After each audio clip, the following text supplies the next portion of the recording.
Parody versus Room. Welcome everyone to Sonic 06 Relay Race. It's me, Smoovies, on Team PS3, and with me on Team PS3 I have TheGoldenBolt playing as Sonic, me as Shadow, and Chris, MykonosFan, as Silver. On the other side we have Team 360 with SomecallmeJohnny, gamesEnlisted, and ExperimentT, and we are here raising money for the Diabetes Research Institute. I just lost all my breath. How is everyone doing today? You want to know why they're on the left side of the screen on Team Xbox? Because they're going to turn 360 degrees around and get fucked. No, that would only work if it was 180. 360 means just back where we started. You're going to get fucked. You fools. You can argue all you want team about PS3, semantics. you got 7 cores and nobody knows what to do with you. This they is just the only look game at you, I have. Poke you with a stick. I tried buying PS3 games. This is all they gave me. God, I mean, I'm ready to get going because we'll have plenty of time to chat during load screens. Yeah, that's true. There's a lot of downtime on this one. I am going to give Kevin and Johnny a countdown. When I say go, press X. 3, 2, 1, go. You mean the A button? Yeah, it's the A button on my screen. No, Yeah, I was gonna say. Let's go. Well, no, I went backwards, so I fell for it again. Oh wait, didn't Sony recently accept that the cross button is now X because everyone keeps calling it X? I think they still kind of refer to it both ways. Oh, okay. Yo, Oh man, the most thrilling race. We're neck and neck right now on this load screen. yeah. Oh, jeez. Joke's on you. I didn't clean my PS3 before this, so it's gonna load even slower. No load screen. Oh my god. See, it's funny because I said that the only reason why I'm ever playing this game again is for charity reasons, and it's like I think in the last 6 years I've been finding some excuse to play this game for charity reasons. So it's like I can't let go of this game.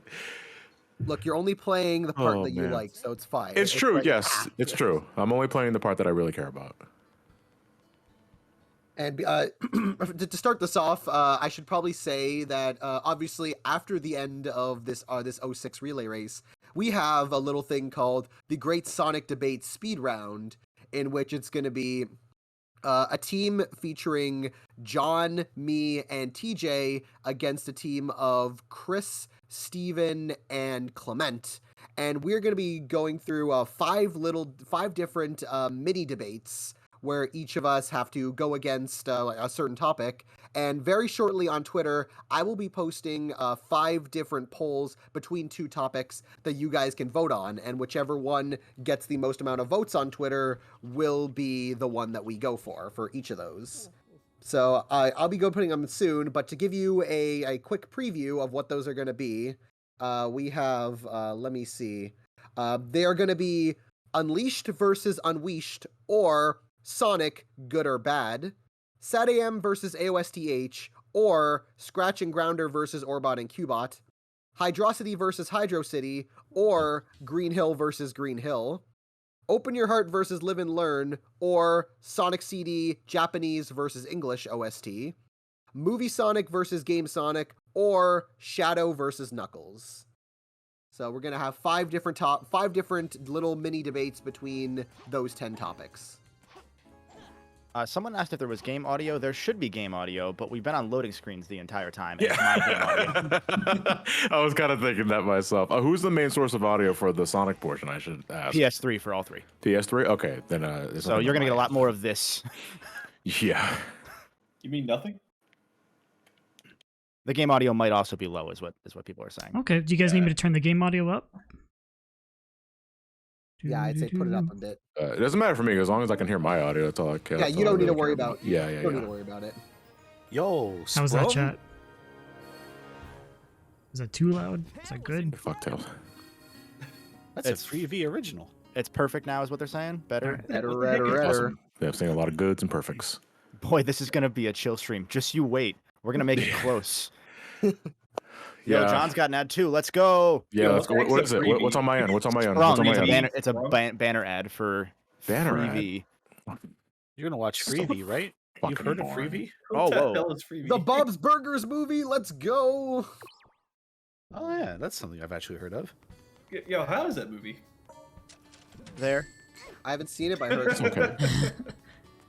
Also, okay. I see Kevin doing the smart thing and saving before Wave Ocean in case anything goes wrong. No, I hit pause to skip and it decided to Oh. pause.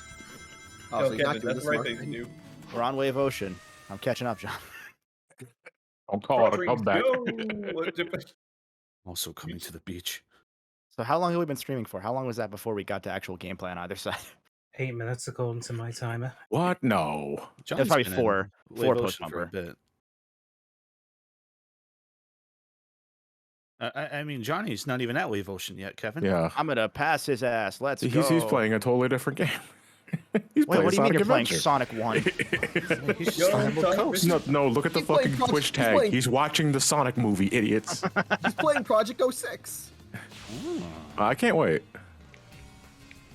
Like, if we're talking about redeeming this fucking game, that's where you gotta find it. But that game is likely a ways to go because I think it's only one person working on that. Sounds about right. I've enjoyed my time in Project 06, but I have such specific muscle memory for 06 that Yes, the ways same. that it actually improves 06, it fucks me Yeah, over. this is wrong. It's good. Yeah, exactly. Should you make it bad so I can be good at it again, please? Please, I have security issues. Too real. No, Sonic. See, we got a couple donations. Don't go There's for gate skip. There's $5 from Willem Dafoe himself. Hello, Twitch streamers. It's been a great marathon, so here's a donation from me. I would donate like $1 million, but I need that money for my hospital bills after I got injured on the Fortnite movie. Anyways, I'm rooting for Team PS3 as long as Kevin doesn't cheat like he did in the last 2 Sonic races. Why did I cheat in SA2? I just did lost. cheat in SA2. Don't besmirch my name. I didn't cheat in SA1 either, actually. Wait, hold on. Yeah, you did. You You have no skipped proof. the- You skipped don't credits. know that. There is Fast literally no recorded evidence of that. That you saying that is why we lost SA2, Stefan. There's no other reason. So why do I have this receipt here asking me to do some background to see motto where this says burn at the end? Oops. You should burn that too. Oh, yeah. I thought we were supposed to read that out loud. Oh, I played during a bathroom break because Chris told me to. I told him to. He literally said, "I'm gonna fucking win. I got a big dick. My name's Chris." Blah blah blah. blah. Okay, I'm gonna get beat up in 20 minutes. What's up, guys? Yeah, he knew it was coming, so he was like, "I want to make him nicer to me." Very clearly not stunt double. Right, no, that was me. I went all the way to very Philly. clear. Yeah, did you not hear the lines where he said, "Ow"? Just like a Robert Rodriguez movie. See, we got $10 from Brahman, no comment, Thank you for and then $5 from Arrow09. Hey everyone, making one last donation, I think. This marathon has been a blast, and now it's time for Johnny's annual Game of Pain. Now with friends to suffer with him for a change. Though knowing his history with this game, he's probably getting off easy this year. Good luck to everyone racing. It's valid. Actually, oh my god. As a reminder, one house rule we did implement is that we have to show the shadow kicking silver cutscene. Yeah, you don't skip that. Yeah, that's the one you can't skip. The rest you can skip. If you Oh, skip it, something might happen, but we Kevin, don't you know. have a chance now. Yeah. Johnny Did John died. die? Yo, we're about to be tied after my load screen's done. John, slow down. He's gotta speed up. He's gotta speed up. We're playing the right franchise. No, Sonic's not about speed. It's about dying. No, Have you not I played didn't this game? screw Sonic. Sonic screwed Sonic. No, speed is a reward. Yo, like speed's a reward, Scoop. You hear that? I didn't know Shaggy was a Sonic fan.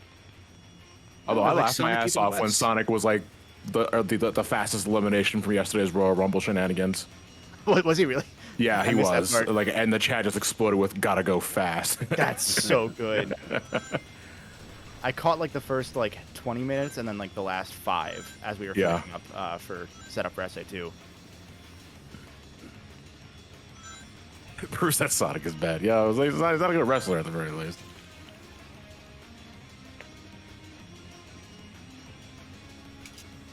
Oh my god. Steven, I followed your trick. I lost rings. What do I got? Oh no, I lost more rings. No, that's a good thing. No, I have God. 0 rings now. Actually, I didn't mean to get an S rank. You got I'm it. not gonna oh get yeah, one. because S rank slows you down because you get a You get 2 medals. Keep playing Yeah. better, John. Look at this shit. Look at this fucking skill right here. Look at this shit. What's As he my runs- goddamn as he rank? running into the D walls. rank. Let's go. Oh, I'm sorry. It was a B. That's the true skill of Sonic 06 is playing like shit. You got to get on the game's level. If you're playing Sonic 06 and you don't keep getting Bs, then you aren't really playing Sonic 06 correctly. Oh, right. I think this is the girl stuck on the roof. No, you got to go to the other part of the city, John. Oh, right. I'm already there. I With stay the there. anti-gravity, you can slip through a corridor and save a girl on a roof. Is spin dashing actually faster? Uh, Because I feel like it's No, like SA2. No, where it's you, not. you need to buy the sliding. No, don't tell him, Stefan. You're on his You need team. to buy the sliding, John. I Yeah, literally just said. I gotta go to the store. Yo, I got a chance here. With I'm the waiting for my mod. load screen. Because I did not practice this. I figured my years of playing this game because I hate myself would be practice enough, and clearly not because I forgot practiced. to buy the anti-gravity. I practiced the I first was level glad and I a half. practiced because there were so many parts playing Shadow. I'm like, shit, wait, where do I go? Yeah. And then I was like, yeah, thankfully. I don't even need the anti-gravity because like I think once you buy this thing, you can just clip through the damn thing and not actually slide. There we go. Everybody. And I had to, didn't even- in order to do Shadow, I had to play through Sonic Story up to Flame Core twice. Because I had to like, create a new account and like play through Sonic Story up to where I unlocked Shadow, and then play through Shadows. Then I had to delete that account to like start a new file. So I had to play through Team Sonic again up to Shadow again. I don't envy you. Hello, Mr. Mayor. Chris had to play through the whole game. Chris has to play through the whole game, so he has the last Oh. story available. Mr. Mayor, your accent is incomprehensible.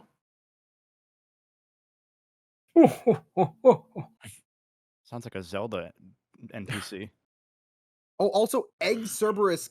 I never used to have problem with Egg Cerberus, but every time I practiced, Egg Cerberus gave me so much shit. If I get shot, if I homing attack and get shot to the moon, I will donate $100. I ended up getting stuck on like the top area, like that whole top area when he jumps up, and I was like, what do I do now? It's a very real thing that can happen with this is that collision detection is very laughable with Sonic 06, and for some reason, if you like home and attack the tail incorrectly for whatever reason, Sonic will just go right to the fucking moon. If that happens, I will donate $100. Every time it happens. Yeah, every time. Yeah. Break the fucking bank. Sponsored by Blue Chew. With the Blue Chew, you can attain a raging erection.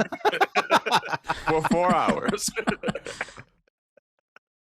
We have a donation from A with no comment. That's $40.40. Thank you, donation from I A. think it's supposed to be donation from a 4040. I'm still confused, but I accept that more. We also have $5 from Cosmic KY, who says, have to make this quick because I gotta go to the grocery store soon to pick up some anti-gravity. Run! Don't walk! Thank you, Cosmic KY. Fuck. Shit. Shit, I did buy anti-gravity once, but the cops just showed up instead. Oh, he didn't hit it. What the fuck? Yeah, same actually. That was my chance. Come here, you. Man, Kevin, the dog just fucked you over. You Oh, had Sonic. that. That dog doing? What that dog do? Is this a Cerberus? It only has one head. Yeah, I know. Everybody said that. You don't know where the other two are. Oh. No! Oh, I almost had him. I almost cheesed it. No, don't do the thing. Come here.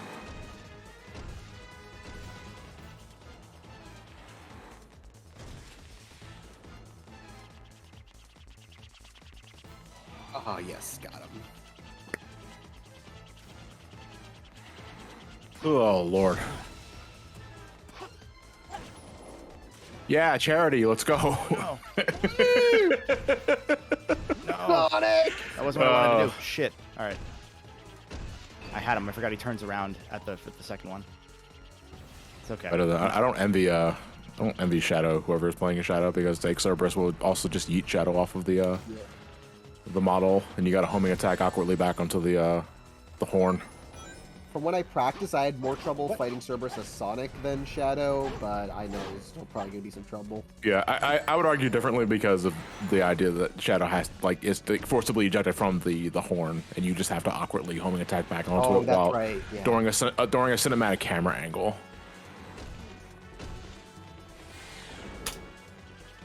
Fuck. God damn it. I'm annoyed. I had him earlier, and he just doesn't want to play anymore. No, because now you're streaming. LP curse. Not even LP, man. But we talked about this. Twitch streams aren't Let's Plays.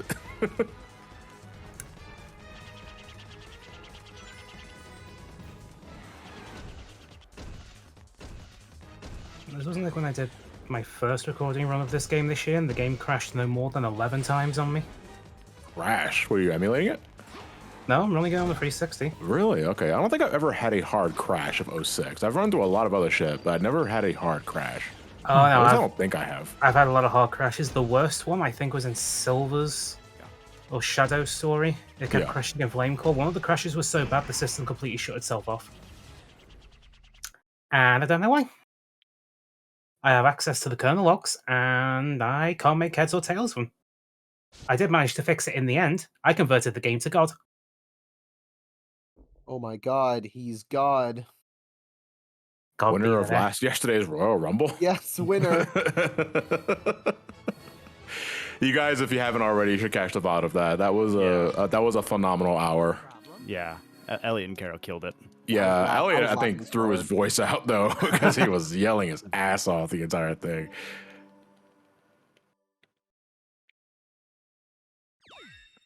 Yeah, when Elliot was saying that's fucked up, I think it was Sonic or someone beating God up.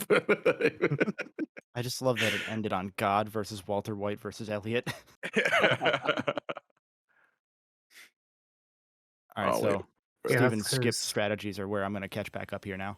Yeah, to elaborate, in 360 modding, we have two formats for games. We have the raw format, so that's the raw files, the XEX executable. That's what I started with. And then there's God format, which is short for Games on Demand. So you convert it into a proper digitally installed title.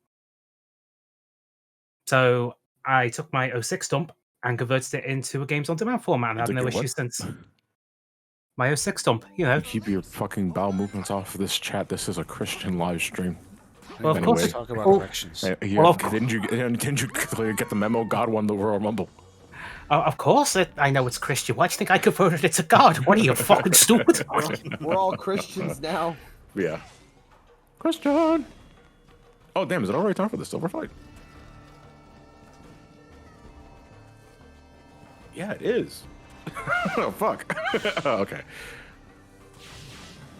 You can go slower if you want the moments to last more. No. I won't lose. I found that the stories usually take, each of the stories take about 2.5 hours max. So it's not even that bad, especially skipping everything. Yeah, good boy, Kevin. Nice. No, the skip didn't work. Ah, you messed up. Kevin. I messed up. How dare the Let's do homing the attack skip. be? It's okay.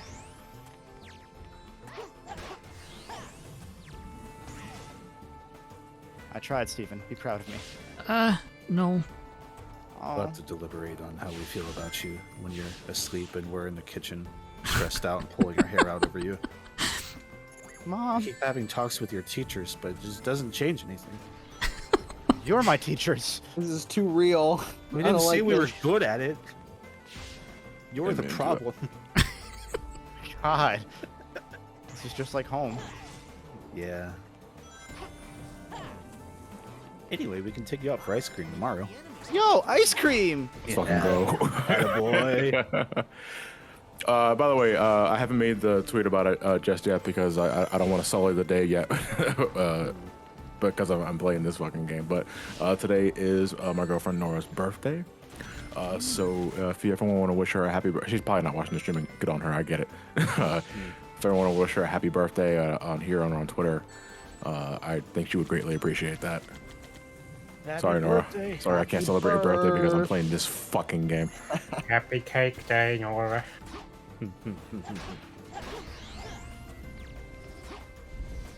$5 from Ched Kilo. who says, thinking back to the Royal Rumble, I'm glad Kiro did not put Experiment in because he would have broken the game and killed God. Oh yeah, God and I have a mutual disagreement. He stays the fuck away from me. I stay the fuck away from him, and I don't break his kneecaps. That's what my dad says to me. Although, God, please. although pending certain status changes, that may reverse course. I was waiting for like the dramatic music to play.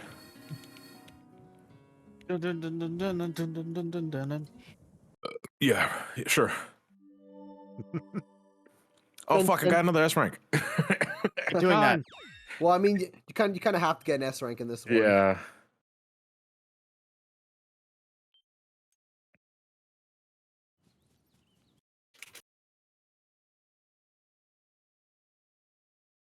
Like, what do you guys usually do on a Monday? Not this. I normally just no. What do I usually do on Mondays? Hold on, I gotta actually think about this. I sleep. Normally I'm getting ready for my date with Better Call Saul. And Not it's ending today, tonight. bitch. Unfortunately, I can't because of this fucking asshole. It's ruining two things for me. It's like I can't celebrate Nora's birthday, and I can't watch the finale of Better Call Saul. I'm gonna join the call at the end of the stream and spoil everything. Yeah, say Voldemort kills Dumbledore, you son of a bitch. I thought Everything Voldemort was- killed Santa. Walter White kills Saul. Wait, hold on, wait. Nothing was truly good, man. Say, the harbor. I gotta go to the harbor. The harbor. I see Knuckles.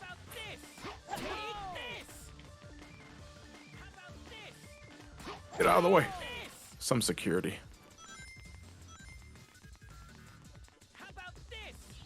Oh shit. It's over. Don't do that. It's no use. Cosby as like John, the WWE stream was the Better Call Saul finale. You weren't there. Damn it. Yeah, I won't argue against that. Get out of the way. Oh, Sonic.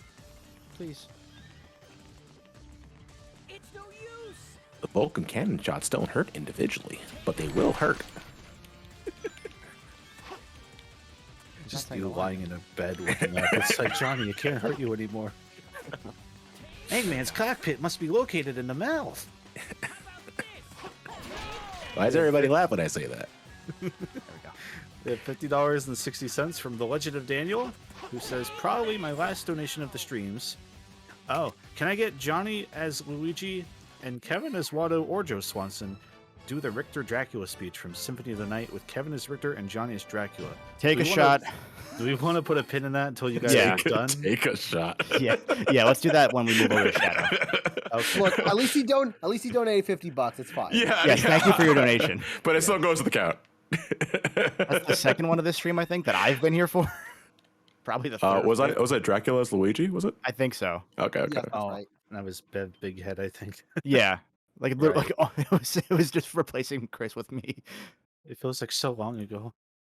All right, so I've got that in our little chat so we can reference it later. We also have $7.75 from Anonymous, who says, hope you can accept this small amount of French Canadian dollars, same as Canadian, but with the flavor of poutine. My bet on the team starting with S. Let's So- go. Some call me Johnny? Oh, it was Morgan Freeman and Bev Big Head. Oh, right. Apparently. Yeah.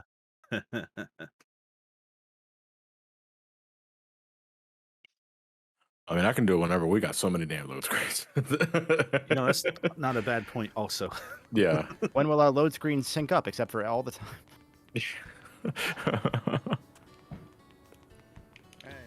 Come on, man. Just load through the cutscene. Like, why do that? I always forget the captain is my mission 3. That's getting so smaller than I early. remember. Yeah, I was gonna say. Hey, Kevin, who's the captain? Oh, captain, my captain. You're the captain. We also have $5 from you, Moody, who says, hey, John, just wondering if you own a copy of Def Jam Fight for New York, and if you'd ever consider reviewing it someday. Good luck in the race as well. I Take a do shot. actually.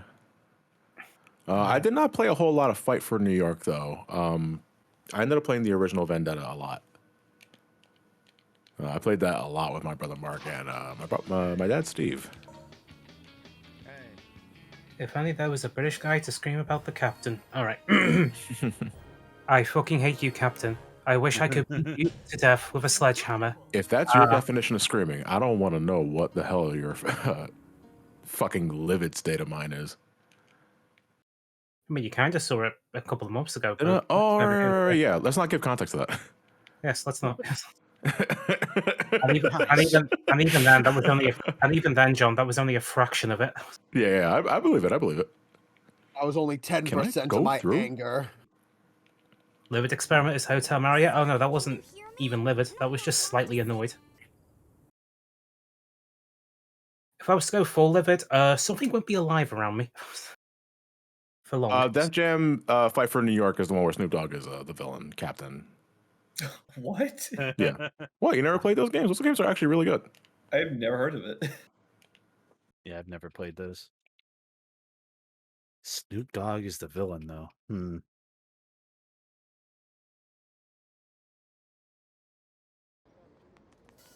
Let's hurry to the White Acropolis. I feel really sad moving through Soliana after having played Spider-Man on PC, because holy shit, the low traffic settings in that game are better than PS4, PS5 rather. Like high traffic settings are insane, and then you go to Soliana and it's just a box. Do you know the funniest thing is? On the game disk images, the game disk files, there's actually a duplicate of this map, and it has traffic. Oh. Just for some reason, there's an unused version of it just sitting there that's somehow better than the final one they used. That checks out. Yeah, that's somehow, sounds right. This game fascinates me. Like, I really do wish this game was released on PC. I know it doesn't matter anymore. It's a moot point. But I wish it did have a dedicated PC release sooner so that we can just, like, tear it apart from the inside and see what ticks or what didn't tick. Yeah. We have a couple more donations. We have $5 from Pawrick the Irish, who says, "Hey guys, going to be my last day donating. Been a fantastic event as ever, guys. Request for Johnny. In your best Johnny voice, can you say the SomecallmeJohnny outro? Not sure if you know it." What outro? Are you talking about like the end screen music? I think he just means what you say at the end of each. Oh my god. Okay. Oh my Well, God. as always, thank you all for watching. Stay safe, wash your hands, wear a mask if you decide to go outside, get vaccinated if it's possible. Give this video a like, subscribe for more. Bake 350 degrees until golden brown. Have yourselves a fantastic night and take care. That sounded pretty good. He did it. You sound just like him. You sound just like him. I know. It's like great. I know. I'm going to go to jail for fraud. We also have $2,510 from Eclipse's Tenebris, who says, "Shadowbringer music play. Zen Tetsuken donate 1K to drop the guy. Gets beaten up by the Cadicarus of Light. If fate needs to be rewritten, then let it be rewritten. I will become the donator of darkness." I can imagine like lightning striking. That means we're at $2,300,799.40. Jesus Christ.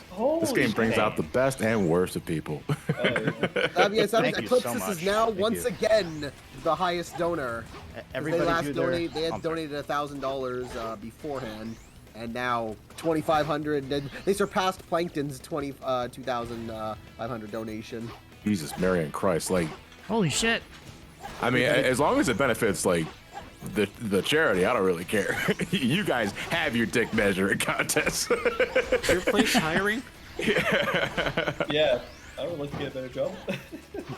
Everybody do your best Fire Emblem Three Houses impression. Thank you What's Fire so Emblem? much. Thank you so much. I'm 20,000. Thank you, ambiguously older than me professor who I have a romantic relationship with. Let's have tea. I love that in canon they're like, oh yeah, the professor's probably 18 or 19 or whatever, and then they're Need, like, but he might certificate. live in a time warp zone because everything outside of the church town is a fucking like nether region where time might not operate at regular speed, so he might be 70. So we just call it daylight savings time. God. Oh, Fire Emblem. We also have $15 from Frodo, who says, "Best of luck to the racers, especially the poor souls having to endure Silver's gameplay. It's not that bad. Come on. That's fine. That's how you play it. I have fun." Okay, I guess that's what really matters. But you know, if you know how to break it in half, then you can have some fun doing that. But like, normally, I have to agree. I don't really like Silver. No, but I would think Shadow's the worst campaign. Yeah. I do enjoy his the least, even though on paper he has all the powers that should make it cooler. Yeah, They all suck. like conceptually he should be the best one, but he's not. He's actually the worst. Very Yeah. grindy. Speaking of grindy predators, how you doing, Kevin? I'm doing pretty good. Yeah, I'm about to hit White Acropolis. The load screens are catching up, but one you're mistake not by too- John, and it's pretty even. Yeah, you're not too far behind, all things considered. You're just one level behind. Oh, shit, I went the wrong way. Now you're 2 levels behind. We also have $50 from Don't say Otaku de Carnitas, the cheese addict that's Mexican. Hey, I realized I've yet to donate anything this year, so here, have some of my positivity. Always find the strength to keep on fighting and never give up your dreams. Now I'm off to eat 50 blocks of cheddar. Help me. Yeah, look, help your ass more than anything else. 62 slices of American cheese. I know what plum. 61. 62. You've been up all night eating cheese.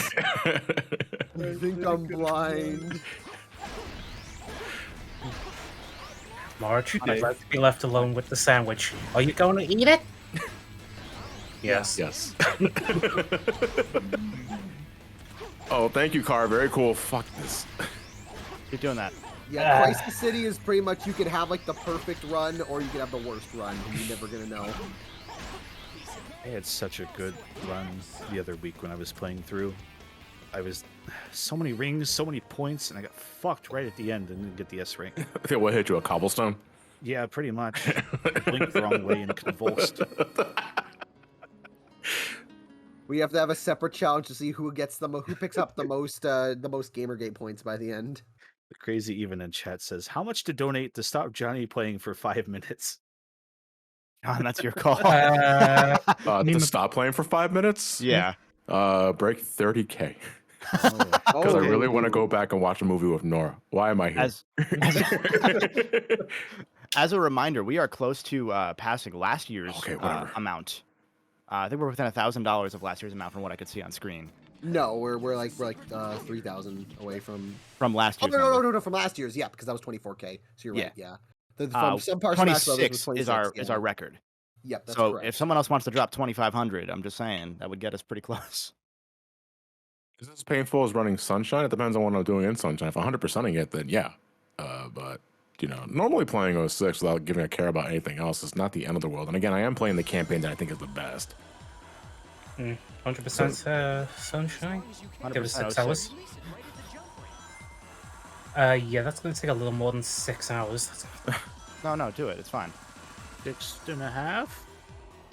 06 is also not terribly long when you're skipping cutscenes. Unfortunately, the load times are nothing you can really do about it, assuming you're not emulating it. Yeah. Well, the other issue is you got to realize is you'd have to find all the silver medals hidden within each level, get S ranks on everything, find all the silver medals within the world stages, quote unquote. Honestly, from experience, getting S ranks in the stages is not terrible.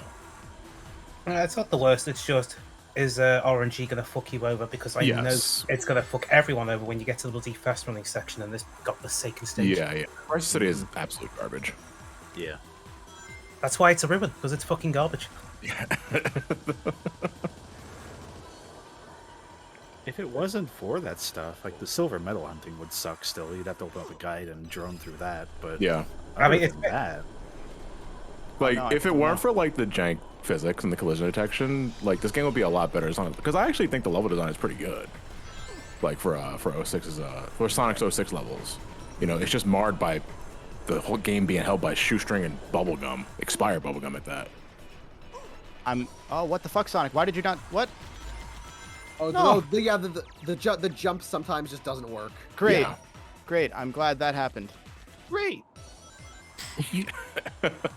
Did you hold down X? I usually did. find it better to just mash it rather than hold it. Oh.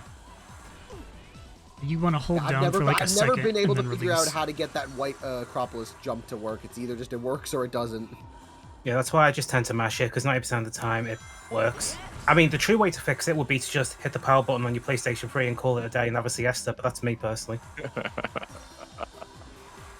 I want a siesta. And again, like playing Sonic Story is probably only going to take you 2.5 hours max. So it's like Yeah. not gonna be that It's not the end of the long world. of a. That's yeah. that's the last story. Yeah, and I've played this campaign a lot. I think this is my 3rd time playing it, and I'm not even like, I don't know why. My first time playing this game was in 2008. It was like I believe it or not, it's one of the first games I got for my 360 when I got that console. This game came with my 360, along with Fusion Frenzy 2. So as you can see, I only had the best start to the Xbox 360 library. Yeah. I don't remember what my first few games are outside of this, but this was like one of my first games because I had to see it for myself because like 2008 was already 2 years removed from this game's launch, but at that point everybody was already talking about it. Like it's like, oh my god, can you believe this game? Yeah. And I just had to like get it for myself. So I kind of come from a viewpoint where I never really paid full price for this game. Like I got it at a bargain bin for like $10, which you can still argue is still too much, but you know that's neither here or there.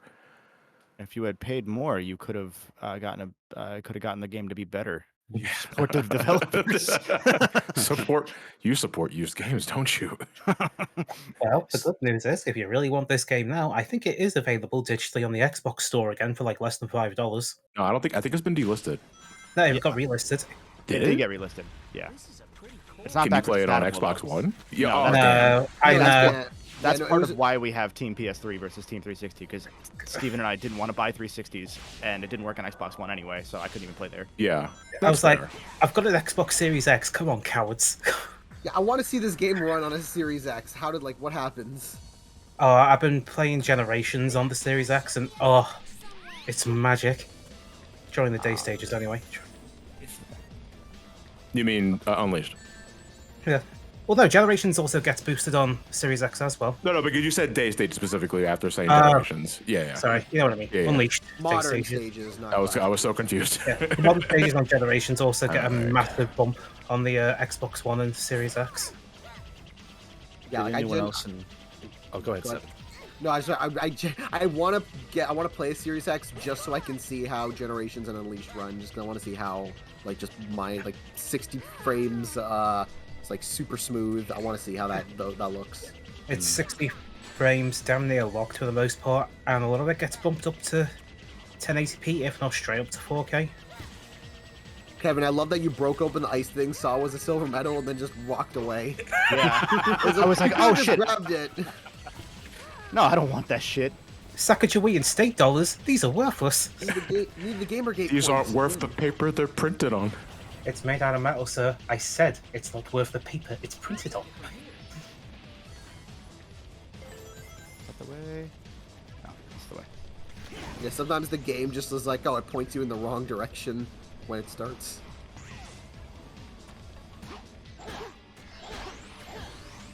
I mean, load times on Generations and Unleashed are a lot better on the Series X anyway, because again, it's all on SSD.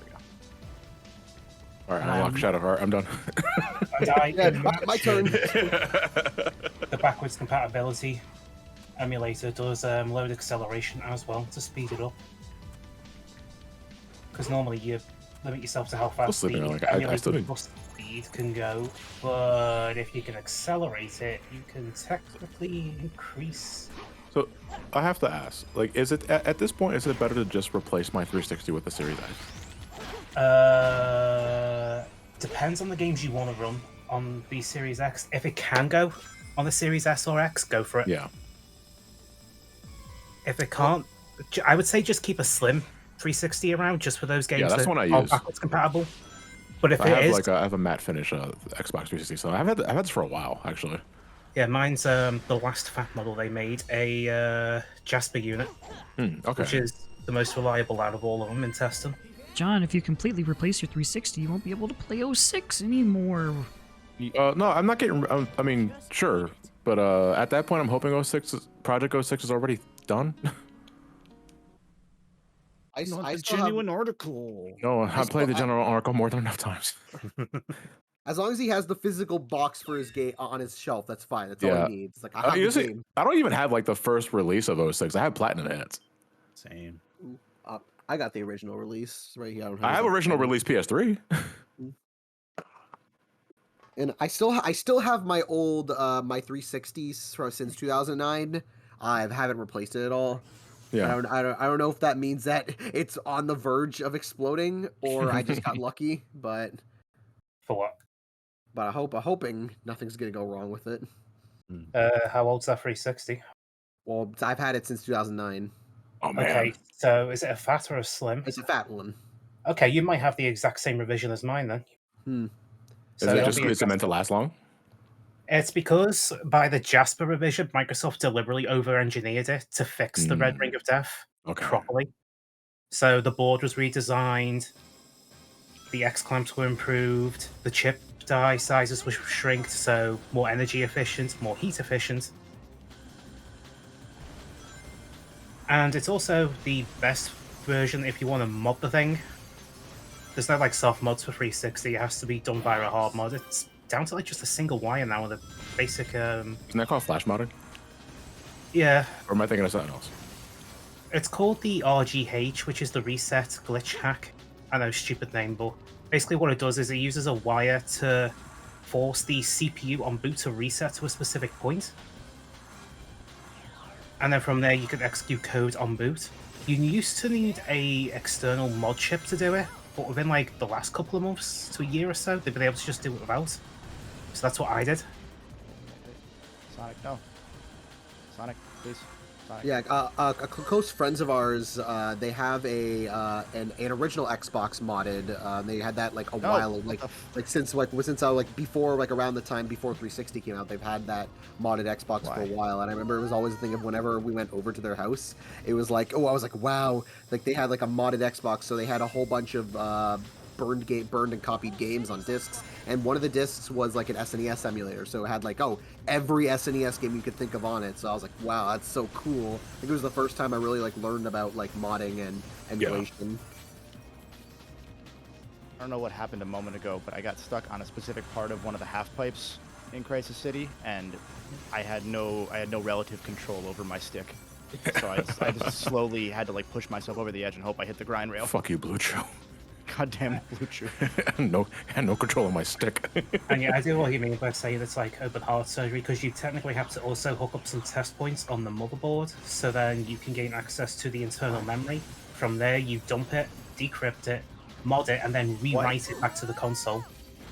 I just got instant killed with rings. That's I had that happen yesterday. What happened? I did a jump that I was supposed to land on a grind rail, and then the grind rail didn't work, I think. And I landed into one of the Iblis worms and just died. It sounds like you touched a death plane. Fuck. Damn it. That was I think it might have just been a double hit without invincibility frames, which in this game He didn't lose any rings, though. No, I did lose rings, and then I did died you lose rings? Okay. later. Yeah, so there was no invincibility frames. Great. But yeah, Good. do the nation read. No, other way. We have $40.25 from Logan, who says, "Hey Johnny, random question. What's your experience opinion on the Siphon Filter series? It's amazing how much I love the series, considering the very first game the developers made was Bubsy 3D." I've only experienced the first one, and that was with Tony, Cinemassacre Tony. And he has a kind of a gag where it's like he wants everyone to play Siphon Filter. And I mean, I liked it. I thought it was pretty impressive for PlayStation 1, but I never really had an interest in that series. So that's kind of one of those, I'll play it at some other point in time. The only thing I will say is if you still do have a 360 round, I would recommend opening it up and replacing the thermal pasting on it. Because 7th gen systems are where you're going to have to be a little more active in maintaining it. Mainly just because they need thermal cooling at this point, and the thermal pasting on those are now all going to be a decade plus old, and they're meant to be replaced every 5 or so years. And general cleanup never hurts. Yeah, like on my Wii, it's the disk drive is all messed up, so the disk drive doesn't work on that anymore. So I need to get that looked into. I wouldn't even bother with the disk drive anymore. Just go for hard drive loading via USB. Well, I want to play GameCube games on it. Yeah, you can still do it via hard drive loading. That's what Nintendo's for. Firesona in chat said, "Don't jump when I'm on the rails." I didn't know I was on the rails was the problem, because I was underneath the rail at first.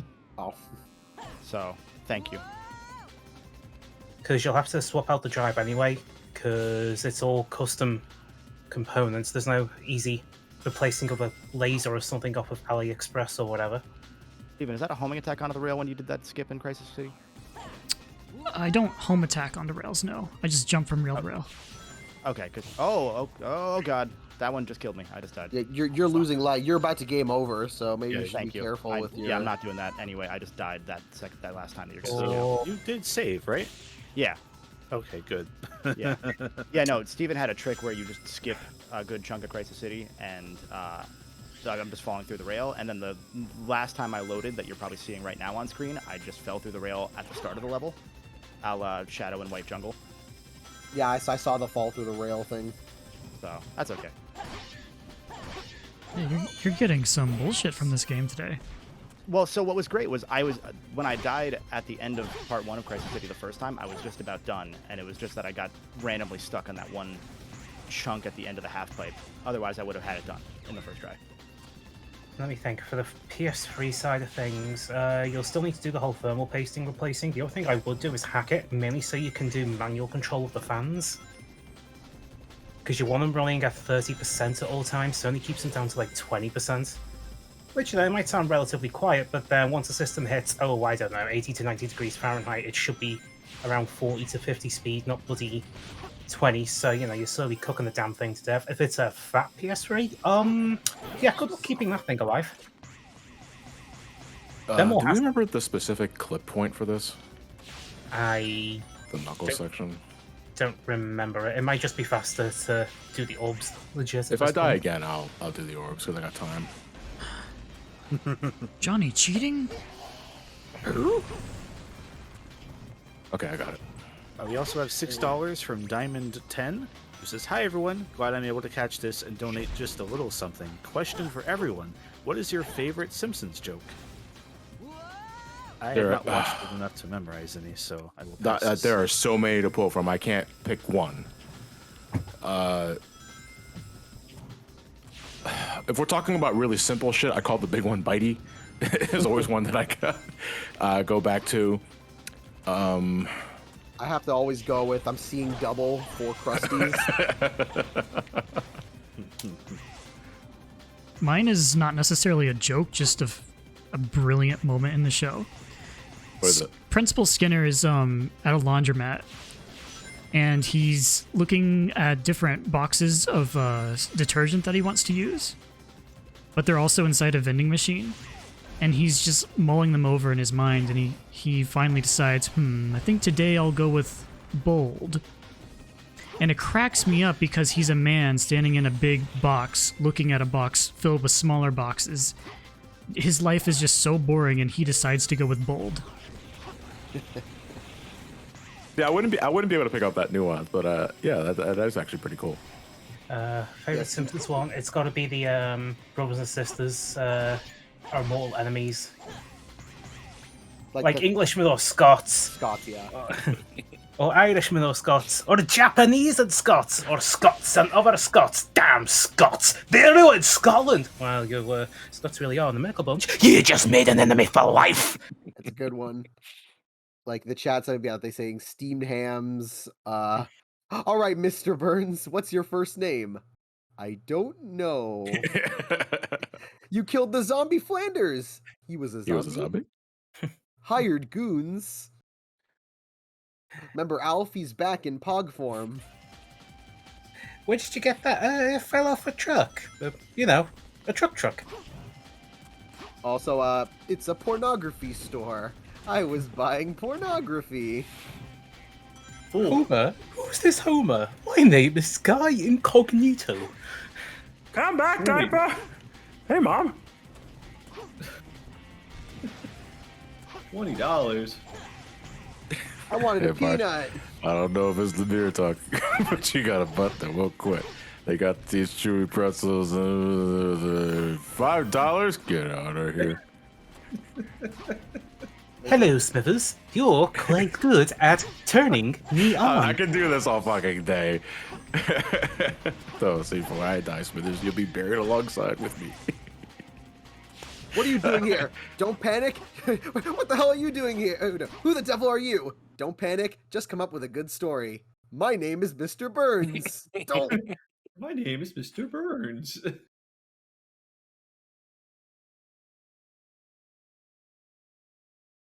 Yeah, the joke where Flanders tries to save Homer from the burning house, only for him to bounce on the mattress back into the house. Go back. Yeah, it's one of my favorite visual gags. And then the show. There's the Treehouse of Horror one where Flanders has a vision of Homer causing a nuclear apocalypse. So he shoots Homer to kill him, and Homer's flailing all over the goddamn control board. And then just when he thinks he stopped it, his tongue pops out and hits the detonation button. One of the Treehouse of Horrors thing, yeah. And then Flanders just goes, "Oh, you son of a..." wow. We'll take this Bruce Moose. Hop in. But sir, I said hop in. I died. I was thinking of Simpsons. The worst thing in the entire game is fucking boss. Yeah, Iblis Worm is atrocious. I have never thought of doing what you're doing. If you thought Chaos 4 was bad... Yeah. That was the epiphany I had last night. I was like, this boss fight gives me the exact same feelings that KS4 fights give me, just worse. I just like the fact that they haven't really modeled the background much, so they just use the skybox to mimic it.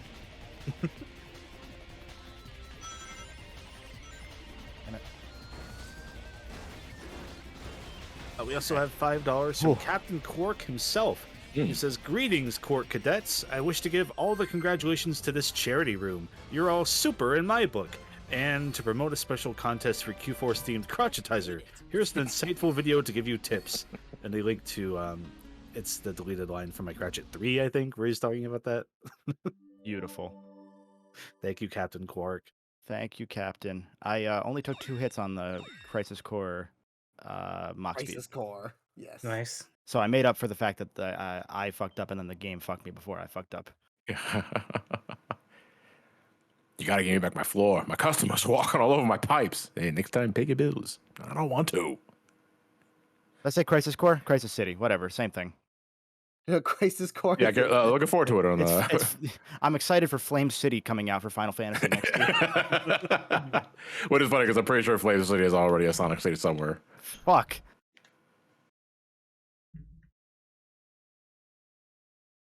Yeah, I never thought about doing that speed strap, but I'm also I'm always nervous that all the meteors are gonna come and get you when you have no rings. Yeah.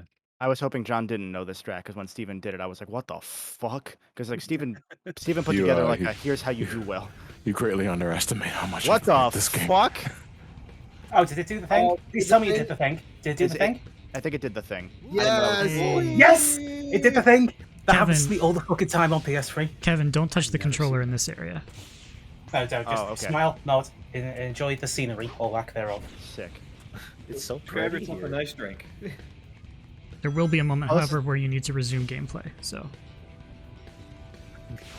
Thanks, that's helpful. There will be a moment when Don't touch the controller, but you will have to touch the controller.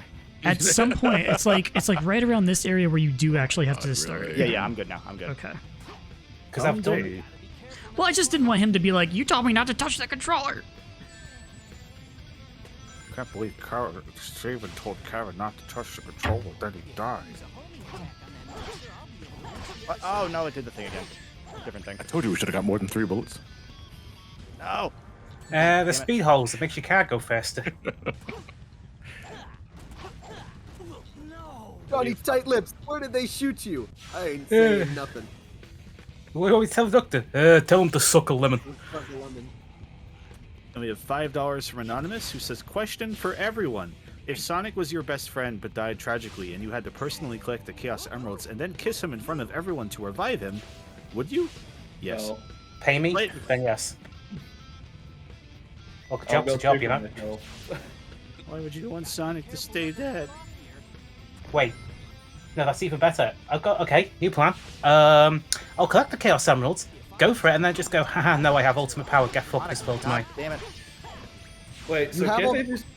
Having Go 2 Chaos Emeralds, you can use Chaos Control to go back in time and prevent Sonic from dying. Exactly. I have an even better idea. I'll just use the 2, get the lottery ticket numbers, bada boom, bada bing. I'm rich. Steven, is there a specific thing for that, like when it pulls you onto that wall at the end of at the start of Flame Core, when you do the wall run after the first set of birds, where you sometimes just hit the lava and die? Yeah, that's a pain in the ass issue. I feel like there was a way to do it that I remembered knowing how to do before, and in the moment I'm forgetting. Yeah, I mean, generally, I just take the hit and then just yeah, dash that's to the... I haven't figured out how to do it, so I just make sure I have some rings, take the hit, and then just boost my way. Damage boost my way. No, it did the thing again. God, you motherfucker. Yeah, just keep going. Keep going. Oh. No, it's the one that's too low. So I have to like, I would need to pick up a ring from the lava to have a chance there. So, yeah, what you want to do is just avoid those big, would you call them bumps in the wall? That's what I thought, but like, Craters? I don't trust the control enough. They're not Yeah, the flamethrower craters have collision, so you don't want to rub against them at all. Gross. It's Like I knew hard that to was a avoid thing. for I sure. just that one specifically is such a prick that I thought maybe there was just something I was doing wrong besides don't touch the thing in the middle of the road Yeah. while going sideways.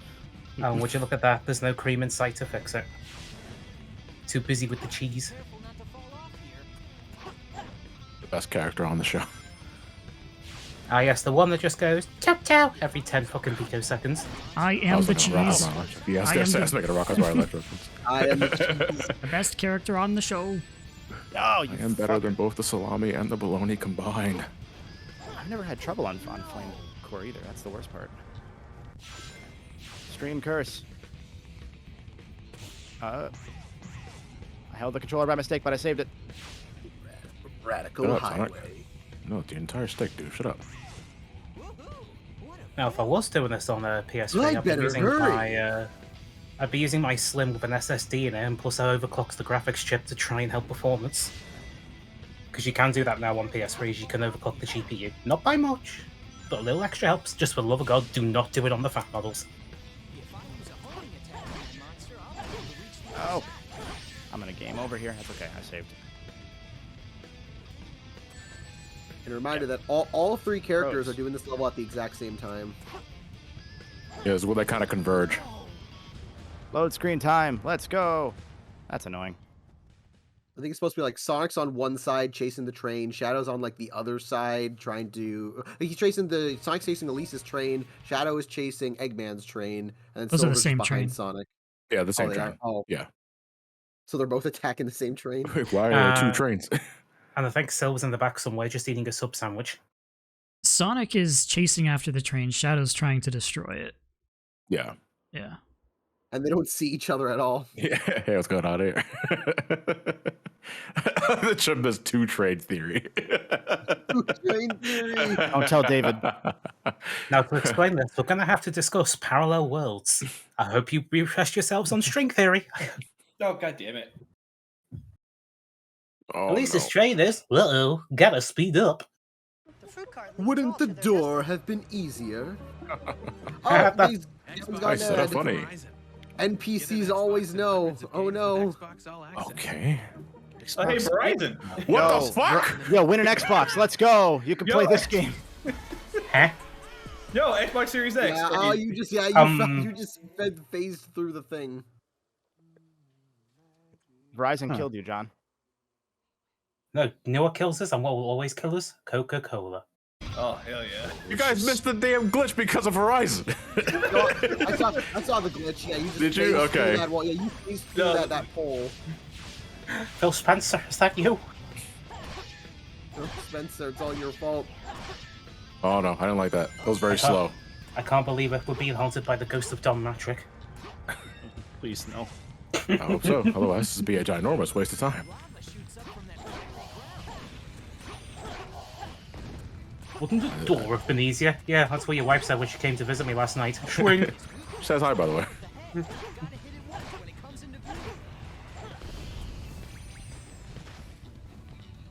Has anyone ever been able to... Oh, there you go, he did get it. Does that even fucking do anything?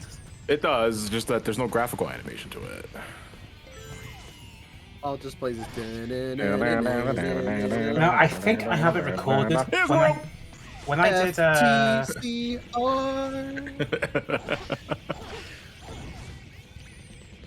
Don't know who's. I'm pretty sure that was a Gareth thing, but after like the one time said it, I cannot hear the jingle without hearing FTCR.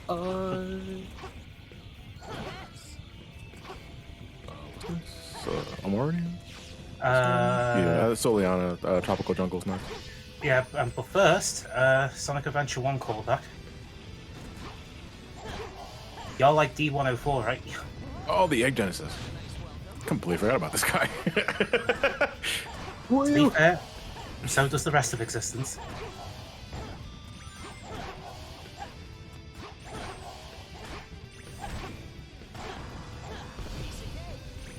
Please fall I down. was going to go for, and now my brain's completely farted on it. Damn it.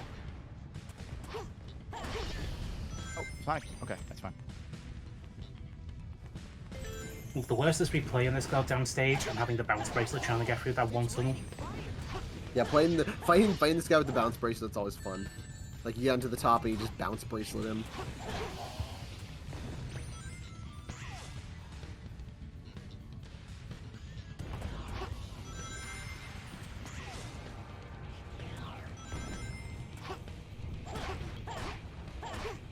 Hello? Sorry, I hit No, that. I'm just focusing. Yeah, I'm just thought. I'm just Yeah. double checking. Yeah. Sorry.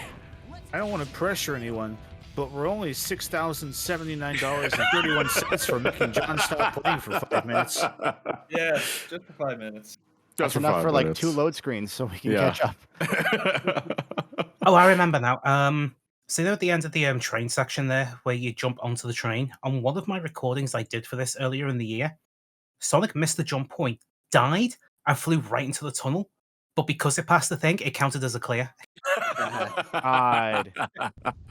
And like, I should have died there. But I'm just gonna smile and nod and take the W. I can just like imagine Eggman. It's you, Sonic. You just see Sonic's dead body just flies around it. Just as I remembered. Just as I remember you, you pesky blue hedgehog. You just see 2 pairs of legs sticking out of a wall.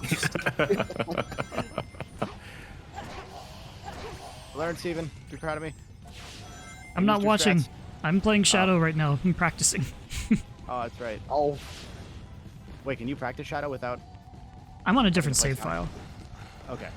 Yeah, it's easier to move save files on PS3. Oh, I wasn't doing that, but that would have been good to know.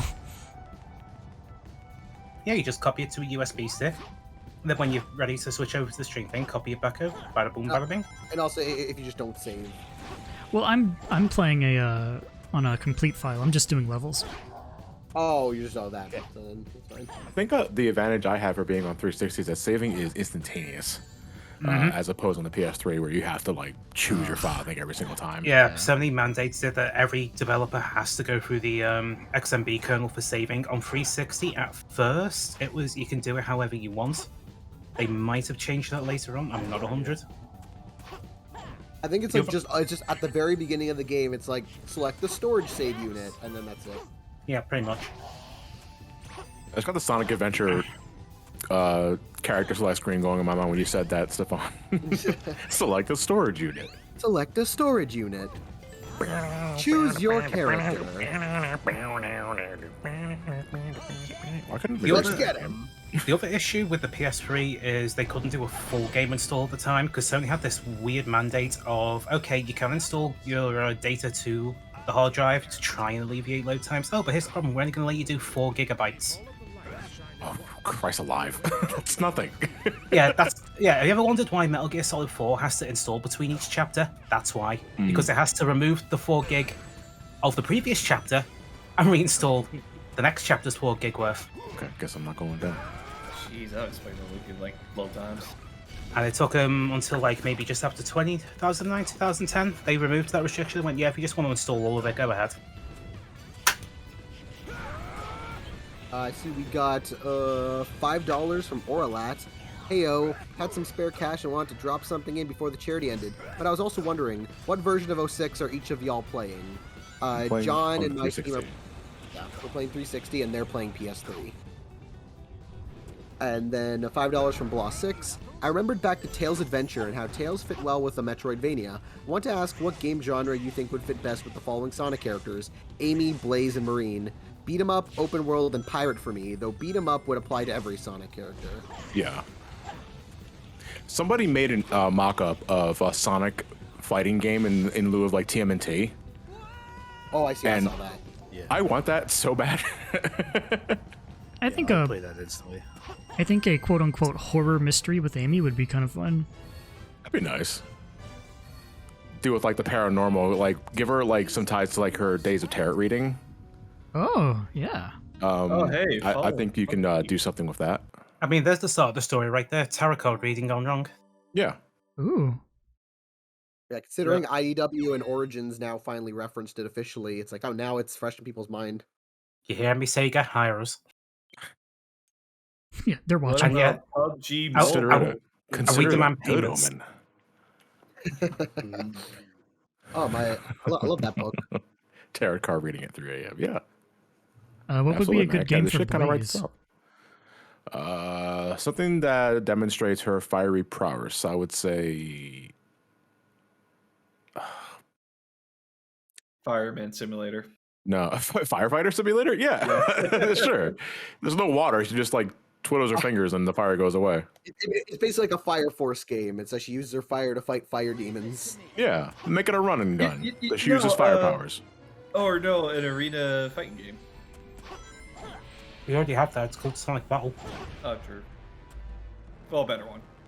I want a photography game where you play as Chip and go around the world and take photos of food, and you take it back to Professor Oak, and he's like, "That looks delicious." He's like, "Yes, it does." Wish I'd ate it. Did you mean to say Professor Pickle? No. Okay. Yes. Now we need. All right. I hope Dan Green's up on Cameo or whatever, because now we just need him to do the "You were close" line, but just in his Professor Pickles voice. That came Pokemon Snap, Pokemon Chip. The fuck am I going? Pokemon Chip. Oh, you just mean insert generation people don't like here. No, you said a chip on the shoulder. Oh yeah. my god. Chip on the shoulder. How long's 06 on the Series X? It isn't. Yes. Yeah, it's not available on Series X. Probably will never be. Never be, yeah. They want to forget this game. Not to say that we will, but, you know, still. Professionally, they want nothing to do with this game.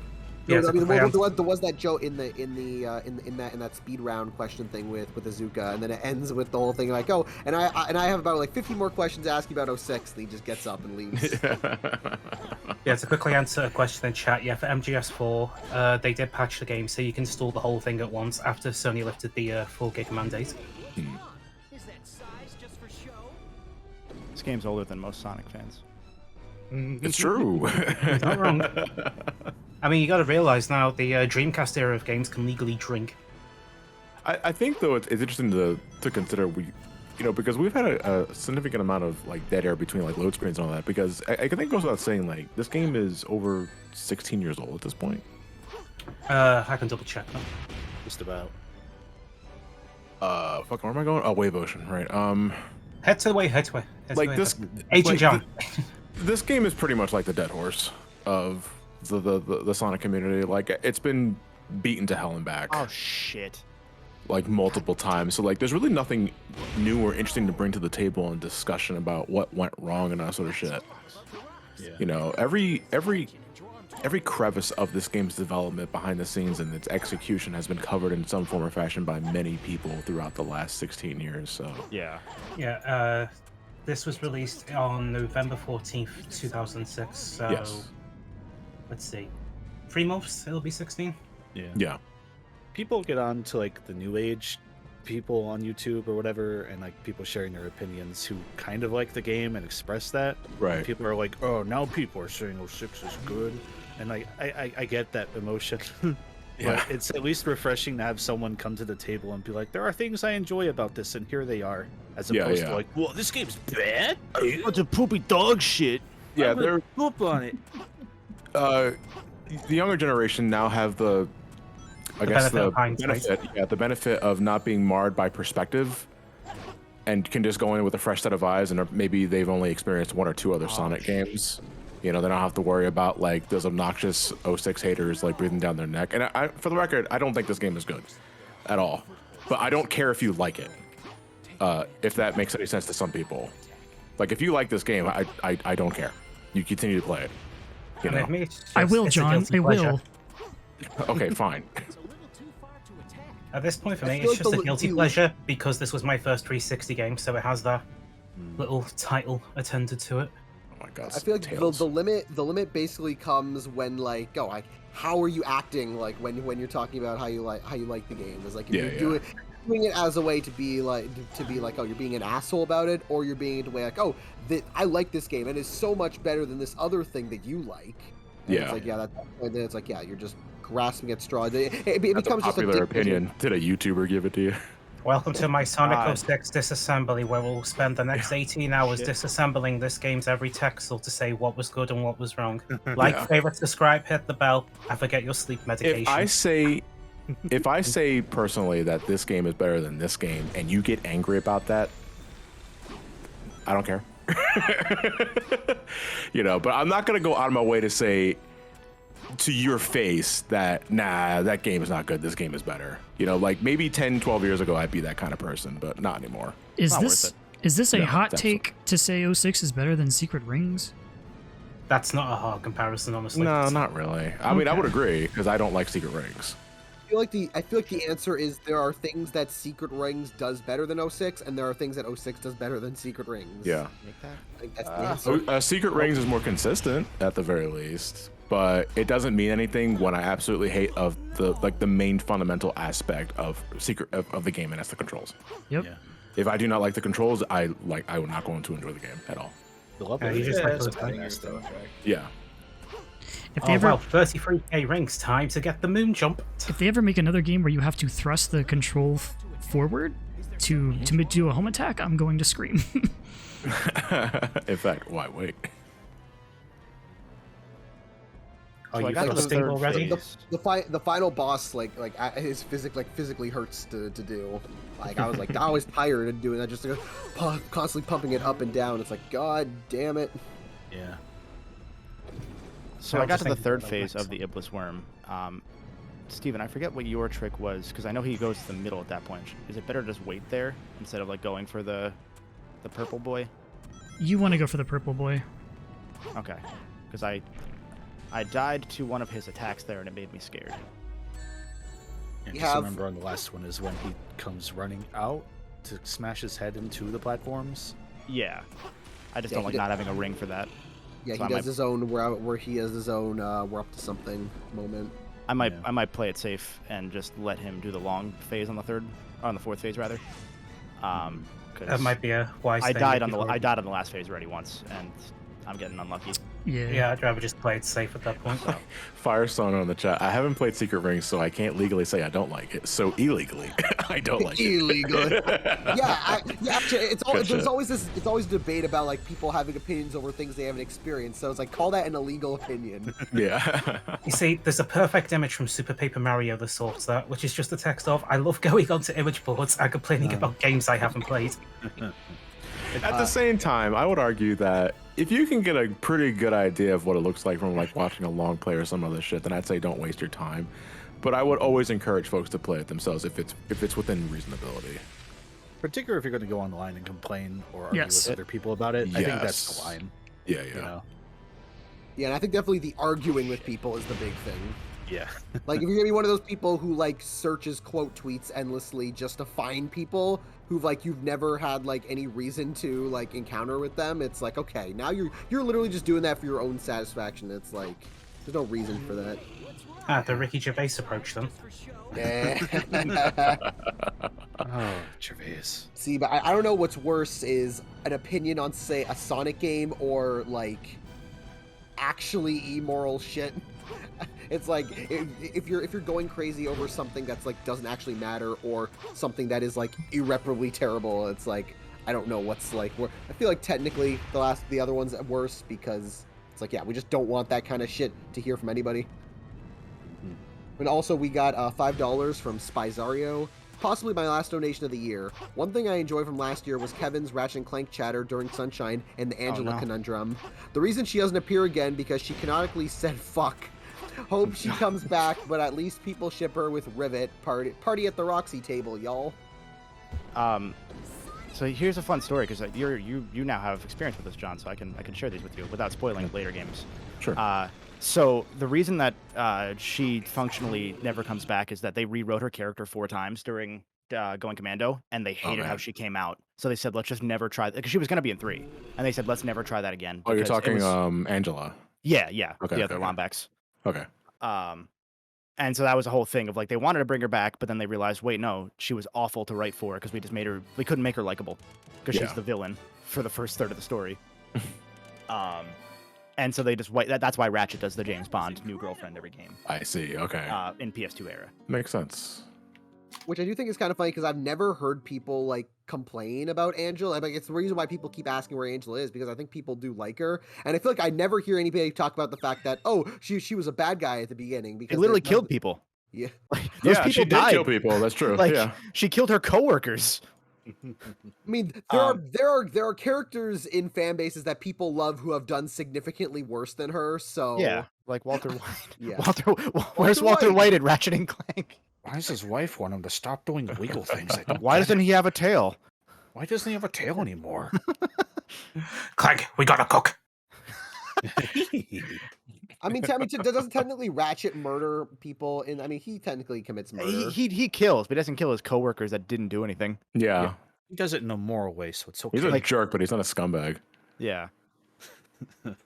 If it's self-defense, it's not murder. Yes. Some of it's not self-defense, but yeah. No, they no, had it no, coming. shh, no. Shh. Self-defense, you hear me? I'll sue you for damages and represent myself in court. I'm glad that was about Angela and not other Ratchet things, because No, let's talk more about Angela. Dude, Clank would make some bomb-ass meth. Yo, he would though. He would have the exact Oh formula. god. Let's come back to that. Okay, so next Family Feud, it's Sony characters that would be in Breaking Bad universe. Yeah. Ooh, Clank would be alright. number one pick. Oh my god, someone wrote Clanking Bad? Yo, that's pretty cool. Oh, is shit. Oh, don't worry, we can have a sequel series, Better Call Quark. Radical Train is the one that's in the sewer entrance, right? No, yeah, Radical Train's the sewer entrance. Yeah. Yeah, Yeah. you gotta bounce through the thing. Yep. Okay. It doesn't even like an animation or whatever. It's just like, okay, break this thing, teleport player to We're this here now. coordinates. It's like not even the simple NX marker. God damn it. Oh man, I wonder when Nintendo's going to release the NX. It's been several years. Yeah, I'm I still know, waiting right? I'm still waiting for the revolution. I'm still just waiting want for the Project Reality. I want the fucking dolphin. I love dolphins, man. Look, I want my Toy Story graphics on cartridges, God damn it. You promised me SGI. Why would you lie to me? They're pretty interesting. And then again, I really need them. No, maybe. My favorite part of the charity room stream was talking about Ratchet being a terrorist. Ratchet, they hit the fucking Pentagon. No, instead of method, it's raritanium. I believe they hit the Pentagon. I believe they hit the Pentagon. No, you know, Quark would be the one to accidentally hit the Pentagon. Yeah. Who else but Quark? Oh, I know you don't want to do Ratchet and Clank talk, but I don't mind it. It's just I've burned myself out on it at this point. It's also another thing. Like, I am enjoying the series, and I kind of don't want to get spoiled by things in the future games, which the last conversation kind of went into nonchalant, and I was kind of angry about that. So we can keep going because it's already spoiled, right? This isn't a spoiler, but I watched Life of Pi for the first time, and holy shit, they somehow made Ratchet more unlikable than in the first game. I'm impressed. Like, Yeah, I mean, that was a pilot for a kids cartoon, so yeah. It was supposed to be. Yeah, it was a. What the supposed to be fuck? a What the Ratchet TV fuck? show. Oh. Oh, that's so hurtful. The game hitched up on me during one of the fucking jump off Oh, the pillar sections. Wow. I've not seen Oh, that that's happen so before. fucked up. Okay, sorry, Stefan. No, but yeah. I saw that. That was fucked up. That hurt my feelings. Remember, kid, I'm not even like angry. I'm just hurt by that one. remember, kids, the cell processor is a super advanced supercomputer, and now they're all not a pain in the ass to work with. Yeah, Life of Pi was a pilot that was supposed to be for a Ratchet TV show that Rainmaker was going to make after the movie, which then of course bombed, so they never went through it. It was And- insane how many people didn't like immediately got mad at that because it leaked in 2021 before Rift Apart. And everyone was like, "Oh, this is a new thing. It's proof that they don't know what they're doing." And then I was like, "If you look at the logo, that's the old PlayStation TV logo from like 2016 when the movie came out. How did you guys not pay attention to that? You're expecting people to read, Kevin. What the fuck? My camera's stuck. Oh, I failed. I see why. Oh yeah, that was why. Yeah, it was because you Okay. didn't make it in time. Cool. Never seen that happen before. Yeah, the problem wasn't that it exists. It's just the problem was that I was like, oh yeah, it's a really dumb. Everybody is stupid and like just terrible in that short. Oh yeah, man, John's playing. Oh, John's doing my section for me. Oh, you shouldn't have. I'll be able to move faster if I go on top of the train instead of being on the rails. Wow, Team Johnny's already on Silver Story. No. Can't believe it's that shadow. The funny thing is that the PlayStation 3 architecture could have been a hell of a lot worse from what we've been able to pry from the different modes left behind on Sony. So, anyone remember the thing used to be able to install Linux on it? Yeah. What, PS3? Yeah, I recall. So you remember that it didn't have access to the GPU, right? Not that part, no. Yeah, it doesn't have access to the GPU, so you couldn't do any hardware acceleration for graphics. It had to be entirely software. There's documentation and things left over in the kernel that would suggest that that wasn't strictly a Linux thing. That was how the PlayStation 3 was going to be, period. It wouldn't have had a GPU. Sony was betting on this cell to do absolutely everything. Man. And at the last second, they must have gone, wait, shit, performance is going to tank. We can't spare the resources. It doesn't work. So the RSX was very likely a near last-minute decision from an architecture point of view. Quick interjection. Somebody in chat, I didn't catch their name, said that Sony and Sucker Punch confirmed that the Sly show is dead. They actually only mentioned the game. They've been quiet about the show movie. It is dead, but yeah, that thing has to be dead at that point. It's been dead for years. I was gonna say, isn't Sly in general just dead? Yeah. Well, so what happened was the rumor came out that the Sly movie turned into a show. That was confirmed at one point. The show was allegedly done, 52 11-minute episodes for the season. Sony couldn't get any streaming service to pick it up. So that tells you a lot, considering the streaming wars will pay. Yeah, everyone will pay for anything. So that's dead in the water. That was as of 2019. Sucker Punch came out recently because of the God of War team being harassed and said, hey, just so you guys know, nobody is working on a Sly game or an Infamous game right now. We are not, and nobody else is. Please don't get your hopes up. Sorry. Damn. Well, at least they went out and said it. And they had said it before. It's just again, people don't pay attention. Yeah. Wasn't there a military? So it's like a Star Wars detour situation where they have finished episodes, it's just nobody wants to release them. Yeah, like supposedly it's done, but 11-minute episodes doesn't work for Sly because if you did 22-minute episodes and one's each mission from the game or whatever, like or similar, you could do an actual serialized story, like proper myth arcs and all that. But now it's just more Saturday morning cartoon. Yeah, that's what that sounds like. A Saturday morning cartoon about a thief probably isn't gonna. Why did I watch that cutscene so long? Well, I mean, Loop on the Third is like very Saturday, especially part 2 is very Saturday morning-esque in its humor. So it's like I could see that working. Yeah, I think the occupation is irrelevant. You know, it's cartoony.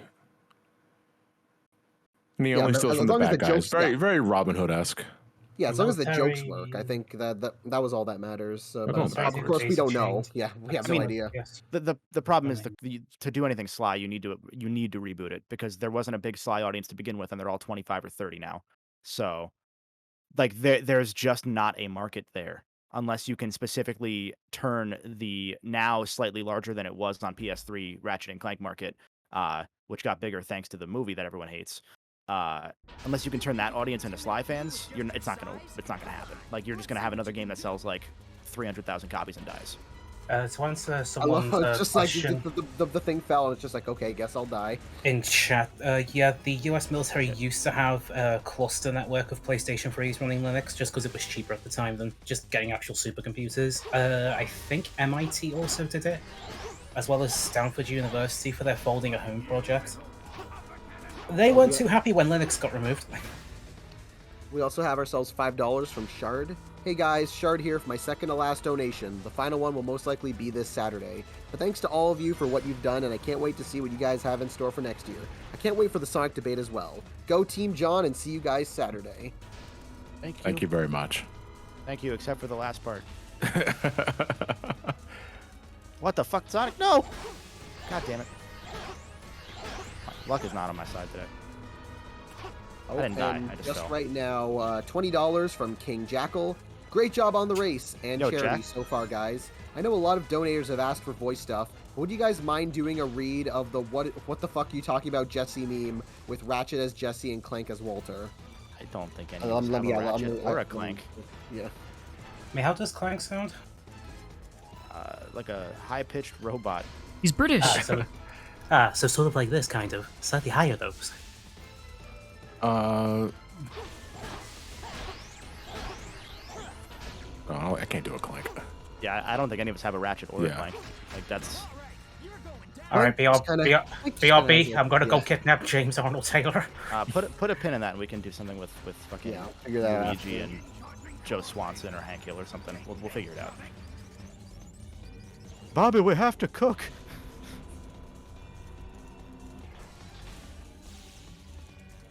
How do you do James Arnold Taylor voice? Easy. You get James Arnold Taylor.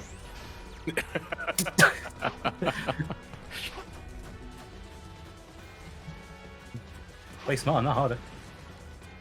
I mean, King Jackal, considering that meme is basically like it's not like a copy pasta. It's like a replace a couple lines with different scenarios. So if you send a specific one, because it's only a couple lines, if you send a specific one you want, then we'll do that. Yeah, because like there isn't like one exact like thing of that meme. It's just like three. It's like two. It's like Jesse says like 3 lines, and then Walter responds with, "What the fuck are you talking about?"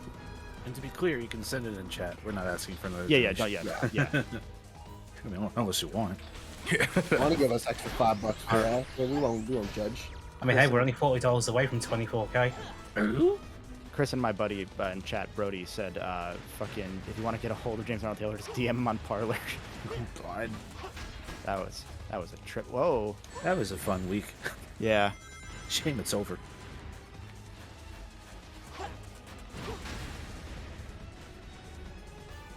Is the egg Genesis crashing into you? Is that like you die if that happens, or is it just rings? No, you just lose. You just take damage. So You take damage, but you won't die. yeah, Okay. a way to speed that up is to go immediately underneath it, take the hit, and then just move ever so slightly, and then it just sort of goes. It's good enough. Oh, we have $40 from a Toast Ghost. Thought I was done with donations last weekend, but seeing you guys so close to 26K makes me want to give one last time. So we are now at $24,000.69. $24,000. I can't play the button now. Fuck. I'm in a speed section. No. Family. I said, here's a question. Were any other versus games considered for this marathon, such as SNK versus Capcom, Street Fighter X Tekken, MK versus DC, etc.? I don't think we had any fighting games planned, but we did have some games we didn't quite despite the visual reference being pretty much an homage to Marvel versus Capcom, no, strangely enough, there was not going to be many fighting games. I think MVC was a late idea. Yeah, we should probably do that. To admit, because as you could tell from like the original, like from last year, originally the title was the Charity Room Civil War. So you're like, oh, since it's reference to a Marvel thing, we should put like a Marvel game in. So we're like Marvel versus Capcom, and then when we decided to change the name of Civil War, we used like Charity versus Room because Marvel versus Capcom. So it's like technically, yeah, the thing is reference of Marvel versus Capcom, but that was like a last minute decision. Yeah. Thanks, Yeah. world. Yeah, no points for guessing why we changed. Someone asked if we've beaten Super Mario Oddities. Not quite. We're Mario close. Oddities was 24,241 and 60. I forgot to say dollars. 24241.69. So we are $241 away from beating Super Mario Oddities, or at least matching it. How come this boss wasn't called the Egg Mega Drive in the UK and Japan? Because Sonic Team are a bunch of fucking hacks. Yeah, I've said Not fans. funny. Did not laugh. Huh. There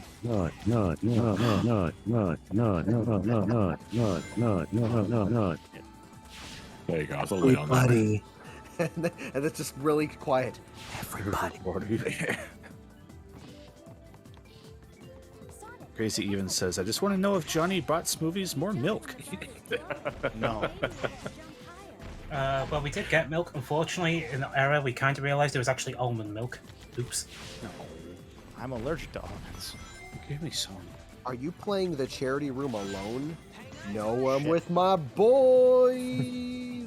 Alone on a Monday, playing Charity versus Room. God, you're admirable. God, you're pathetic. No, Sonic, I'm not going right up the middle, you phony. I'll take a donation. Oh, Hey, get the dirty Sky glass. Gem. Get the Sky Gem. Sky Gem, Purple Gem. That's where it's at. Okay. It's aquatic base now, right? Yep. Yes. So. Otherwise known as the music of "Oh my lord, oh my lord, oh my lord." Gotta ring those bells. Oh, it's fine. It's like in Wave Ocean, bloody Soul mentioned one thing and I can't hear it again. It's when you've got the lyrics coming to the song. It just sounds like don't know what I'm doing. Yeah, use Sky Gem to insta-kill the White Wyvern. I'm garbage at that. I like to do the white gem strat instead. I don't know what those are. See, I just like to use the purple gem to go out of bounds The during that sky boss gem, fight. I'm not terribly familiar with. The white gem, I know how to do, but you can pretty much buy a Sonic Man. If I had time, I'd race you, but no. I think you have plenty of time. Cyan Gem, you angle it, you chuck it, and then you go for a thing. Angle it right on the wall, you'll be skyrocketed. It can be useful in a few places in Aquatic Base, but not many. Like The purple worst gem's part- just infinitely better. The worst part is, like, there were a couple times where, like, I lost, like, 3 to 5 minutes here or there, but I think otherwise we've been pretty close. It's just loading screens really are adding a big time. Yeah, you're just a level behind. I think I'm 2 behind now. Oh, 'cause wait, he's, yeah. Tropical Jungle, I have Wave Ocean as well. Wave Ocean, Kingdom Valley. So I'm a couple behind. Oops. Yeah, you're about 3 behind. Where the fuck? Camera? Where? There we go. We have $20 from Henry, who says, imperatively irrelevant inquiry incoming. What snack do you believe provides the most satisfying crunch? A good chunky chocolate chip cookie. Okay, so crunch and not because do we count chips? Because chips are crunchy. Or chips, Yeah, any snack, I think. So I would say Blood of the Innocents. Tostitos chips, like any sort of like any sort of tortilla chip. I really like any nacho or Pringles. Holy shit, my game's going at like 1 frame per second. Ah, so you're playing the Bethesda PS3 experience. You're goddamn right I am. You're playing Adabat, Jungle Joyride. If you get too many of these in one sitting, not that I've ever done that, but those Frito twist chips that are the barbecue, whatever the fucks, the gray bags. Oh, Sonic. I fucking love those things. Those might be my favorite. Oh, that worked out.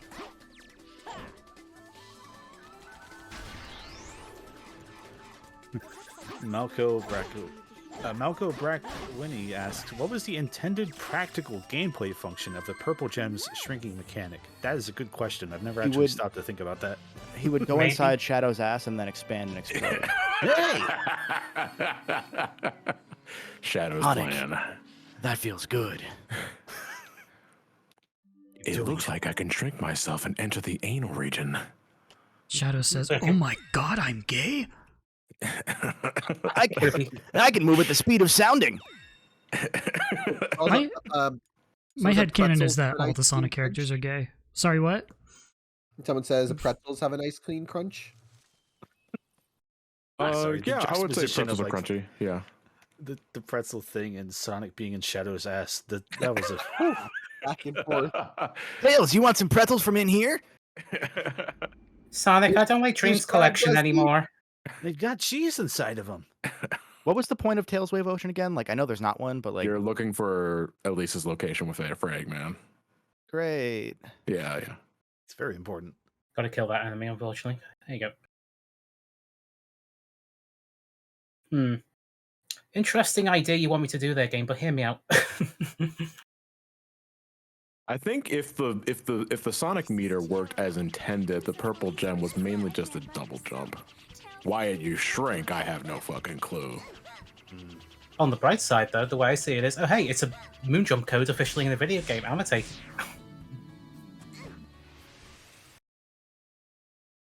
And of course, Also- Sonic floats in midair for a second there. Yeah. I also hate how fucking slow Tails moves in this game. It makes no goddamn sense. Ooh.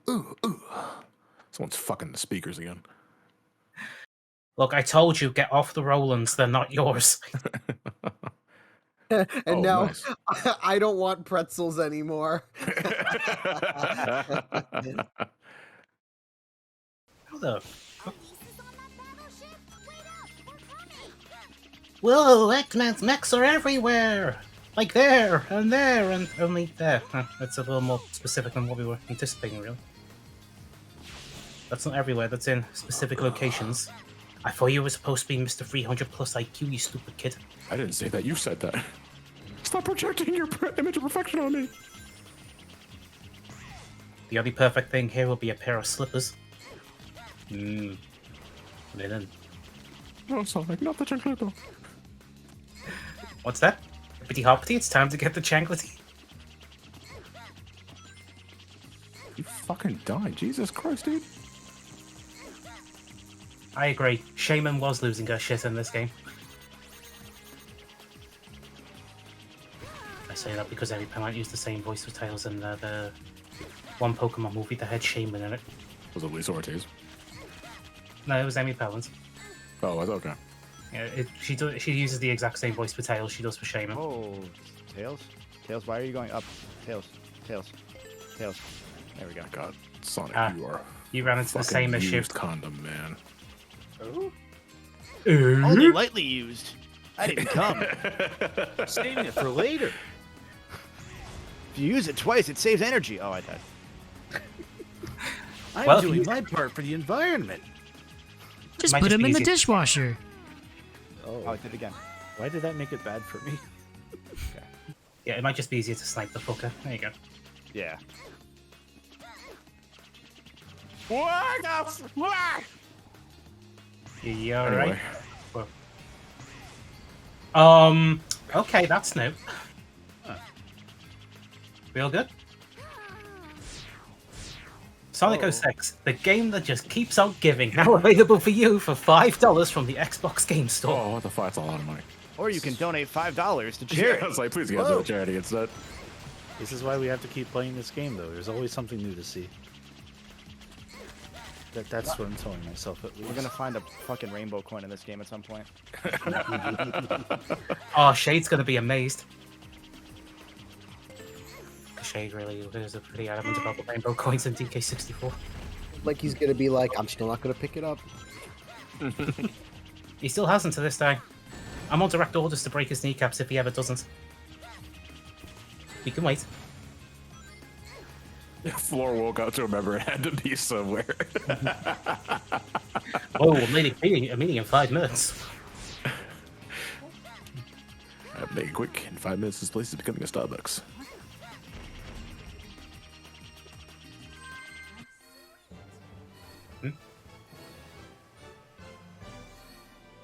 All right, I did it. Even though I don't have a mouth opening animation, I did it. God, Tails' animations in this game are just fucking weird. Because I think they were mocapped. Yeah, they were all mocapped, and they didn't take the time to clean it up. Yeah, because SA2 was mocapped as well, and that game also looked pretty strange, but 06 looks considerably worse. See, I know it was just like a bunch of people in bloody green screen, bloody spandex suits with ping pong balls all over them, but I'd just like to think that they did the same thing, but just actually made them fursuits to do the whole fucking thing, and just for that extra level of punishment, and because Sonic Team's like, we want that full authentic experience. God, the shit that was revealed about SA2's development. Okay, no, I don't. Wait, Unleashed was the first one to do manual touch-ups on mocaps? Fucking hell. But they were all animated afterwards. Okay. So that's why it looks better in subsequent games. I mean, 06 had like all the fucking production values though, and I'm still waiting for another Sonic game to have that. Maybe Frontiers. Maybe Frontiers. I'm not sure. Like maybe Frontiers. Yeah, it's too early to say. Which door is the one to the old castle area? The door to the old castle. That is It's in that big thing in the water. northwest corner. Oh, So the bottom door- left, or wait, I might It's be the top sitting- left. So where you are now, you need to head straight west. Yeah, I'm West, sending you okay. the wrong way. Sorry. No, you're good. So you're heading for like that corner over there in the far distance near a cliff face.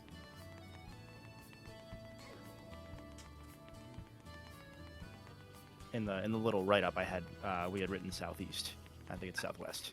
No, it's northwest. Northwest. Okay, we're just completely wrong. We're gonna win. One of the commentaries asks, how many days are left of the event? It's 2 days, and this coming Saturday. Since we broke 20,000, you all earned another day of us doing things and such. So the 20th. Yeah, I was gonna say, what are we doing on that day specifically? On the 20th, let me pull it up so I know that I'm right. Kevin, did I give you the wrong compass direction? You said talk to the old man southeast. Is that not? Do I have to talk to a guy before I get access to that room? Maybe yeah. that is it. Yeah, you got to talk to the guy next to Okay. the bell tower. He sends you... It must be the bell tower where you start the actual. Okay. right. Okay, that makes You don't sense. go through the door. The door never opens in the campaign. Gotcha. Okay. Strangely, It does for other characters. but not Sonic. Great. Yeah. That's so what my we're bad. doing Saturday at noon Eastern, 12 p.m. Eastern. Kevin, myself, that Trav guy, world famous JTart 9. I think Sabrina's joining us, and whoever else we can squeeze in are playing Rocket League until 3 p.m. Give or take. We're still a little TBD on this because of the next game, which is Kirby's Dream Buffet with Catherine, Ted, Sabrina, and I think we're still waiting to see who buys the other game on that. We're going to be playing that for a few hours, and then there's going to be a Crash Bandicoot relay race of the games that didn't win the initial bid war. So we're starting with Crash 2, and is that John versus Ryan on Crash 2? Yes. Okay, and then Crash 1 with Experiment versus Linky. That starts at 6 p.m. Eastern, and that will be the final, actually final event. For real. We're not doing any more. Yeah, I got other things to do. I mean, unless, you know. I mean, You want to donate $1 million, then maybe I'll consider it. I won't. Oh, shit. Haha, JK, unless. FGP 1996, saying Sonic Shuffle's cutscenes look worse than SA1 is no way a hot take. His fucking That mouth is- and shuffle alone. Yeah, I was gonna say everyone's vagina mouse is more than enough to the squad. Like that's lukewarm, baby. Thrust is increasing. Sponsored by Blue Chew. Chew it.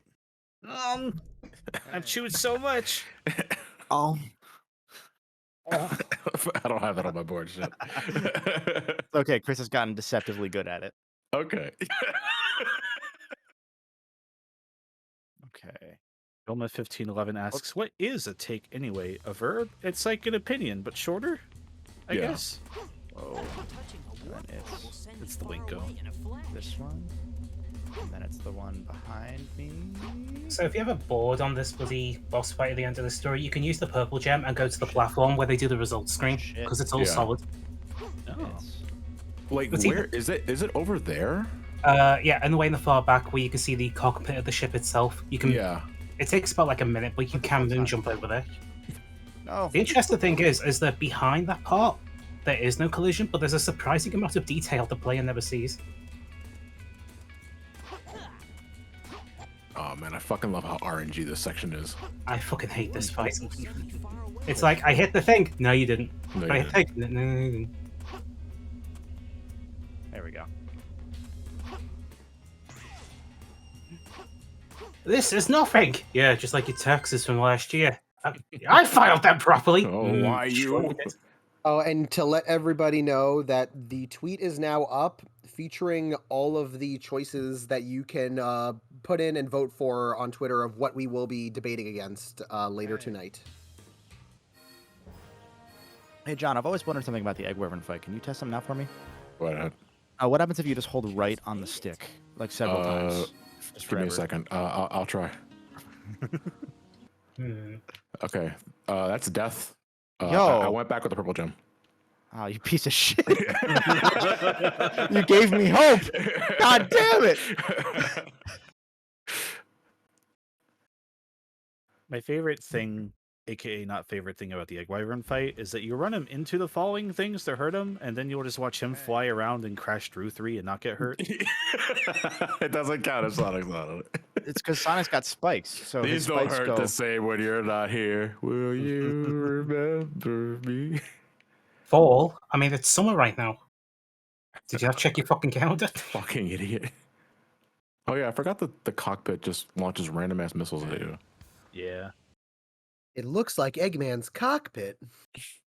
Crunch. Hey, cockpit. Nice smile. Stefan, Yeah, I have my game ready to go when you tell me to say Yeah, go. we're about to reach the end. Is it illegal if I vote in the poll? No, we all can vote. I mean, it's like you don't see. Yeah, nobody sees who's voted who. We can all vote. No one will ever know. All right, time to set up a couple of bots. I mean, you heard nothing. I mean, you can do that if you want. There's no Log in as law saying. FTCR. Shit.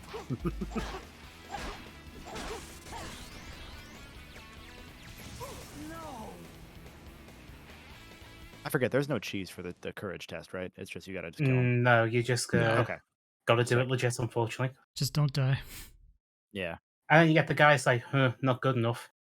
Whenever you fail. If you die, you got 4 loading screens you got to wait through. Die in real life. I'm on loading screen too. It's okay. If he dies, he dies. I forgot they shoot out electricity down as they die, so I walked into it. You want to go around to the backside of those guys. Oh, okay. That's right. Fuck Okay. me. What happened there? He just decided to stop getting hit. Let's go. We got a chance. How do I do the moon jump skip again? Where's the cockpit at? Is that it over there? It's all the way at the back of the thing. It doesn't skip anything. It's just you can go there and walk around. That's it. Like, there's no actual tangible benefit to doing it in the boss fight. Okay. I thought it was like a boss skip. No. Like, I wish that was a skip, because otherwise I'd be like, oh yeah, we'll do it. We can call it we can call it the experiment skip. Finally, get fucked GDQ. It's never old to me. Hey. It's so good. Hey. And then you've got Mr. Monopolies. Oh! I know he's supposed to be the mayor, but no, he's Mr. Monopoly. Lord Regis Philbin. We have $15 from The Legend of Daniel, who posits, like, hey, Scoob, what are you doing with that jar of peanut butter? Thank you, The Legend of Daniel. God, no, not again. Like, why is there a hole in it? I hope it's not a glory hole. Peanut butter gory hole. That's not okay.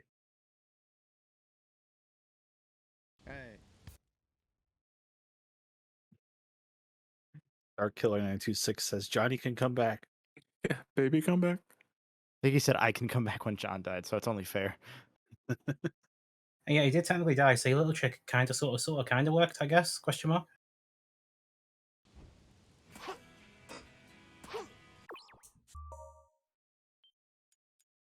I won't comment on the princess. Hey. Oh my god. Why? That's so fucking random. No. Voice director. Okay, so just make a civilian greeting talking to a 3-foot blue hedgehog. Hey. Hey. Okay, good enough. All right, we're recording now. The guy already left.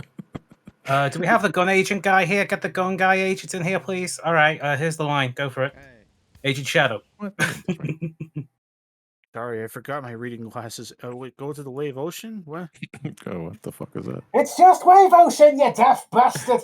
That's impressive. If only I had my reading glasses, I could hear him.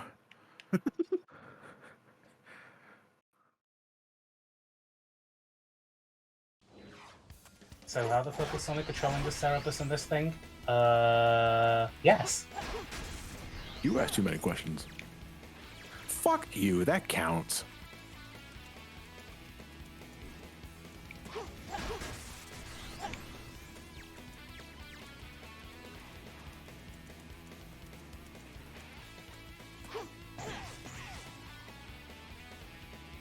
I mean, to be fair, I can do mods on my 360 version because I have access to the game files, so I can swap them around. I'm waiting for John to beat this boss. I gotta go to the bathroom so bad. And from what I remember looking through the I'll try to move a little files, faster. all of the game audio is in .wav format, so provided it's the right file name, you could easily swap it. Question mark. Whoa, holy fucking shit.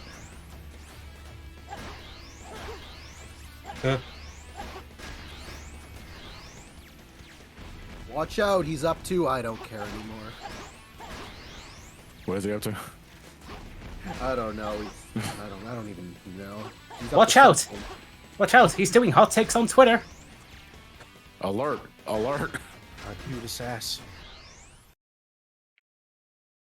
Also, the Book of Darkness and Scepter of Darkness. Yeah, that's another. Have you I'll be the retrieved- one to fill your dark soul with light. Whoa. Whoa. But Dad, this is a Wendy's. Not for long. Soon it'll be a Devil May Cry 2. What? I don't know.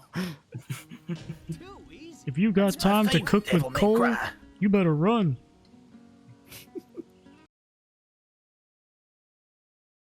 Hi, is this Wendy's customer service? I want to know why you don't have any peanut butter. I used to No, be able it's- to just walk up to the pump and pump it out, but it's just ketchup. Sir, we wish to inform you this is a 7-Eleven. I want can't my count fucking that, huh? peanut butter. Sorry. And I want a better payment, but you don't hear me complaining about it. They still make those Skippy peanut butter tubes. Anyone in chat know? Yes. They Oh, made they them. do? They made them bigger, so you know. Yeah. Oh, did they? You want one? This is interesting information to find out. Yo, I'll report back on Saturday. Pog. Why can't you pick Rouge during the love conversation? Because Shadow doesn't do it. So Sonic can hit it. All right, Shadow, time for the test of love. Just turns around and walks away. And then you get the results screen. I don't even love myself.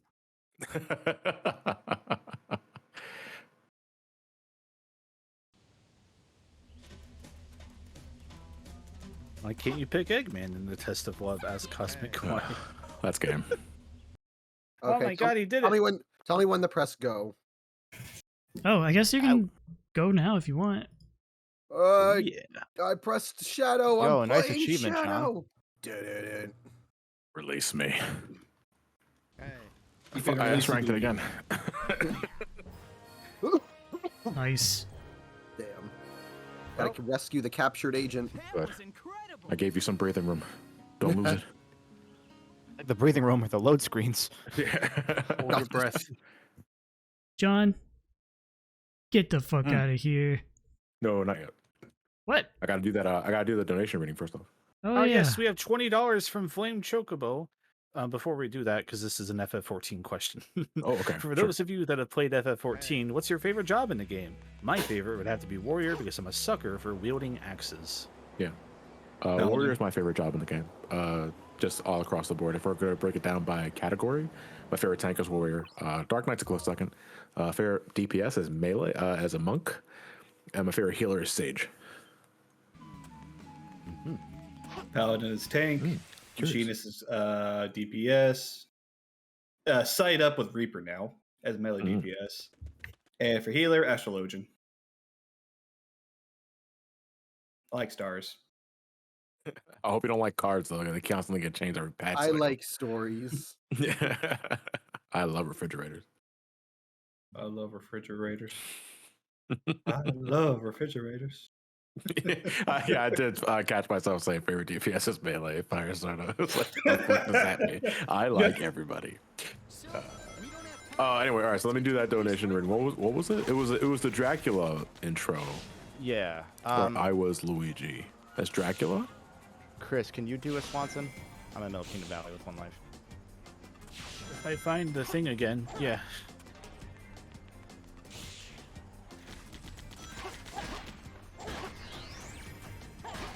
All right. If you're Richter, then you have to start us off then. Yeah. I wasn't prepared. I wasn't. I was like, I'm not gonna do that shit. I'm safe. Mix.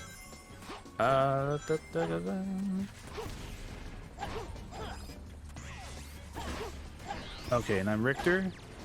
Yeah, you're Richter. Okay. Die, monster. You don't belong in this world.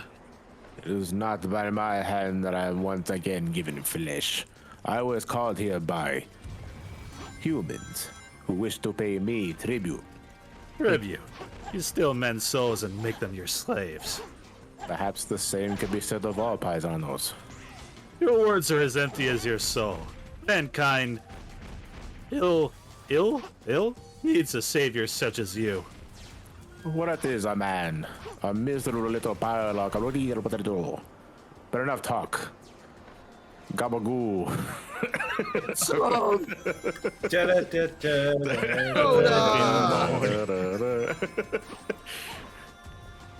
You've been visited Shadow. by Gabagool. Why you?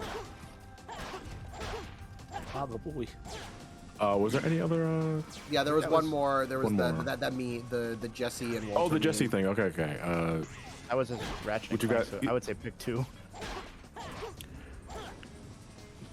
I don't think we also ever got a clear. Please read this specific. No, it was the one I posted. That one I Oh, posted is the one you sorry. sent. Yeah. We get a lot of memes in there, so I was just like, yeah, that's a meme. So it's like I was- anybody that wants to take it. Yeah, just because you guys said wanna as I mean because you said as Ratchet and Clank, but nobody can really do a Ratchet and Clank voice. If you want to do it as something else, I'll I be think the that would- Duke of Soliana as Walter White. ah shit. I can do Bentley as Jesse, I guess. Oh, that's a Oh. good combo. Sure. Okay. I'll take Jesse then. Listen, I'm telling you, Pepe the Frog is pretty fucking based. Based?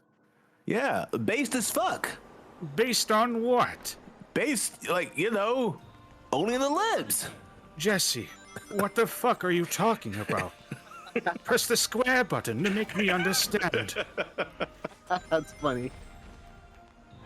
Input, bitch. I'm alone and scared, and also dead. You remember when Bentley broke bad? Remember when he broke his back? Broke his legs anyway. Yeah, he has to cook meth in order to pay for the Oh, surgery shit. for his legs. I jumped early. Oh. That poor fucking turtle. I'm He just never gonna kill got a off. break. Yeah, I'm just gonna kill off because I only have 1 life. That's a shame. So knowing that you can't actually just destroy all the spotlights like you're on your own, you have to use the trucks. Kevin, I'm going to give you the pro silver tip because I realized you may not know the pro silver tip. If you mash, Oh, if you mash, fucking Christ. Yeah, Yeah. no, I forgot. I looked at that way too late as you were No, dying. no, was no, like, oh no. Just completely slipped my mind because I was trying to think of if it's this aquatic base and then the boss, right? And then I'm done. Yeah. Okay. As sick. long as you remember to do the weird overworld bell the ringing bells. thing. Yeah, I know the Yeah. bells. That's like the other weird left field thing. Sick. I should have just killed myself earlier and gotten lives back instead of doing it and hoping. But that's my fault. All this stealing ain't paying for shit, Sly. I'm cooking meth. Then Sly and then Sly's like, I know we're thieves that like steal, but like meth, that's going too far.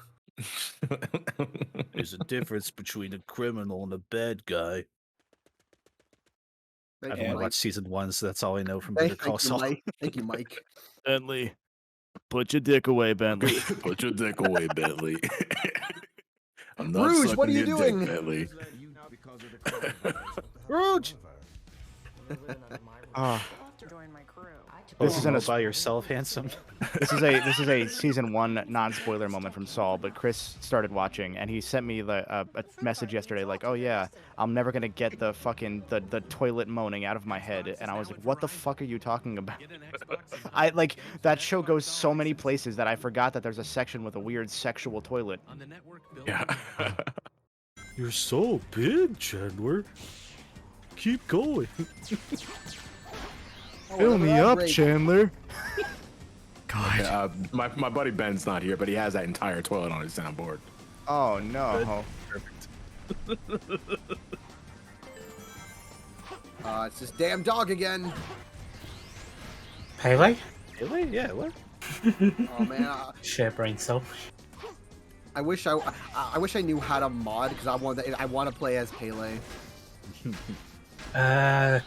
Model swapping will be easily doable. The problem would be how bad's it going to break everything else if we do it. Like I can barely handle emulating games. It's like mod. Like if I try to mod something, it just my computer explodes. I'm like I just don't try. Well, I mean, it wouldn't be the case if your computer explodes. It'd be the case of you might kill your system if you don't know what you're doing when it comes to 360 or Yeah, PS3. exactly. And I don't trust myself to be competent enough to handle that. So I'm like I'll just watch from afar. I wanna be where the modders are. Well, I mean, you could always just send the system to us and I can take care of it.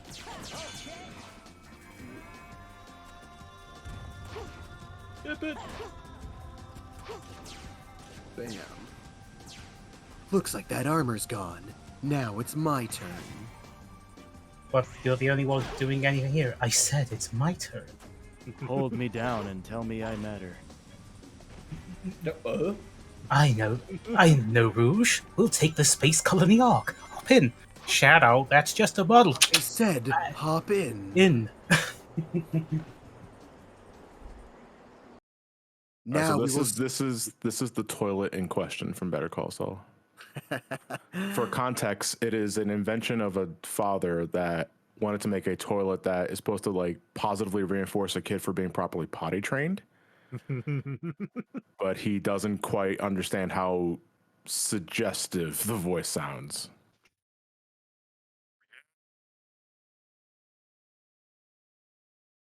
There's one more. I don't think they're coming through. Yeah, they're coming through. One second. Oh wait, I think I might know one. Give me a second. Oh, that was fucking weird.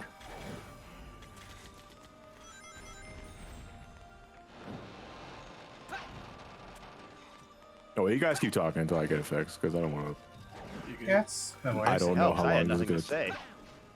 It'll take a couple years. I can't believe it, Chris. You're actually at your section. Oh, what the fuck, Silver? Why would you do that? Why would you not jump? You piece of shit. Oh boy. Steven, how would it go? What? What? How did what go? The bathroom? Yeah, I was wondering. It's in suspense.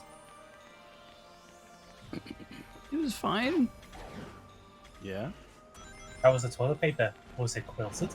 Did it talk to you? I'd be concerned if it did. Keep going, Steven. Hey, notice you were rubbing down there. Oh god, no.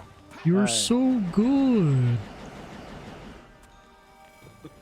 Hello, Stephen. You're quite good at ripping me apart. Chandler's my youngest.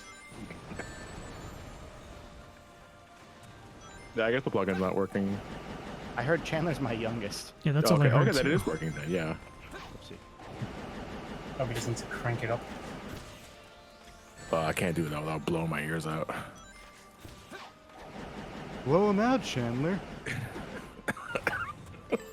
I gotta put these on my board. Ben has it already, but I don't. Head for the old castle.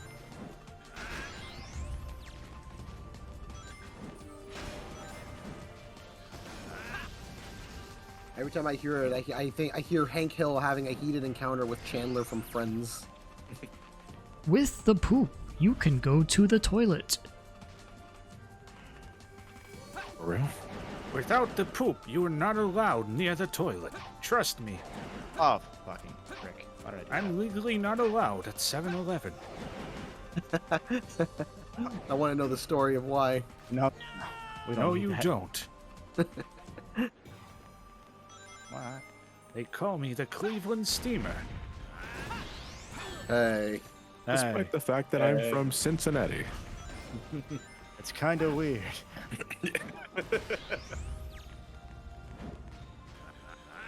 I like the idea of the Duke of Soleanna being an Ohioan. Yeah, Soliana is just in, just in Ohio. Yeah. It's not in Italy. I'll be right back.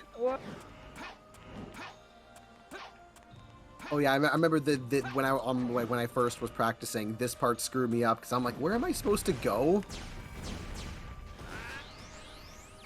I legit don't remember. No, anything I about know. I remember campaign. now, but it was like Yeah. because there's like a corner in this map. There's like in the far corner. There's like a spot where you have to like jump into a portal, which then takes you where Kingdom Valley is. It's like because I tried to go to Kingdom Valley where it normally is, but there wasn't anything there. I'm like, where do I go? It's like, oh, there's like a cave in the corner somewhere that like brings you into a portal. Well, you have to use your chaos powers to break down rocks, which then takes you to a portal to go to Kingdom Valley. And it's like, what the fuck?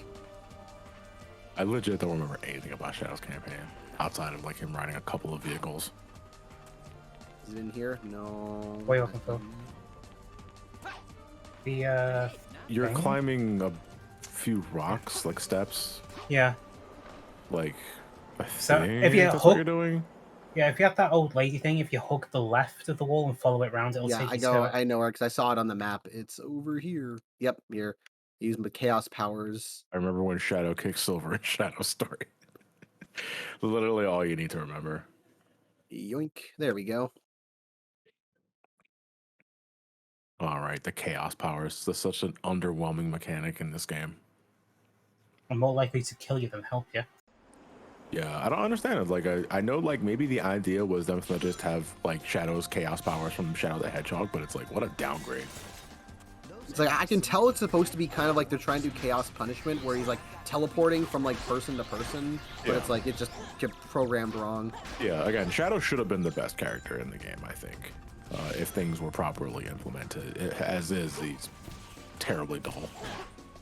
And then Black Knight actually made chaos punishment cool. Yeah. Probably because they had extra, they probably weren't so crunched for making the game. I say that, and maybe, I'm not sure. Nice, Kevin, you remembered. I remember that one. I don't remember anything about what you did in Aquatic Base, though. So. I'm pretty sure that was one I could have literally just not touched it and been fine. I think this is the only one. I think Wave Ocean you have to do stuff, or... I think both you can get away with. There's one that you can't. I know that for sure. I think it's the Crisis City one. You can't not touch. The Crisis City one, I don't remember how that goes. In Wave Ocean, if you clip under a rock and go under the stage, you can free fall it the rest of the way. Yeah. Yeah, Nora agrees.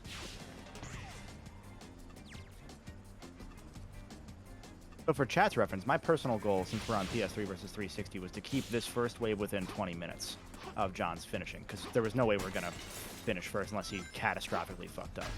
So I think I'm going to be a little behind that, but so far, not too bad considering it's Sonic 06. Yeah, I always keep forgetting where exactly the keys are, so kind of hope I remember. There's one in the tower. Yeah. There's one in the tower. There's one in a wall area surrounded by enemies that you need to kill in order to release it, and then the third one's on a little island on its own. If you want to get into this, you'll need to break the stained glass window. Yeah, stained glass, not the stone. Yeah, not that one. Get out! There you go. This being 06, you will just get stuck on walls. Just get stuck. Yeah. Get down, do. I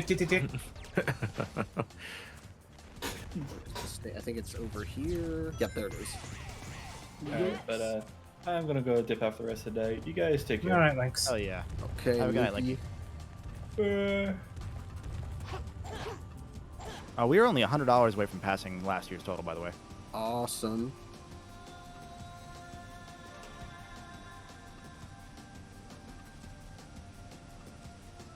The only way to use the bombs properly is you got to jump before using them, but you also, if you do that, that leaves you open to getting hit. So yeah, there's a considerable amount of windup to Rouge's attacks. There's also, like, I don't know what causes it, but sometimes you'll throw 5 bombs instead of 1. I think it's like you hold down the X button and then you go bam. You shoot a bunch of one at once. Yeah, you're heading the right way. Yeah, because if you see that little island off on its own in the background near the wall, that should be where key number 2 is.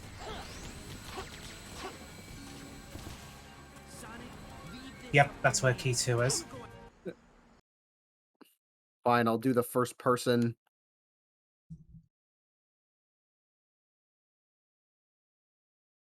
Nope, that was another Gamergate point. Not another one. Which way is Would it's anyone not this way, it's down here. would anyone mind if I it's not that invited one? the lurker? Right ahead. David. The host of the Great Sonic Debate speed Yeah, round. it's further down that way there. Lurk? There's only one? Did we read this $40 donation from Chef Kilo? I don't think we did. Okay. Since Chris MykonosFan died yesterday after Kevin the Pity Bolt killed him, can I get Chris to sing Bakamitai either in English or in Japanese? God. Yeah. I'll send a link. Okay. It's in voice chat. I say do the English, because we did the Japanese already. Yeah. Do it in English. That's cute. We also have a $4 donation from Anonymous. No comment, but thank you very much. Thank you so much. Thank you. Yes, after you've got key 2, you should see an island out in the middle of nowhere at the far back. That should be where the third and final key is, past all the wooden barriers. Yeah, I think it's over here. Yeah, I remember the this right one way. is out in the open. Yeah, there it is. Oh, by the way, I didn't say it, John, but good run. Yeah, I kind of already erased it from my memory. You just went to a comatose state the whole way through. Just almost exactly 2 hours. So. What happened? It's like when Will Ferrell went through that and had that debate in old school. It was like, what happened? I blanked out. All right, here you go. It's like that meme where people rewrite the Matthew Lillard quote where he's like, I just kind of blanked out and just like the spirit of something took over my body. Yeah, the spirit of Sonic 06 spirit took over my body. You might want to play it set. Yeah, I know that always keeps happening. This one sucks. Yeah, Yeah, I would say not shoot anything.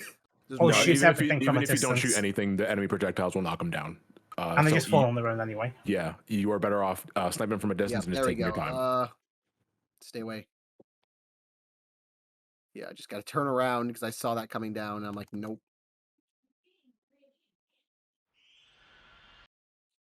Just hugging the wall. You were so God. scared.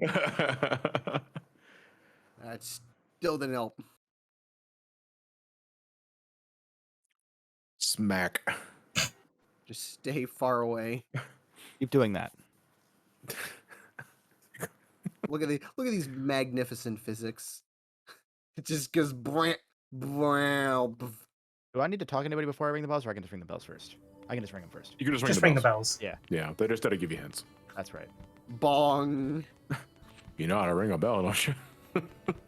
Ring that motherfucker. Like I'll ring your bell and Dex the priest in the face.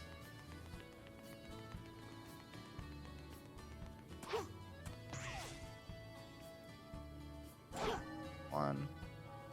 I think like the most hilarious way to die in this, besides getting canceled by one of the towers, is like, so those boxes are constantly rising up and down from the water. I think if they're positioned just right, they will just topple Shadow's hovercraft. Oh. And then you just physics to death. How do I get up? I got over. How do I get over there again? I think it's around here. Yeah, this way. No, that's another Gamergate thing. I keep finding silver medals. I'm not trying to. Keep grabbing them. You're looking for a tunnel. Look for a tunnel. Yeah, there it is. I just missed it. There's one west. There's one southeast. There's one north. Is the southeast one in the dome where There's two towers and there's one from the main church. Yeah. One didn't pop up. Like it literally popped on screen as I walked towards it. Oh, okay. Because of course, why wouldn't it? Yeah. No, Steven had in the little guide he had written southeast for one of them, and it is southeast. It's just I thought that was the west one because it was west of where I was. I thought you said west. Yeah, see, if he wrote like, oh, southeast, southwest, I would just be like, yeah, I'm not. I wouldn't. I have such a terrible direction, so I'm like, yeah, I wouldn't get it. There's no, a the map. directions are. Yeah, the map makes the directions good because it's always a static map, so it only goes oriented. That's true. north. That's true. Yeah. Which is one of the cool things that 06 does. I can't believe I said that. But yeah, like that makes it really easy to orient yourself. It was just that relative position is kind of fucky when southeast is there. Otherwise, yeah, like, there's no landmarks for me to write down. Next to the building? Yeah. No, yeah. Over the bridge? You had it right. It was literally just that because you spawned next to one. Gray. Yeah, everybody. I see people in the chat talking about how bad the hub worlds are, while they love Adventure and Unleashed. Yeah, well, Unleashed is after 06, though, so I feel that's kind of a given. I like Apatos because it looks like Soli. Is Unleashed 06 too? I mean, they are both Sonic Adventure 3, so. Yeah. I mean, every game after is Sonic Adventure 3, to be fair. I'll make you Sonic Adventure 3. Boxes! Can you, please? I've been waiting for a very long time. No. Now that you want it, I'm not going to. Backpedaler. Damn, Azuka. You using that fucking gem. Oh, shit. Homing attack, fuck up. Firesona, what exactly do you mean between static map or rotating map? So like some games have a map that rotates relative to your positions. Oh, fuck that. All right, static map. Yeah, I prefer map. static maps because it's easier to orient yourself in weird situations. Yeah, if the Chaos Spear was handled, like the Chaos Spear could have been a really cool thing if it was handled better. It's like, oh, you just shoot out a spear that stuns enemies, and then you can attack them. Oop.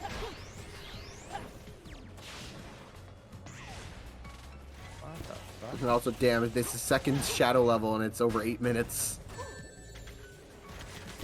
And then silver just gets even longer. Yeah, if you're not privy to like how to manipulate shit, which I'm assuming who's playing this silver? Experiment. Me. I'm assuming you're just gonna be playing as normal as possible, not really breaking anything. I mean, the only thing I'm probably going to do is snooker skip. That's about it. You gotta take snooker skip, you know. The pool stuff. Oh, okay. the ball puzzle. At the end.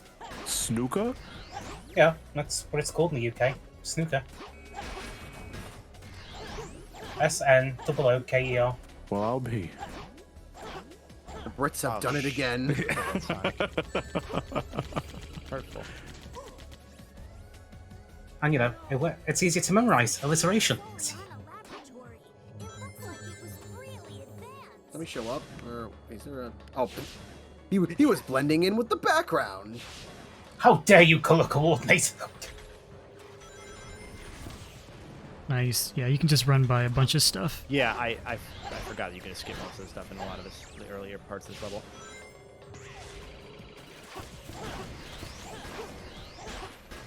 Hey, we have a $250 donation from Flaming Claw. Woohoo!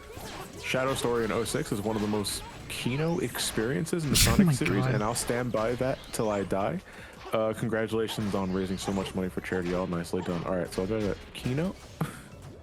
Kino is a word that the internet uses to it's basically just a replacement for goated or raw or best. It's just another overused internet trope of, oh, this is good. I mean, you can argue. I mean, I won't argue that Shadow probably has the best story of 06. Sure. I just don't like the campaign attached to it. I just think it's dog shit. It's but like, yeah, I mean, it's a great fix from Shadow's story. I think 06 does benefit Shadow the most out of all the other characters. Oh fuck! I will say if Ian Flynn and one of the Sonic comic artists wrote a version of Shadow's story in a comic, I think that would be pretty great. I think they could make it truly great for like that. Yeah, like Shadow gets all the raw moments. Like, he gets the coolest moments. I just don't like Mephiles. I think Mephiles is a fucking weak ass villain. I do want to toss out quick. I think we passed last year with that donation. Yeah, and we did. We are now over Super Mario Odyssey. Here. Yeah, look at that shit. Great shit, guys. Yes, you as well, Flavor, for setting us over. I'm not sure about the Shadow comment though. it's kind of a bittersweet pill to swallow, but fucked up. God damn it. The final line's pretty good. The final line's pretty great. That's annoying. What was it again? It was like, if the world's against me, then I'll fight back. If the world will still be against me, I'll fight like I always have. And then he got dun dun dun it. Yeah. And then he takes off his limiter rings and he goes all Dragon Ball Z. And it's like, no. Fucking he twists his arms and they come off on their guns. Yeah. this is the android ending. I legit expected you to start breaking up into Flintstones music for a second there. I will fight like I always have. That was tackling through all the Mad Plus clones. TJ made that same joke in the LP, in the 06 LP. He was like dun dun dun, and then he's like, Flintstones, meet the Flintstones.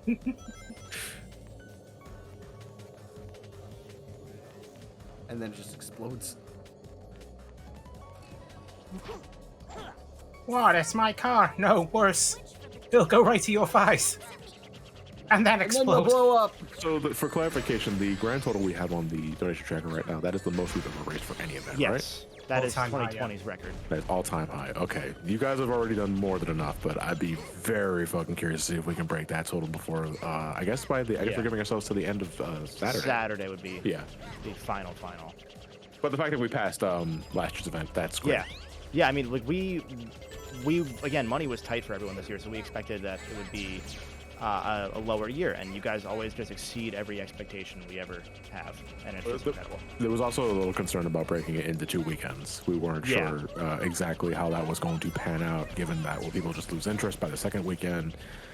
But we ultimately did it because it's just easier on everybody's schedules. Instead of having to commit a whole week to it, given everybody has jobs and all that sort of shit. I'm really happy to see that. No, it doesn't really matter. Like, people will come in as long as there's money for a good cause. Yeah. And like I said yesterday, we're going to be sending out a survey in the next week or so. Yeah. To go and cover things you like, things you didn't like, all that stuff, so we can try and improve once again for next year. And please, on that note, don't be afraid to critique something. If there's something that you think could be improved on, please do tell us. That's how we improve. If nothing's said, then nothing's done. You gotta kill those 3 robots. Oh, I gotta kill them. Okay, Yeah, gotcha. It's easier if you go to one of the platforms and snipe them in first person. All right, here I go. Oh yeah, you can do that. By holding down square. Yeah. Back to killing. Here I go killing again. They're also gonna shoot at you, so. Yeah. Can't have shit in the aquatic base.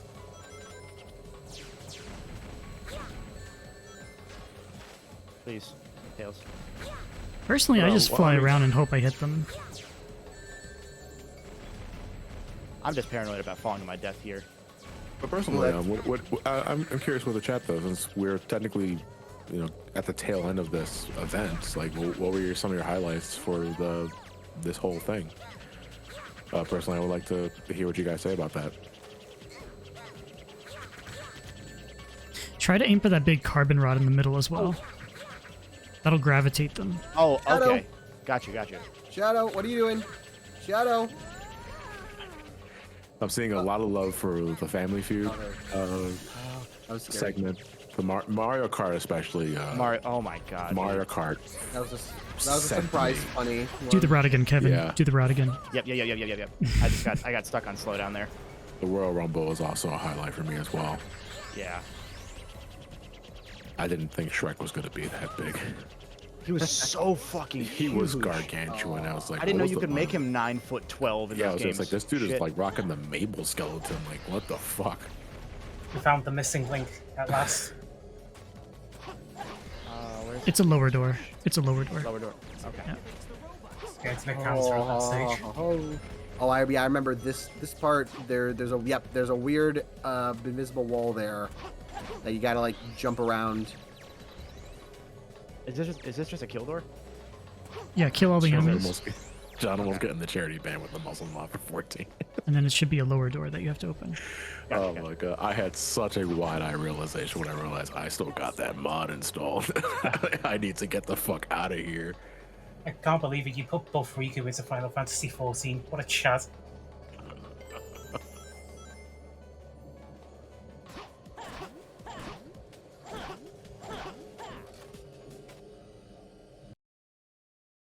Best Daily said Dread was fun too. Dread was really fun. That one, we got to find a way to run that back at some point. I'm so glad Dread ended up being as close as it was. Yeah. Because I knew Trav was gonna based on my initial playthrough of it and watching Trav live stream it a practice run like a day after, he's gonna absolutely curb stomp me. So I did 4 practice runs of that game. Oh shit. That's the game I practiced the most, out of all the games for this event. Because I really didn't want to perform sloppily for that one, and for it to be as close as it was, I'm glad we did that because that was such an entertaining race. Most of the race, I think most of the races and competitions were pretty close overall. It's there's it wasn't all of them were just one-sided curb stomps. Yeah. Yeah, me winning Kirby though is nothing new though. Oh, we won't see you on Saturday for Kirby, so just saying. Nah, the king has earned his rest.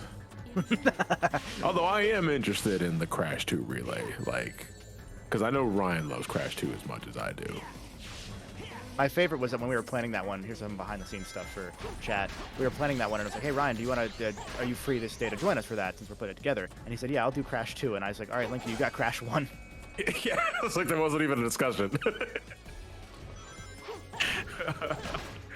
Man, I don't think even we discussed which one we would do. It was just like, all right, you're doing Crash 1. It's like, okay.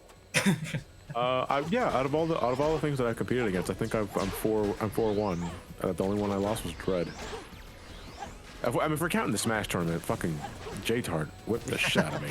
Like, arrive, donate money, leave. Leaves. Yeah, it's like he ended up taking the whole thing, right? Yeah, he won the whole thing. He made Linky Who pull let an out actual his Smash competitive player inside the tournament? Like, that's not fun. Well, the best part is he knows players that are like actually like high Right. ranked in the world. Yeah. So I believe it. He played lightweight. yeah, he's good, but like he knows Yeah. players that are like good. Yeah, absolutely.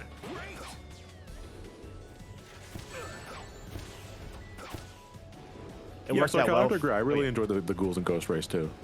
Like I'm happy I was able to lap 10. Shit.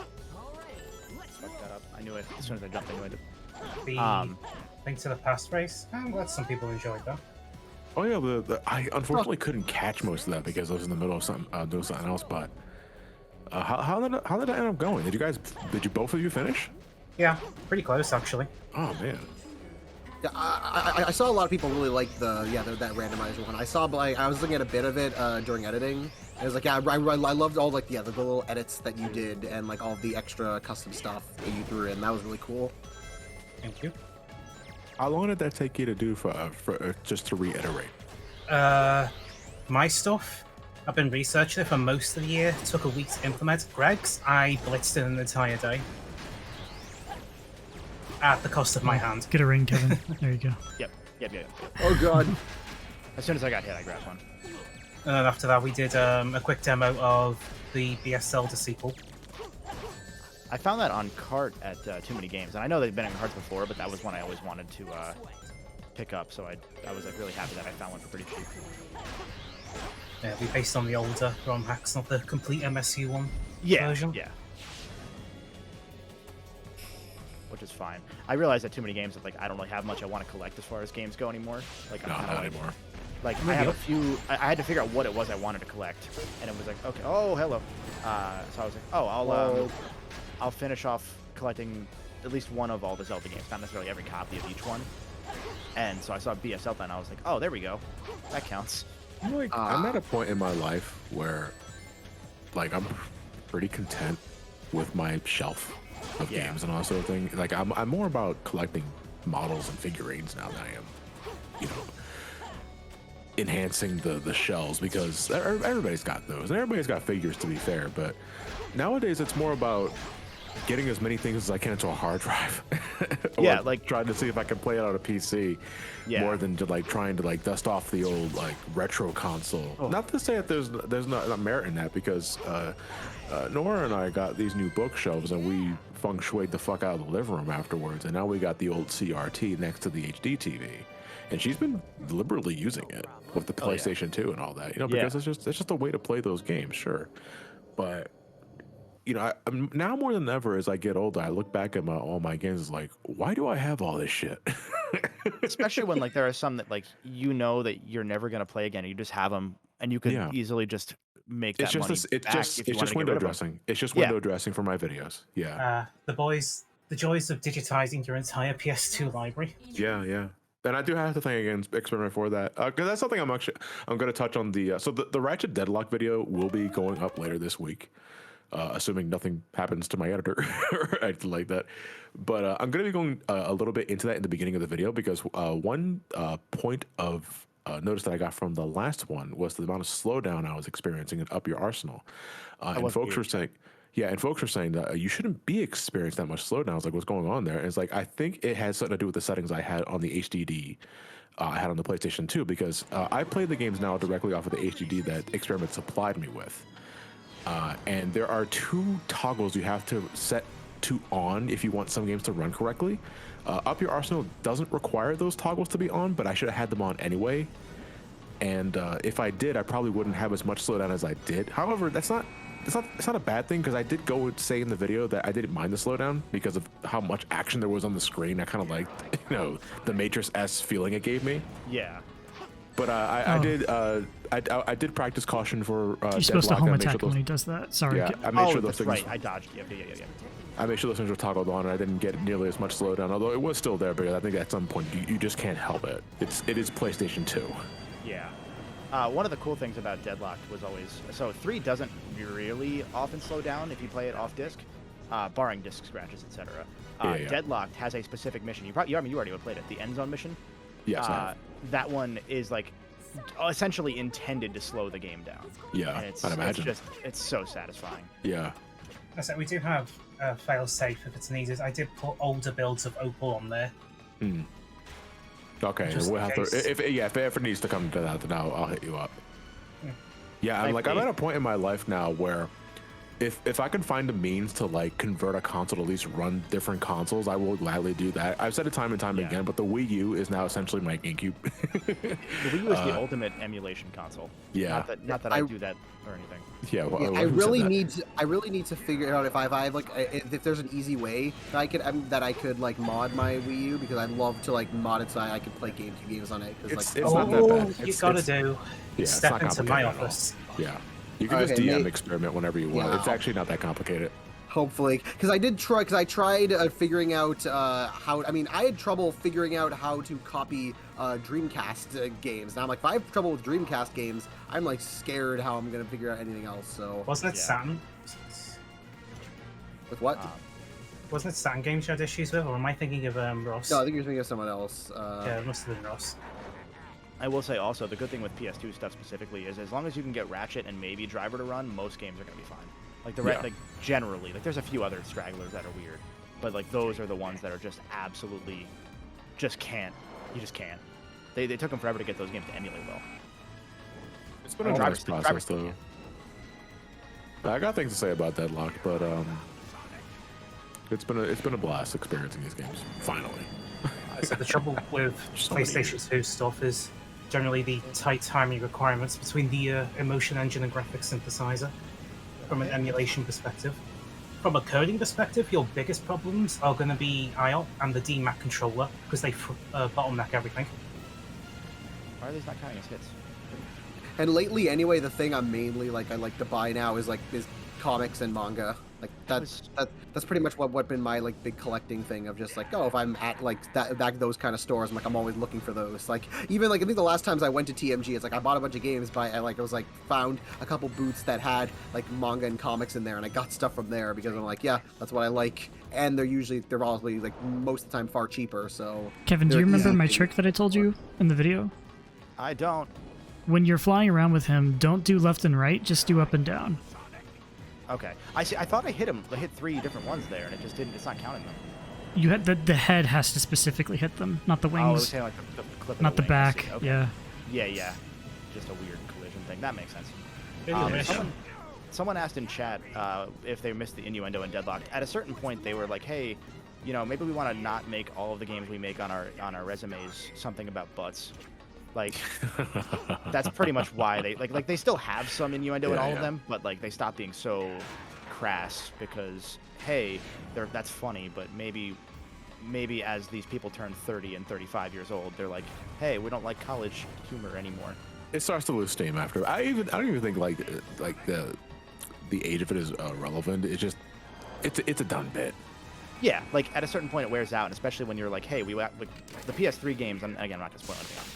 The PS3 games are like, these are the stories that they wanted to tell with the PS2 games. Not structurally, or not like the exact story, but like they wanted to tell a more serious story, but they couldn't because everything was over budget and under time.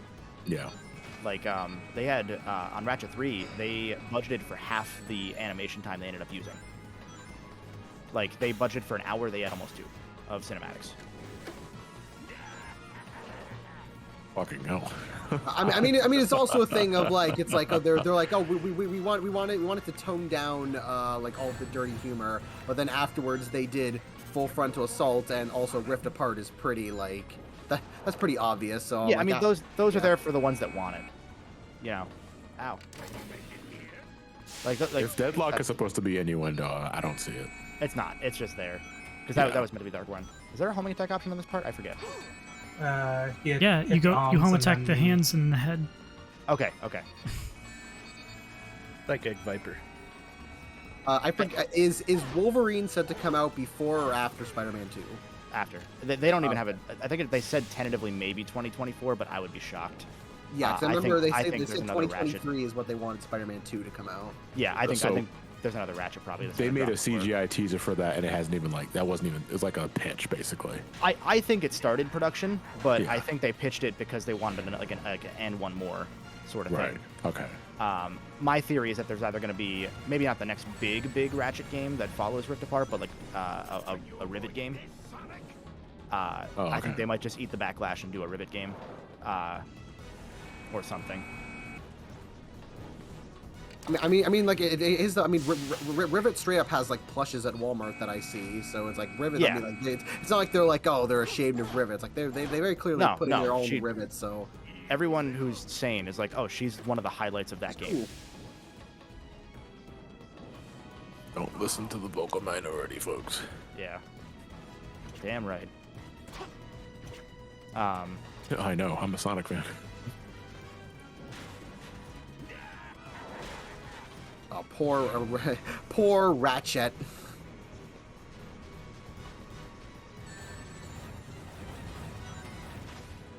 Because another issue with PlayStation 2 I could think of is if you're on the later models, there was a major hardware change behind the scenes Sony never said to the public.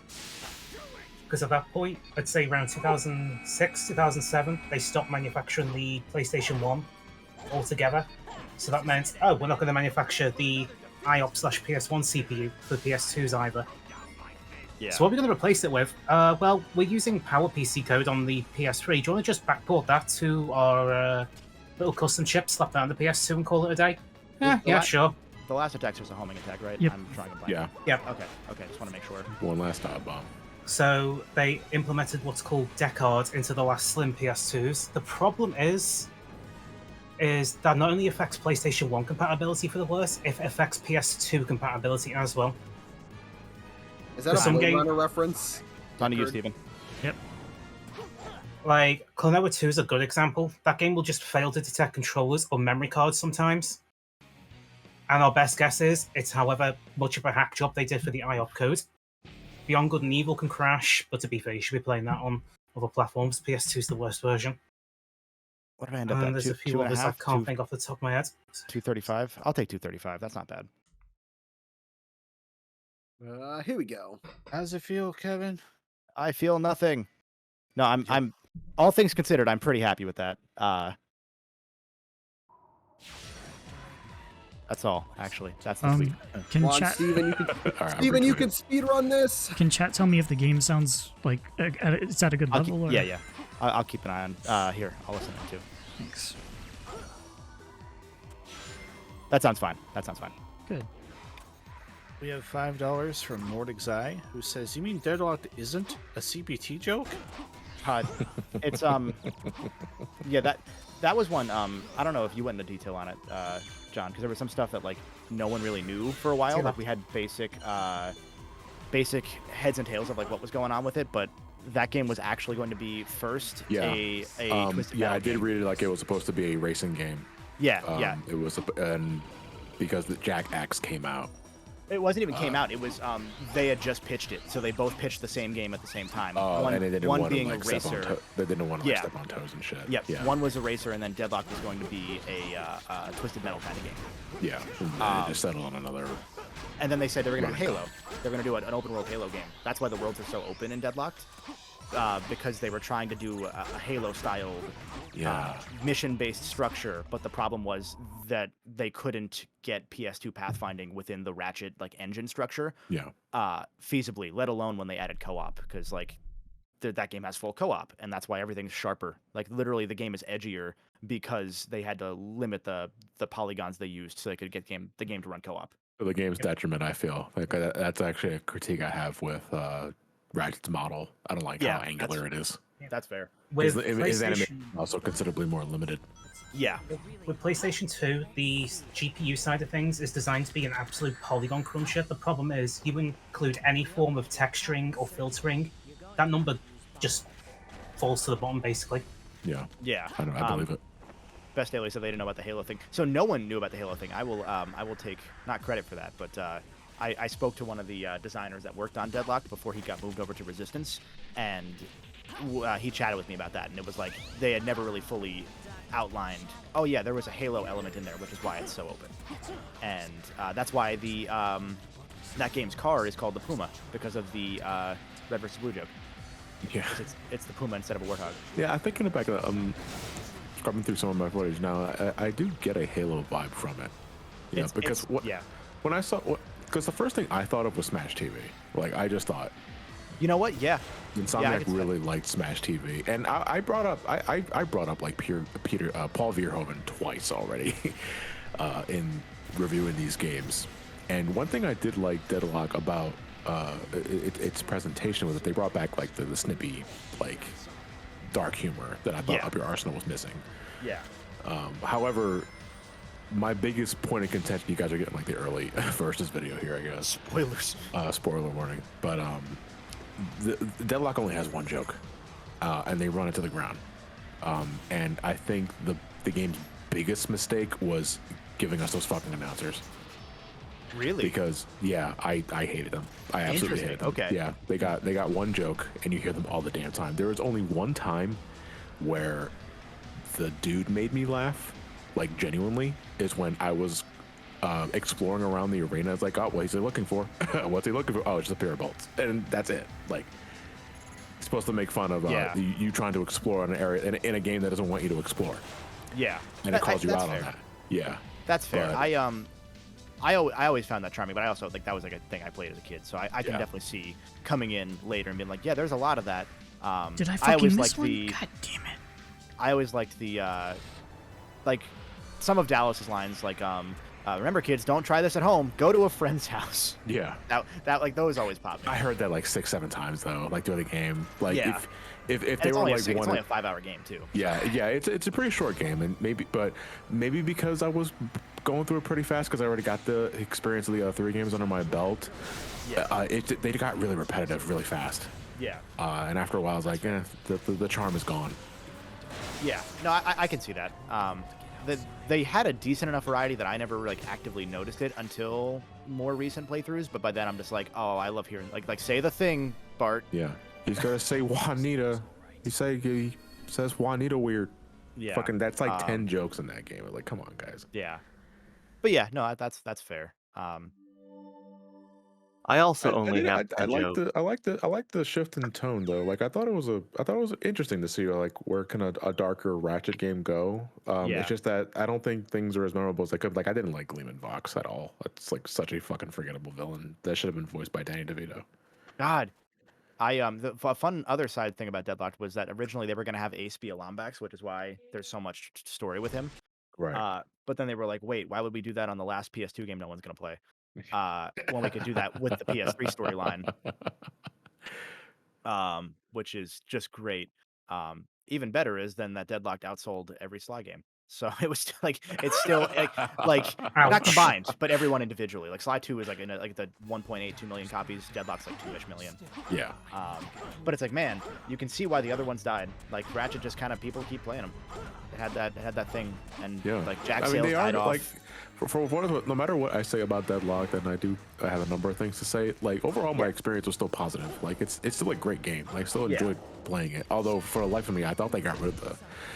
So like the default control scheme is the lock strafe, which is fine because I ended up really liking that from Up Your Arsenal. But they changed how you do the strafe jump and the like the backwards jump, and I thought they were just removed from the game entirely because like, all right, I'm already in lock strafe. All I gotta do is like hold left and jump, and I should do the strafe jump. It's like, oh no, he's not doing that. Yeah, and it's like you have to hold you have to hold the buttons down now. Yeah, to do this thing. And like, fuck, because I was writing the script down. I was like, they got rid of the strafe jump. And I looked at let me watch a long play just to make sure.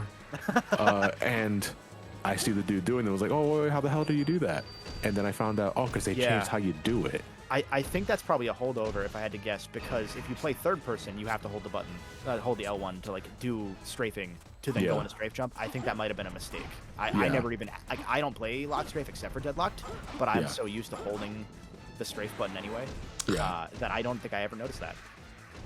Yeah, I've never locked strafed. I've always like held strafes. think- Oh yes, like they hold strafe when I need to like shoot, and then if I need to like move and platform, then take off. Obviously. Yeah, I was a little hesitant, but like, Lewis DM'd me after I handed him the assets of the Going Commando video, and he said that when you get to up your arsenal, switch to lock strafe.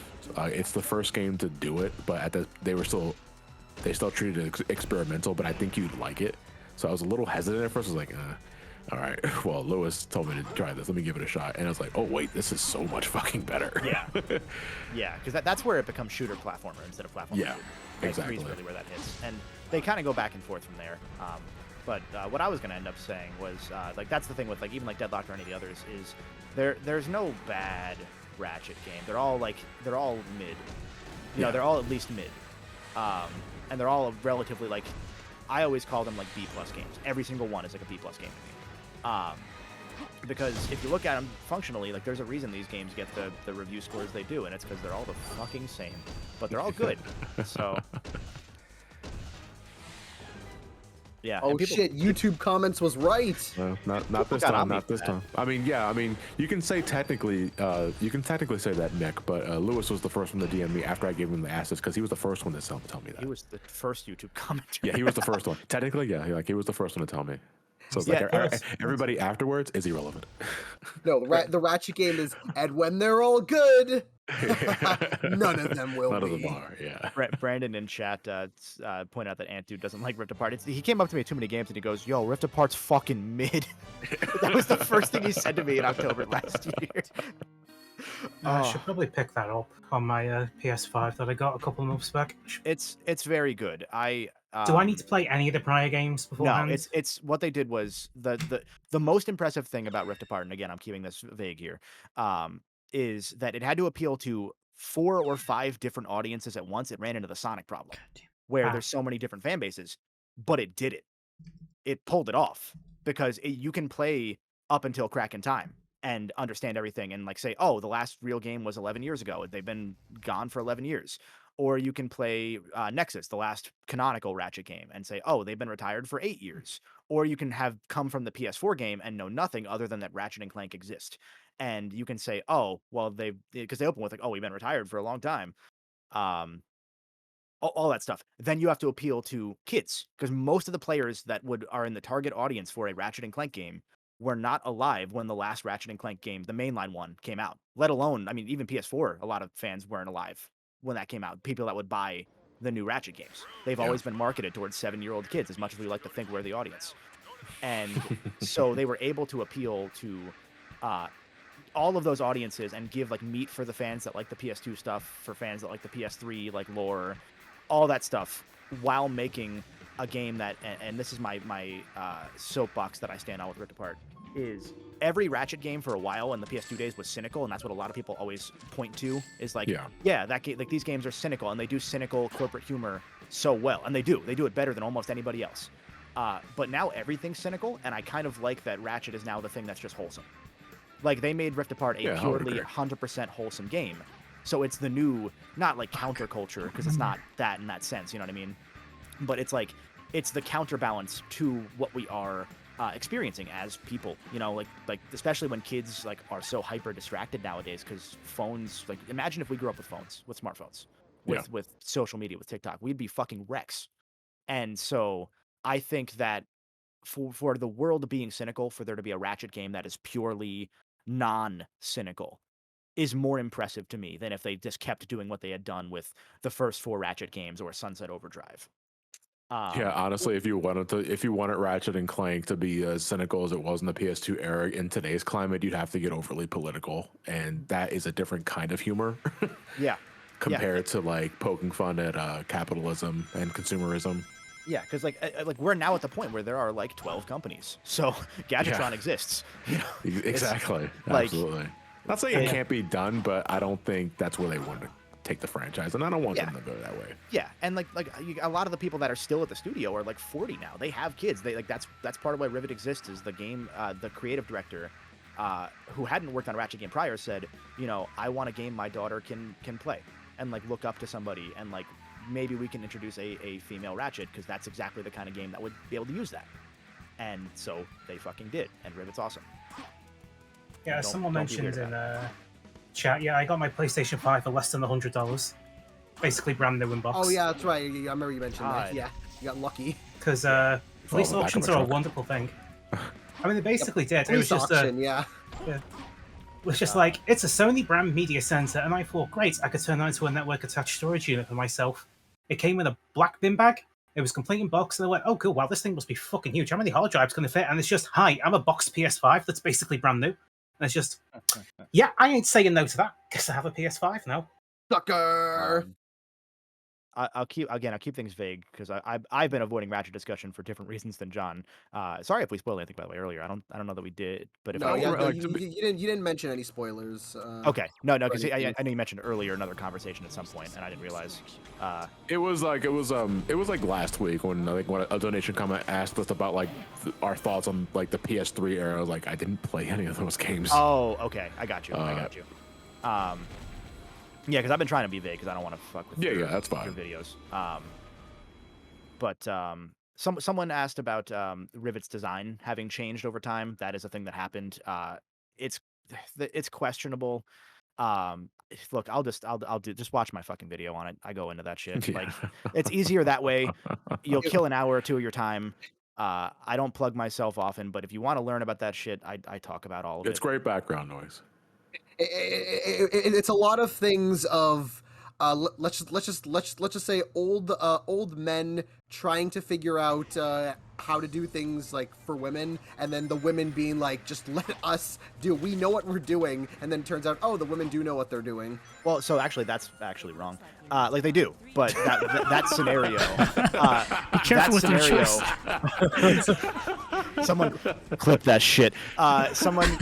Someone came out. So there was a whole thing about the original writer of the game has been outspoken about their experience at Insomniac and like butting heads with the creative director and all that. And it was like her and another designer, art designer, and one other person were like in this like, I don't want to call them a clique because that feels like I'm not trying to put down their perspective because I wasn't there, but there was an argument about, like, at one point they were discussing Rivet, and it sounds to me, this is my analysis of what we've heard from multiple sides here. Some of the older hats at Insomniac said, well, when we designed Angela Cross, she kind of had boobs. So should we make the boobs more like what Angela Cross had? And it was like not a big deal at all. They were just kind of throwing it as an aside. And then, according to an intern at Insomniac, a female intern at Insomniac, I should note, Sam Maggs then turned it into a screaming match and made everyone uncomfortable by saying, no, we don't need cat tits. And so her perspective was the one that got shared on IGN and everywhere. And then afterwards, she got mad because she wasn't giving credit for Rivet's name. And then this intern came out and said, oh, actually, this programmer over here was the one in the meeting that came up with Rivet's name, and we all agreed. And then, so like, she was taking credit while saying, I'm not being given credit, and then not giving proper credit. And there's it's a bunch of stupid drama, and I wouldn't put much stock in it other than people had a bad experience there, and we don't really know too much more, but from what it sounds like, it may be a little exaggerated, or it might be a he said, she said, they said situation over something that no one really ever thought was a big deal. And it was just kind of like a early, hey, what is this character going to look like? And that's it. It's like it's just a stupid story, and I think that it got really ripped out of proportion because that was the one that grabbed the headline.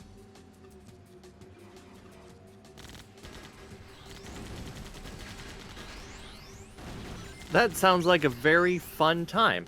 Wow! Thank you, David. Hey, David. Hi, David. I was waiting for David because David came in a while ago, and he's trying to find the best way to come in because he's yes. So much. You're too nice. Oh, no, you're too don't. nice.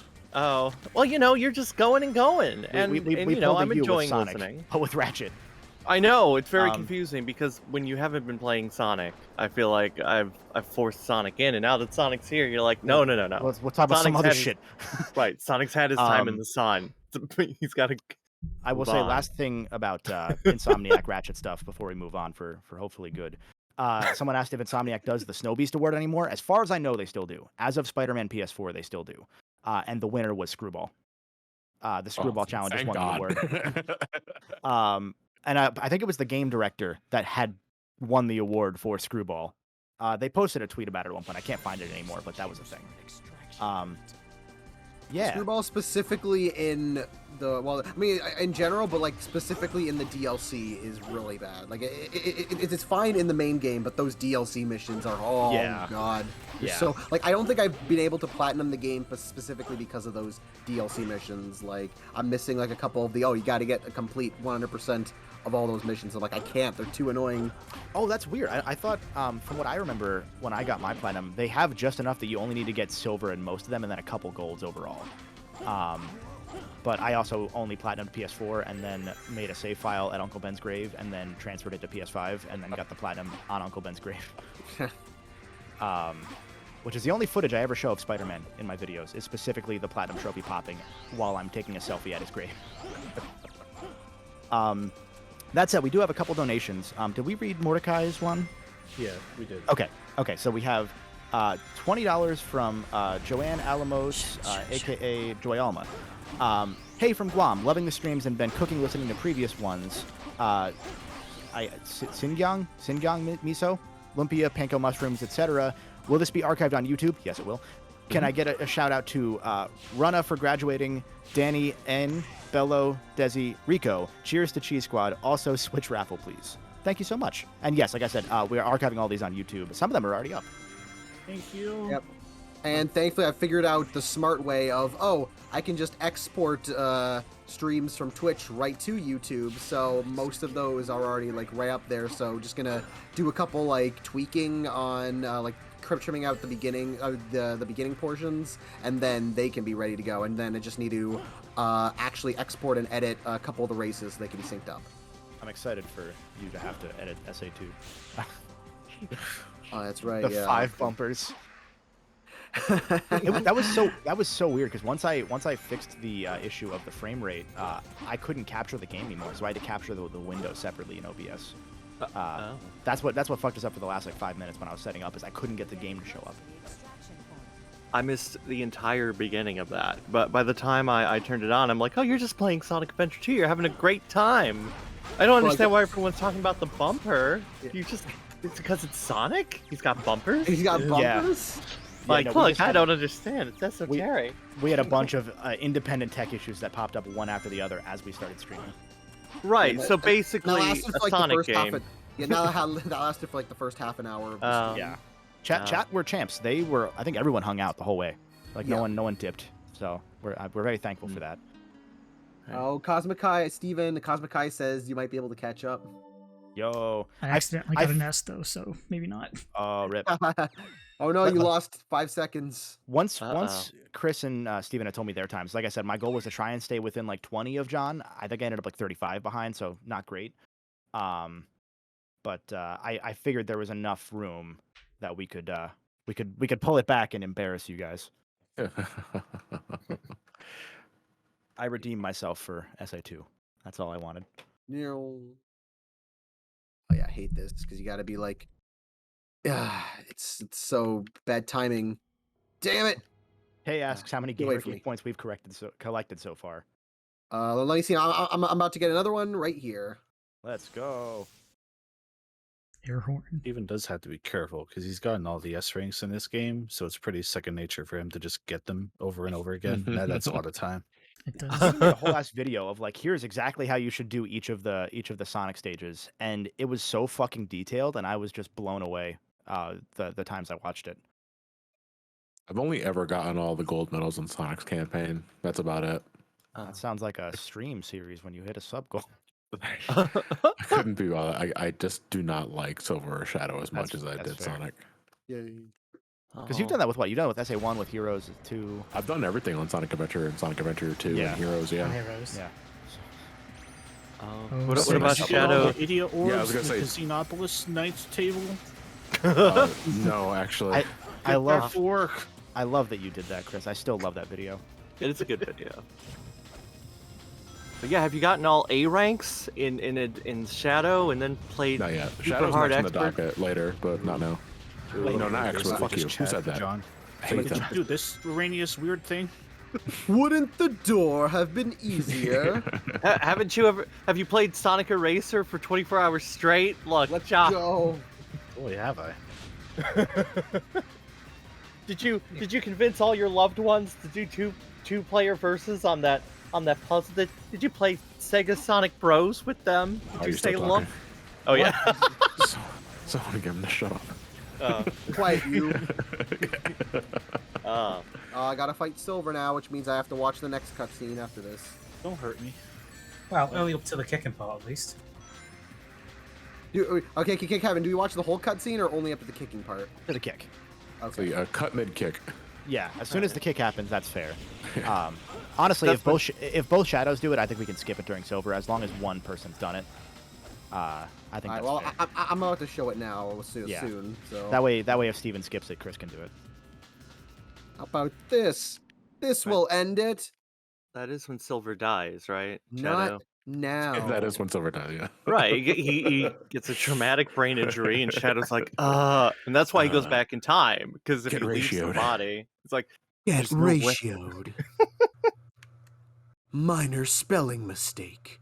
I win. Nice argument, but don't care. Plus ratio. Nice cock. Nice cock.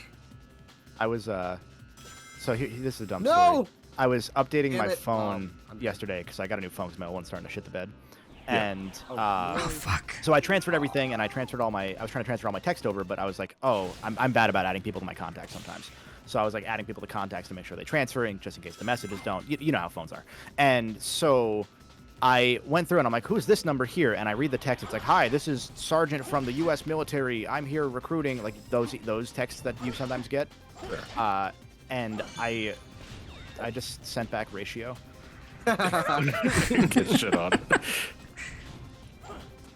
Oh, it's like when fucking Five You are Eyes not keeps based. constantly trying to fucking recruit us for their little program, and it's like, I appreciate your input, but fuck off. Where the hell's Silver? There he is. Alright, if you want to make Silver's fight easier during this, don't homing attack into him, just use you the can slide attack by into him, pressing yeah. X. It's so much easier and consistent. I'm stuck in the train. Uh,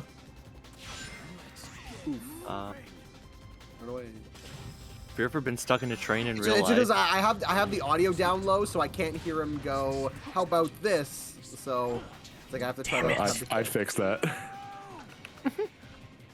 Yeah, that's the only way I win against those fights is audio cues. Yeah, Yeah, literally. yeah. I have no audio playing right now, so I'm like, God, how do I do this? That was what Okay, fucked me get up during my Silver fight, was that he stopped saying, how about this, for 3 or 4 of the attacks in a row. Yeah. And so I was like trying to like not get too close to him, and he grabbed me a couple times. Were you only wearing like one headphone for it or something? Because it might have been like a stereo issue. Actually, yeah, I didn't think about this game being in stereo, but yeah, that could have been it. Ooh, stereo. Yeah, I only have one earbud in right now. With Yeah, this- this- Like this. I think I'll this do like defaults to Dolby. stereo or surround sound. that makes sense. That would be, huh? All right, well then I'll. It's my fault. I've gaslit myself by something. You're in the clear for once, you silver fuck. You Pick up learned some fucking things! you've learned an important lesson, and that is Sonic 06 is actually a perfectly designed game. Yeah, that's how the conversation snowballs. Right. Well, that's It's like, how while we're already here. we might as well say it. Let's just say it. This is a good game, and everyone who said it was bad, it was a big. They were playing on mono. Look, all I'm saying is I was less stressed playing this than SA2 yesterday. So They're all sheep. That's what we gotta say. They're all just sheep. Yeah. Right, even the Beatles gave up on mono eventually. So Oh yeah, the Beatles.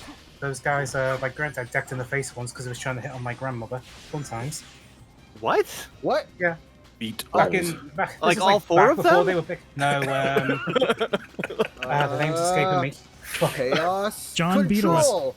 Right, right. Ringo Paul, Beatles. Paul There McCartney, you that go. was there. There you Yeah, go, Paul Kevin. Now Beatles, you're John Beatles, Wait. Ringo he hit- Beatles. Okay, you have to tell the story, because No, it was Let's Paul go. McCartney. Apparently, Grandpappy was just down Liverpool city centre at the time with my grandmother. And out of nowhere, Paul McCartney just came in and started fucking hitting on her. He didn't realise Grandpappy was right behind them. And so apparently he just tapped him on the shoulder and then just flat out decked him in the face. Bear in mind, this is the same man who got arrested by the UK military and then escaped hours later, and he never told me how he did it. Bastard. Well, no, because then you have to give in your trade secrets. Right. I think I see how this is all feasible. It has to do with you believing his stories. Right. Well, like, what year would he have hit? Gaslighting you. Like, was it let me before they think. were big? Was it? Yeah, like, it was at the around height? it was just before, so it would have been late 50s, early 60s. Oh, so like a pre-Paul McCartney, not pre-Paul, like before Paul McCartney.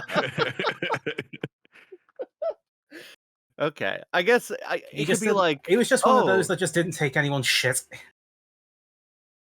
Man, I wanna call up Paul McCartney because of course I have his phone number. Why wouldn't I? And just be like, do you remember? Excuse me, Mr. Paul Beetle, sir. Well, that would have been before all the drugs, because they all did drugs eventually, because they became the most successful band. And what do? Drugs. So that's what I've realized. Whenever you read the story of anyone famous, eventually they just do it, and you're like, okay. Except for Weird Al. Weird Al's the only one. Yeah, that's true. Yeah.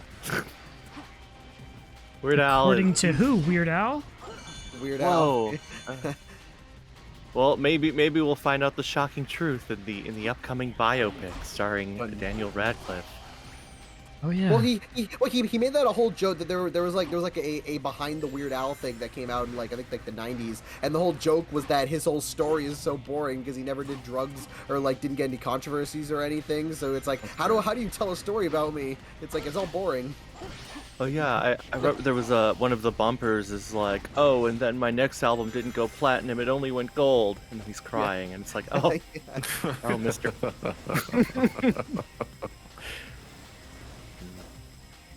Yeah, I did have a Weird Al phase. I think we all do at some point. Well, I was basically in a Weird Al phase 2 months ago where I just suddenly got really into Weird Al again. And I just want to listen to all of his music. So I was going through a whole bunch of his songs. I was listening to a podcast that reviews Weird Al music. So I was listening to that while at work. It was just I was suddenly man, I love this. I love this guy's work. I just want to really hear more of it, all the stuff that I missed out on. I've seen him. I saw him twice in a concert setting.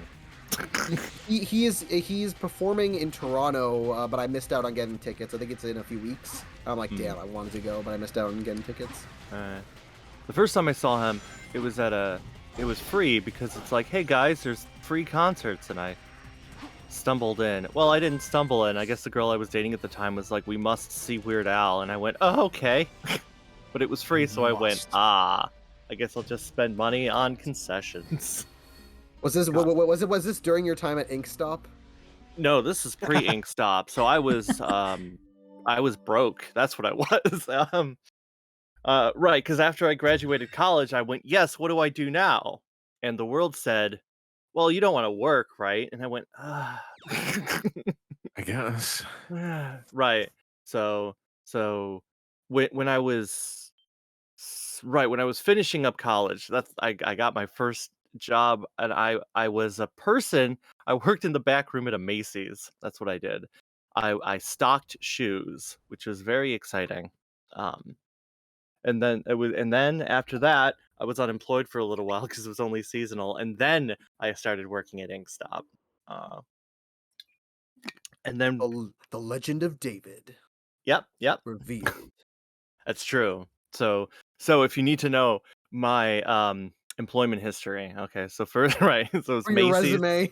Right. David, before you start that, I do want to punch through these 2 donations. I didn't. Okay. Yes. No, you're good. You're good. I was waiting for a chance to chime in, and I was like, hold on, this might be let me jump in and interject.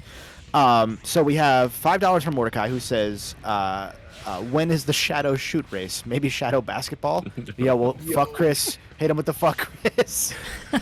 And we have $5 from the Accursed Hunter 01, who says, glad to donate to such a worthwhile cause. Have any of you seen the Metroid Dread, Samus, and Emmy figures showcased last weekend, and what do you think of them?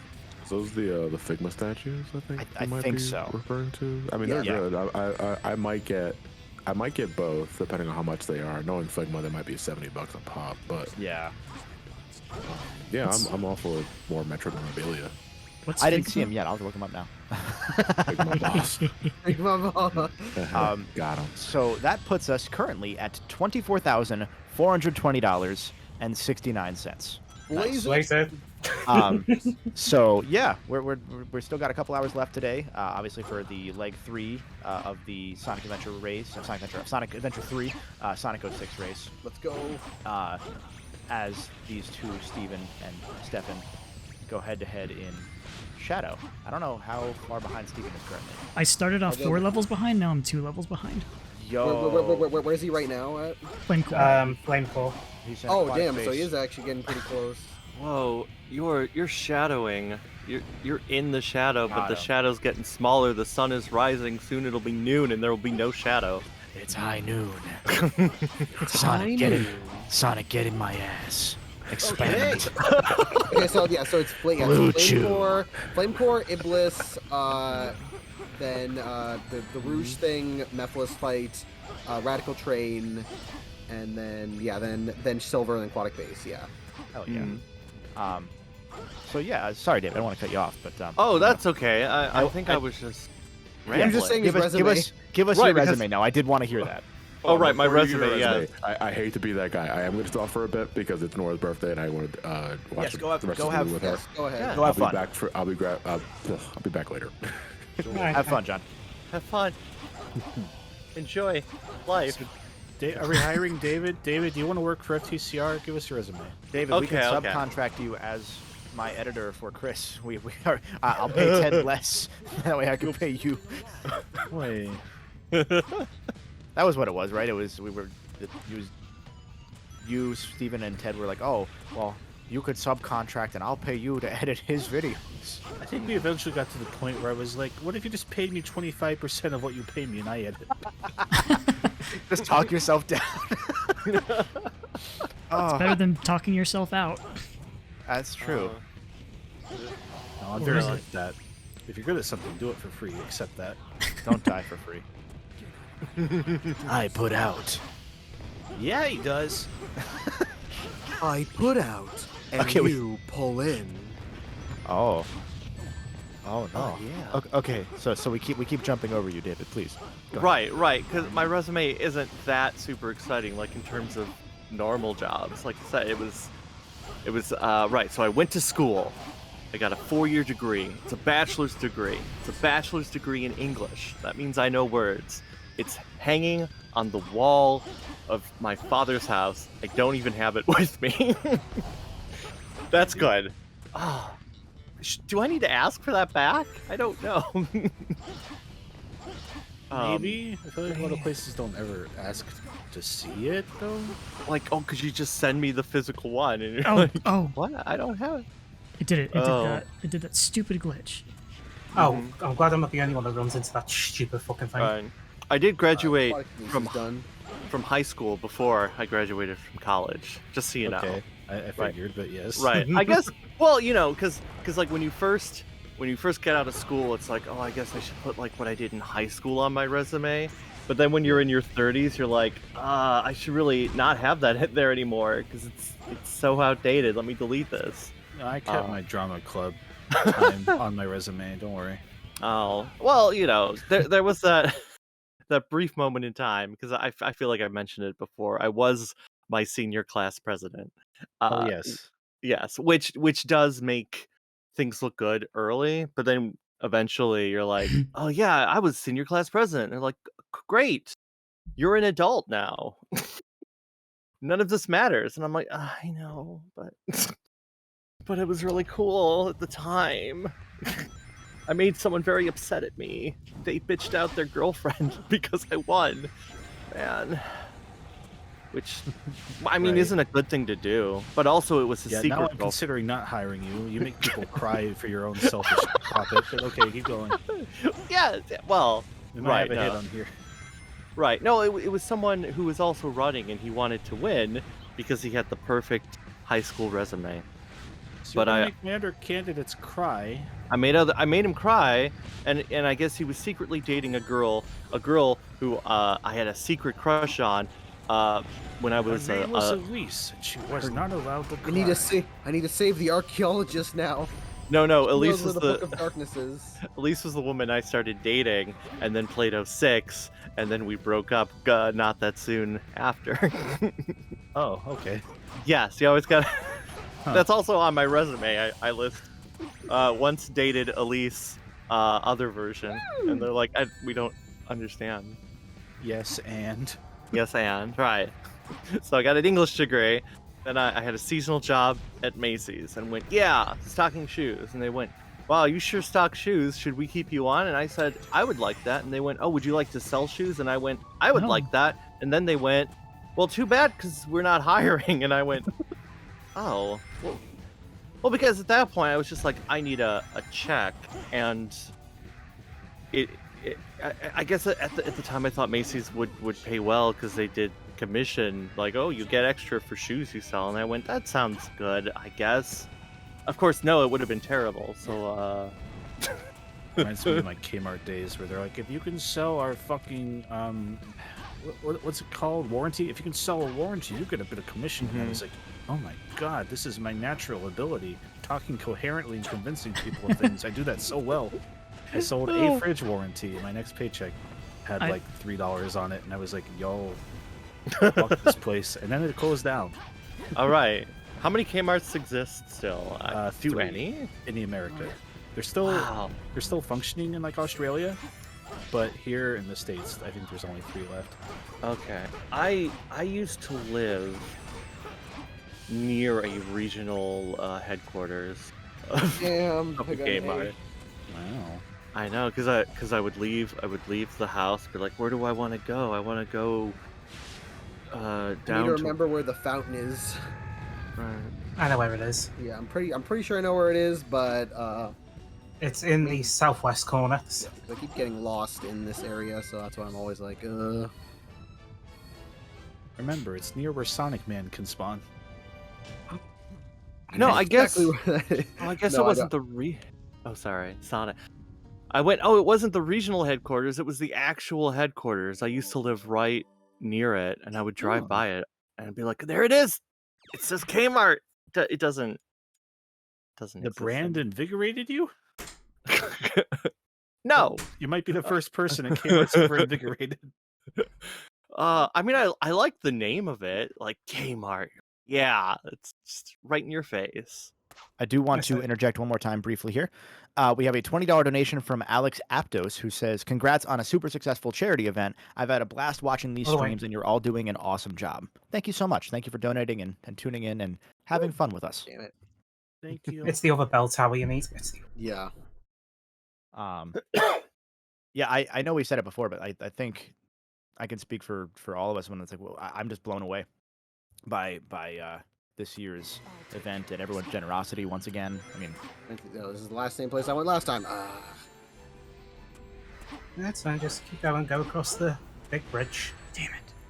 We weren't expecting this amount. Yes. So sorry, I just read chat for a second, and Chaos Out, or I'm sorry, Don't Chuckle asked, what does the K mean in Kmart? And then Pingus23 responded, kill. It's true. Right. That's a lot better than the actual answer. Yeah. Right. The actual answer is Kresge, because it was founded by SS Kresge.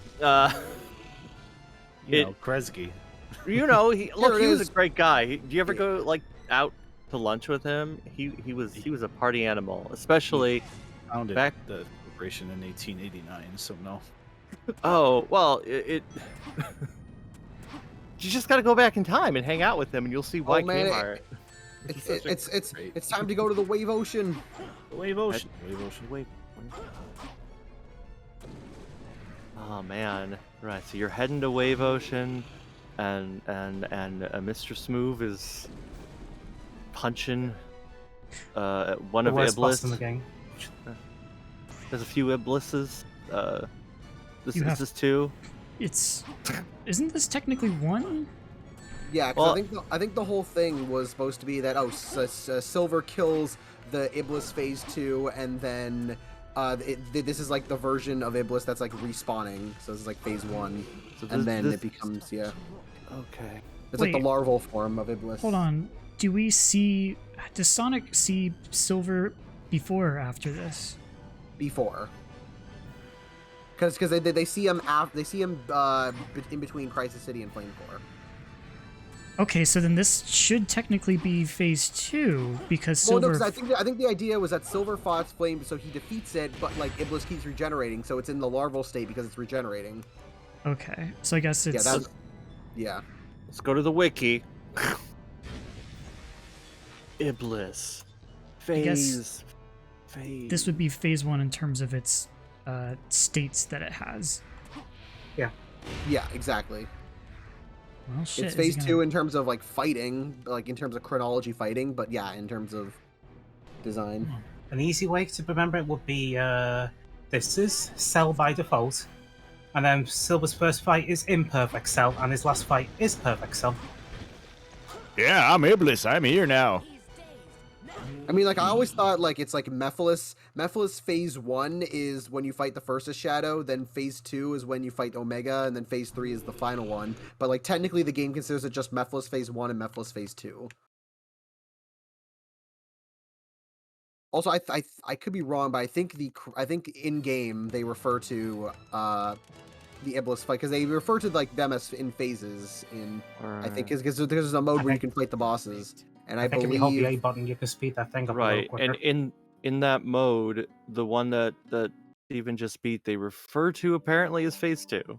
Yeah, I know. Yeah, that was what I remember is that in game it's referred to as phase 2 because you can fight the bosses. Yeah. Yeah, I wonder if that's just because you have to play Sonic's campaign first. That might be like why they're referring to Sonic's as 1, Shadow's as 2, rather than like narrative canonically, because I don't think they care. Well, Sonic fights both of those as well. Right. Wait, Sonic fights. Yeah, no, exactly. Yeah. The worm thing is considered phase 2 in game. Right, phase 1 is phase 1 and 3 are Silver. Right. Oh, I see what you're saying. Okay, I thought you meant like each individual fight against the worm. Yeah, no, they're like the got you. singular fight. Yeah. Gotcha. Never mind. Scratch that. Yeah, no. Right. Yeah, it's just lore thing because like design wise, it's very clear that that it's a larval version of Iblis, and since it takes place after Silver fights it, I always assume that it's regenerating, and that's like its first phase, and then like later it becomes phase 2, and then by the time Silver like comes back to the future, it's like in the its perfect phase. Is Crystal here? Omega... Oh, hey, are there any more upgrades I have to get for Shadow? You only need the Lightspeed Dash and that first one to clear the boulders when they make you do that. Yeah, you don't need to buy any more. Yeah. So if you don't want to spend your time dealing with Shadow's worthless abilities. Won't one of them make me stronger and then make the last boss a little bit easier? Can't remember if that's a thing. I don't think Slightly, so. but there's also a thing of like, because of the way where the more powerful you are, your homing attack turns into like a teleportation thing, so it fucks with your homing attack. So, and since you have to homing attack that final boss, that might cause you some trouble. I might die. Oh no, he's gonna die. Are you still fighting Iblis, or did you beat him? He's on Rouge. It's in Rouge. Che Jungle. So Yeah, why does Rouge is Omega run? sweet. Why does Omega run like he's about to say, "Mom, I threw up"? Yeah. Look at that run animation. Runs like a toddler. Yeah, this part's annoying because I always forget where exactly you're supposed to go. You need to go into the big cave area and defeat the enemies inside to get a switch. Oh, that's right. I gotta open the press way the up. switch first, and then get the come Doom back Buggy. You don't. So you can pretty much just go straight from where you start off, and that'll take you straight into the cave. It's blocked by a couple of boulders, but you can. Yep, I see. The boulder.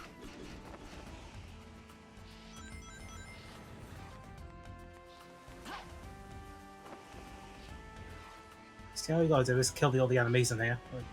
Yeah, and then there's the switch, and then I go back out, and then you go to the water craft thing from All Stars Racing Transformed, and then you go to the gate. Yep. Why do you have to go all the way over there? Like, that's nowhere near where Omega is. Padding. David, does All Stars Racing Transform take place before or after 06? After 06, obviously. Right. If you were the Switch forced to should be put it available now. somewhere, you'd have to put it later. But it's like Yeah, you're going the right way. Now I go on the boardwalk. You need to hang a left. You don't need to touch the boardwalk area. Just You have to think that this is just All Stars Racing takes place before Transformed, feasibly. But canonically, Banjo's dead. canonically Banjo's dead. Well, Yeah, I mean- guess Oh, here we made go. it up. Yep, There that's we the right way. when does Banjo die? Did he die in nuts? When did Microsoft buy him? Oh, right. 2002. That's when he died. I thought maybe in Nuts and Bolts at the end, like he just starts He might. eating the No one's beaten leftover it. nuts and bolts. And then No one's ever beaten that game, so we can't prove it. we can't. That's Chris 100% did on this safe own file. charity. Chris did on this charity. No, it no, never he- happened. Did you actually? I thought you only played like 8 hours worth because that's a hard game to beat. No, but It then he it went was to the tight, end. but I did it.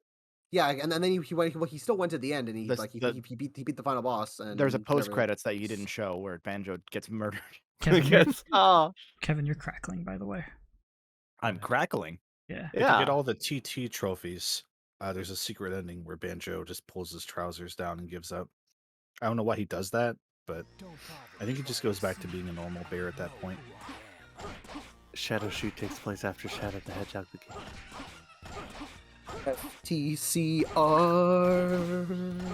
FTCR. Yes. So what? Right. Well, okay. So if the All Stars Racing games, I guess it depends what the context of reality is for them, right? Because they exist, they don't have stories, right? They don't have narratives, right? The DS versions have it? Do the DS because I've never played the DS versions. Do the DS versions have weird stories like? Sorry to the interrupt, Olympic- Chris. Is there a faster way to do this? Just let them come to you and keep doing the spin kick. Oh yeah. I fell into that same trap. What were you saying, David? Oh yes. Well, right. Because if All Stars Racing, doesn't have a narrative, if it's not, the interdimensional walls have collapsed in on themselves, and now in order to restore the multiverse, we have to race, which I mean could be the story. I like that. Do I sound less crackly now? Yep. Okay, I think I had to unplug my XLR. Oh, good. I thought you were in a bag of potato chips. I was eating a burrito, so it could have been.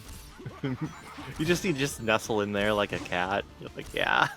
No, I was fucking with my mic a couple days ago, and I think I had something on there that may have caused interference. So I just unplugged and. Oh no, the people are gonna He die. had 6 magnets on it for the funny. I'm gonna get a pacemaker and then a bunch of magnets. That's how I'm gonna go out. Oh, yeah. You don't want to eat a magnet. Bad. Why not? What if I eat a magnet and then go into an MRI?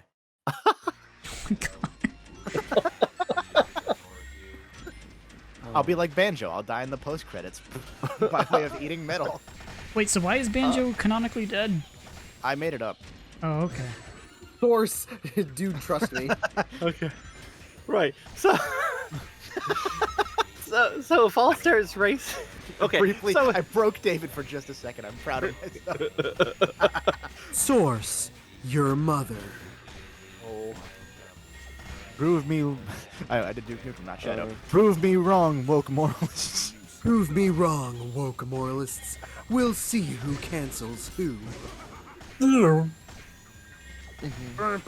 Why are there all these lemons all over the place? no matter who cancels who, nobody's canceled things more than network television. Am I right? Am I Shows right, that lads? have ended early. I have an update from chat. Chaos Alex 1997 does point out in Conquer, you can see Banjo's decapitated head, which I think puts the Conquer franchise after the Sonic franchise, at least to the point of the first All Stars Racing. Yeah, actually, you know what? That's a good-ass point. And that means that Diddy Kong Racing takes place before Conquer murders Banjo. So Diddy Kong Racing is the first Sonic and All-Stars Racing game, canonically.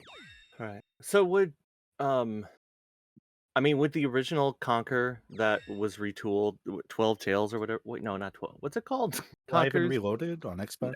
No, what it was meant to be before it Oh. became the Rude game. I think 12 Tales was it the name? Was that the name? Is that one or is that the Game Boy one that does exist? Which one? Right. Conquers the Pocket. I think it's Pocket Tail. Okay, or something like that. then 12 Tales was the 12 12 Tales. Tales. Right. 12 Tales yeah. is the one that got canceled, but there's a Game Boy game. Right. So, I mean, would 12 Tales like still have technically happened in some form or fashion in the world of is Pocket Tales canon with Bad Fur Day? I think 12 Tales takes place before Diddy Kong Racing, and then Banjo beat Conquer in Diddy Kong Racing, and that's what drove Conquer over the edge, and he became an alcoholic murderer. Oh, that makes sense. And those all have to be somewhere around like 1998, 1999, because in Conquer they inspire the Matrix. So it's got to be before, like Conquer's Bad Fur Day has to take place before the Matrix in storyline. Which means that Neo is going to be in Sonic and All-Stars Racing 4. Shit. Oh, what do I do going right to here? replace Danica Patrick. Go to the warehouse. Okay. Yeah, the All warehouse. right, now I'm starting Dusty Desert. So I'm almost Damn done it, Shadow. last level, fuck. Yeah, you need to go through the pillars on the hover thing to open the door. When does Smash Ultimate take place? That game actually doesn't exist. You made it up in your head. Right. But okay, so in Sega Gaga, right? The universe of Sega Gaga presents that the like Sonic the Hedgehog is an actor of some sort, right? Like he plays Sonic the Hedgehog in the game Sonic the Hedgehog. He's a very famous video game star. But it's similar in the sense of like when Disney does in common practice when they do things like House of Mouse or Roger Rabbit, right? Where it's like, hey, the characters are essentially what they play in real life. Like in House of Villains, man, Jafar is evil. God, I'm in a timeline where I'm not the only person who knows Sega Gaga exists. Right. So if in Sega Gaga it's presented that I saw you die there. Yeah, I went. That was good. Yes. I like hearing it and then seeing it after. Like it makes me think you're psychic instead of it being a delay. Right. So if in Sega Gaga Sonic the Hedgehog is an actor, then it is it's possible that in the world of the All-Star Sega Superstars, All-Stars, whatever, that it's not universes colliding, but just actors hanging out and doing races for, I don't know, maybe For charity. Charity? Oh, yeah. Because... Oh, wait, we're in the Sonic and All-Stars Racing time. Right, yes. Right, so Danica Patrick, when she was racing, it's because, she's a famous race car driver and she's racing for charity. So does that mean we can invite Danica Patrick on? I would totally be up for Danica Patrick joining, and I would have to resist 110% to mention. Yeah, so it's a bad idea to. It's a bad idea to have Danica Patrick on. Legally, I don't think you two can exist in the same space, even if it's digital. That's probably just for the best at this point. I'd be like, Danica, do you like going to? What's your favorite Sonic game? Yeah. You ever had Kentucky Fried Chicken? And have you also ever stayed in the hotel room? I need to know. No. You want to do both those things? How familiar are you with the game Jet Set Radio? Shadow, what? He did the Lightspeed dash backwards. Oh my god. Yeah, he can do that. He can do that sometimes. Wow. Oh, hey, you recovered. You didn't die. No, because I need that but then Lightspeed you dash to died progress after. the level, Yeah. so I had to kill myself. I remember when the previous game had Phantom Rings that would fix that issue. Why aren't they here again? There actually probably is a decent reason for that, and that's that this game was made by a different studio. And that's why Shadow the Hedgehog is the best game. That's right. Yes. Yeah, because Sonic Team USA / Sega Studios USA made Shadow, and They made all the like they made Adventure 1 functionally. I mean, technically, not really. There was the team that worked on Adventure 1 that became the main team of 2. They worked on Heroes, they worked on Shadow, and then they did one more thing that I'm forgetting. Journey of Dreams. Yes, Journey of Dreams. Thank you. And then they got absorbed back. Yeah, and then they got absorbed back into Sega after 06. Which is why Azuka didn't officially take the head of Sonic Team / Sega VP of whatever until after 2010, because they used the Sonic Rush director, who was a Sonic Team Japan guy. I forget his name though. You would know it, I wouldn't. Right. Wait, isn't he the guy who wrote Adventure as well? Yes. I think he had a hand in writing Adventure, and then he moved over to doing mainly Rush. Oh, and Triforce Generations had Phantom Rings as well. Right, like I think he worked on the Adventure scenario, and then was just like a Dimps liaison sort of. Yeah, like he was the incubator for Dimps essentially. Right, the employees of Dimps would sit inside of him and work on the game. Hey. Oh, hey. Whoa, and then. God, I like that better. Incubation is, for those that don't know, an actual like game dev thing. Like Santa Monica Studio, while they were doing the PS3 God of Wars, incubated a lot of the indie games like Journey, or not that it's an indie game, but PlayStation All Stars was a small indie studio, and so Santa Monica was told to help out and did with that. But their name's on the box, so they get credit for it. And essentially, they're just like it's like a support studio situation. Right. Yeah, and when I hear Sega Gaga, all I'm thinking of, I hear it in the tune of Radio Gaga. All I hear is Sega Gaga. One day that game might get translated. We have another donation that I think just popped up. Whoa. We have $100 from Victor, who says, "Hi, I've been a fan of these charity events and a fan of FTCR and BSC since the start, but always a quiet participant. Always broke, I've never been able to donate, but I got my first check from my new job that actually pays a somewhat living wage. Happy to finally help out. Thank you for everything." No, thank you. Genuinely. Thank you very much. And we have another one that just popped up as I was saying that. It's a $5 donation from some guy named Job, who says, "Fools! Everyone knows that Kung Pao takes place before Conker's Pocket Tales, and that Banjo technically dies in Who Killed Captain Alex. We never got it because it was exclusive to Malaysia." Oh man, they're making a sequel to Who Killed Captain Alex. An official sequel, which I'm excited about because maybe they'll finally reveal who killed Captain Alex, because I don't know if you've watched it, but they don't tell you who killed Captain Alex in that movie. I knew it. I want to know. I'm going to guess it was LeBron James. Oh. And he's going to be the villain of the second one. Oh, man. Then they'll put that version of LeBron in Multiverses 2. As well, not Multiverses 2. Huh. Oh. Do-do-do. So do you think like Sega Gaga and Lady Gaga were married, and when they got divorced, she kept the last name? I think Sega Gaga is the one that's actually going to take part in Joker 2. Oh, man. Yeah, just Sega Gaga is what she would have named herself if she was a big Sega fan rather than a big Queen fan. Oh. Oh, I was playing the wrong cutscene. He doesn't kick Silver in this cutscene. Fuck. Oh, no. Nope. I'm skipping the next one. I don't care. Right, skipping the kick. Chris, you got to play the kick cutscene then. No.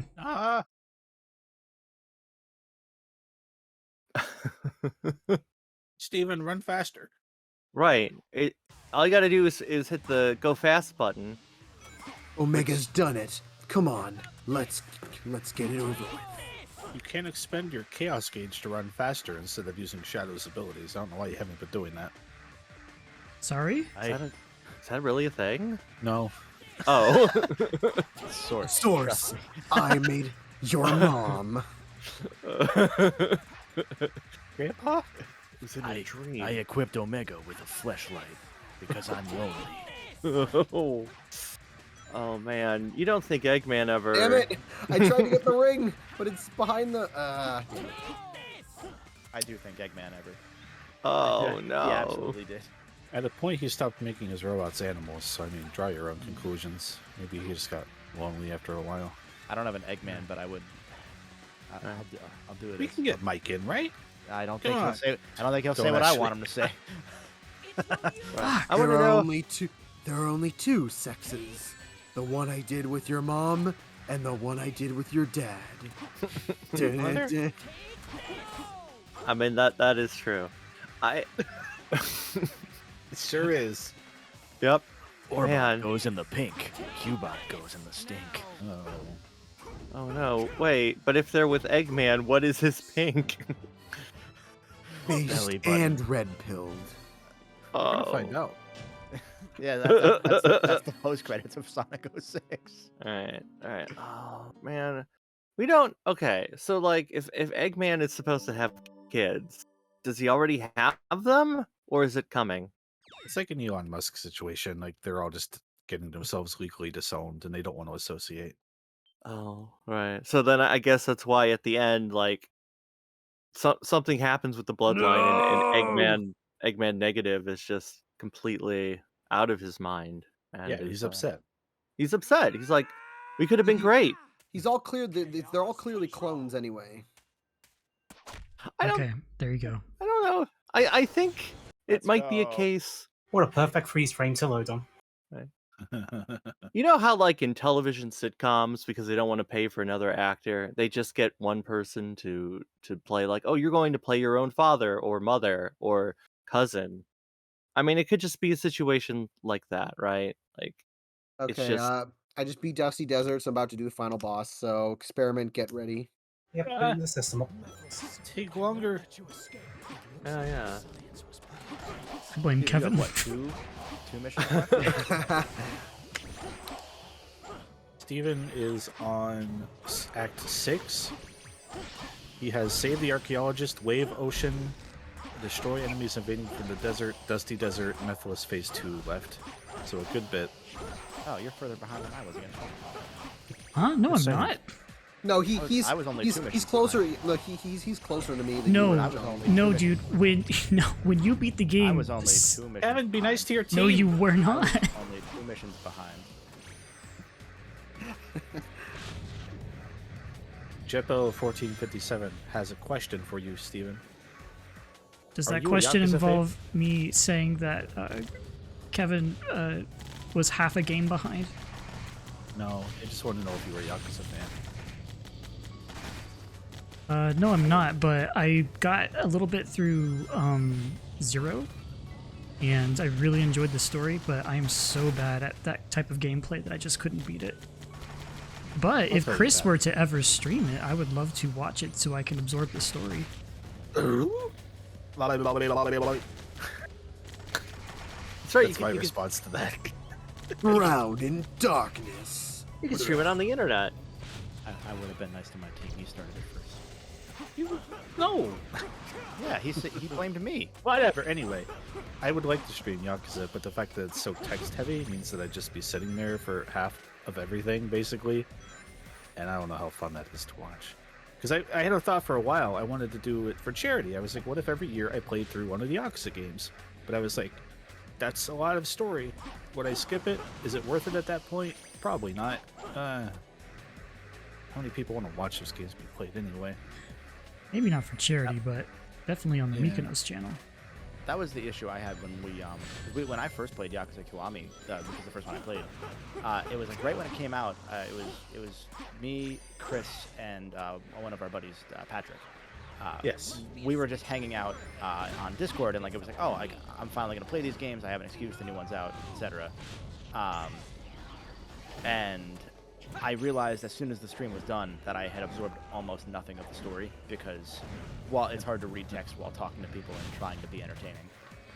Yeah. You have to balance a lot at that point. It'd probably be better with the English dubbed ones that come out later on. Yes. But if you ever wanted to just go through the whole shebang, cool. Like honestly, Judgment might be a better fit for you, Steven. 'Cause Judgment in general is a stellar game. That's the RPG one, right? No, Judgment is the detective story one. Still a beat 'em up, but easier. And the story is more gripping. So even if it wasn't easier, you'd find a way. Not more gripping, but more gripping in a different way. If that makes sense. I like grip. Lippy's Uncle Grippy. I'm about to win soon, so just Hey, be how ready. do you know about my uncle? No, I mean also because Steven will need to switch over to Experiment's feed. Just Roll go ahead. pause. Just let me know when you I get the mean- final hit. Yep, I'll say time.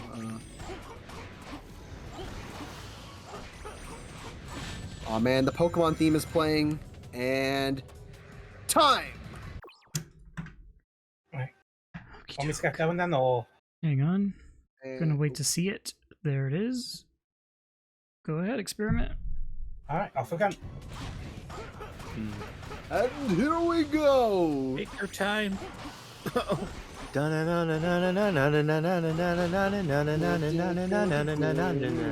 Is last donation we read from some guy named Job? Yes, we have two more that I was going to read once we had a lull in the combo.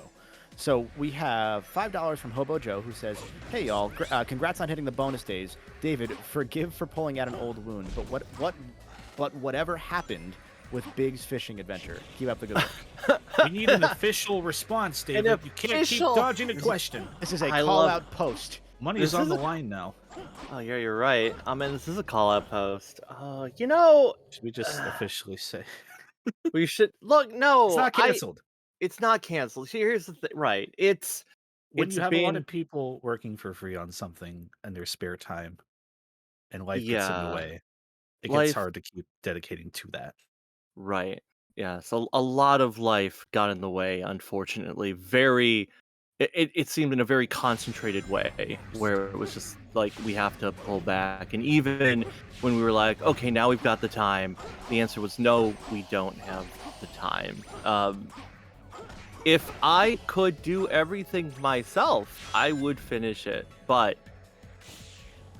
I don't know how to do it all thing like you sit down and you're like I'm just typing lots of zeros and ones and nothing's happening. I don't know what they mean.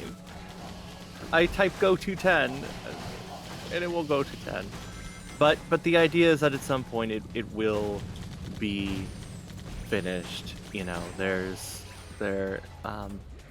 it's funny because like it was talking about it with somebody else and they're like, oh, you know, I do want to do it. If I have the time, I want to step in and help get these things done. And I'm like, oh yeah, but I haven't followed up with them to see if they have the time. But if they do, then maybe some significant I just don't. I didn't want to keep on like talking about it and teasing it and stuff when things weren't happening because of real life. So don't want to be an account that's like 5 years we're still advertising this visual novel. So when it's ready to go, someday. it's coming someday, yes. But when it's ready to go, it's going to be very, very concentrated. Now, here we go. While it would be funny to shadow drop and people go, wait, it's done. You gotta let some people know. Might be a little lost for that approach. Yeah. Yeah. So what Can't you're gotta. saying is it's coming to Switch in 2023. Oh, Yeah. Yeah. No. No. If somebody wants to support it to Switch, give me a call. David, can we divulge one thing that would give it an idea? Which thing is that? Would you want to say the page count for the Big Fishing Adventure 3 script? Oh, yeah, I could do that. Because during one of the downtimes, specifically, during lockdown, I sat down and went, "What if?" So I went through the script, and re-edited a couple things and went, "Okay, I think it's good now." I mean, I think it was good before, but I wanted to give it an extra sheen of polish that wasn't going to be there otherwise. I'm saying this because I'm waiting for Google Docs to load the entire thing. It takes time to load. If that Well, gives an indication. It While takes you are time. loading, We have a Yes. $15 donation from Henry, who says, not a question this Henry. time, but just donating for my poor boy Silver. This game doesn't do him any favors from a character department. Luckily, the comic lines salvaged him and turned him into a legitimately strong character. Also, his theme, Dreams of Absolution, slaps. Yeah, Thank you, right. Henry. Comic Silver's pretty good. That is. I like it. Is that it? Did it finish loading? Is that it? Is that it? Did it finish? I don't know. Okay. I think this is the. Yes. Okay. So we have so there's the main script. According to Google Docs, it might be lying to me. It says it's 605 pages long. That's the number I was remembering, but I wasn't sure if that was actually the number. So I didn't that miss is actually the number, which Are we right now talking- that in Are we talking like what's the page layout look like? what's the page? It's Like single spaced, double spaced, 12 point. One letter per page. One word letter per page. One word per page. It is one word. It actually is one word per page. Well, what it is like description, enter, name, text. Okay, so it's like actually like script writing format. Right. It's sort of like, I guess, like a radio play or a stage play, not Yeah. like a movie script. Yeah. That's what it. Yes. So now, because it is a visual novel, right, and then now that 605 pages does include a tiny bit of prose that is fine. And then there's also like there's additional text which is supposed to be shoved in the game somewhere, which is an additional 42 pages worth of things to read. Yeah, so that's your glimpse of things got held up, and there's a lot of text. So There's a lot of that text. word count. Oh, Oh, God. God. I'll tell you the word count. Tools. Control Shift C. I love reading Control as central. I always want to say central, which is not the word. Words. There's 170,563 words on here. So Yeah. So just for reference, Uh-huh. the entirety of I think all of my Ratchet and Clank videos is fewer words than that, and that's like 14 hours of video. Wow. Yeah. David, how long is your Mobius 25 Years Later review again? Oh God. The Mobius 25 years that was around 50,000 words. So this is over 3 times as long. It's a lot. It's because Big the Cat is a very rich and deep character. I agree. It is now I guess I should point out the fact that even though it is 605 pages, it's not like you go through 605 pages every time you play it, because it's a visual novel, and what do visual novels do? They have options. They have branching pathways, right? So you talk to someone, they talk back, you have 2 choices of things, so you're gonna pick one or the other. You're It's not the total accounting of right. the game. Yeah. Right. So if you want to see everything, you would have to play the game a few times. Because it's like there are branching pathways. There are spoilers, bad endings. Because since BBFA3 is big in SA2, technically there is an ending that has to come about. Like the good ending, True canon ending. right? The true canon ending does involve, not everyone dying in in a fiery hellscape or something. But I wrote it. It's good. I like it. And really, I want it to come out because I want to see what people have to say about it. You work on something, even if it is yes, it is a fan game. Because I don't know if Azuka would sign off on this 100%. If Probably safer not to ask at this point. at this point, yeah. Better to put it out and have it get C and D, if anything. Because then it's out, and once it's out forever. Right. Right. Because I mean, once upon a time, technically, there were, when the script was shorter, there were a handful of lines that were recorded by Roger Craig Smith and Mike Pollock. Because the script has evolved and changed, I've also had to be like, well, I guess I can't change those lines, but man,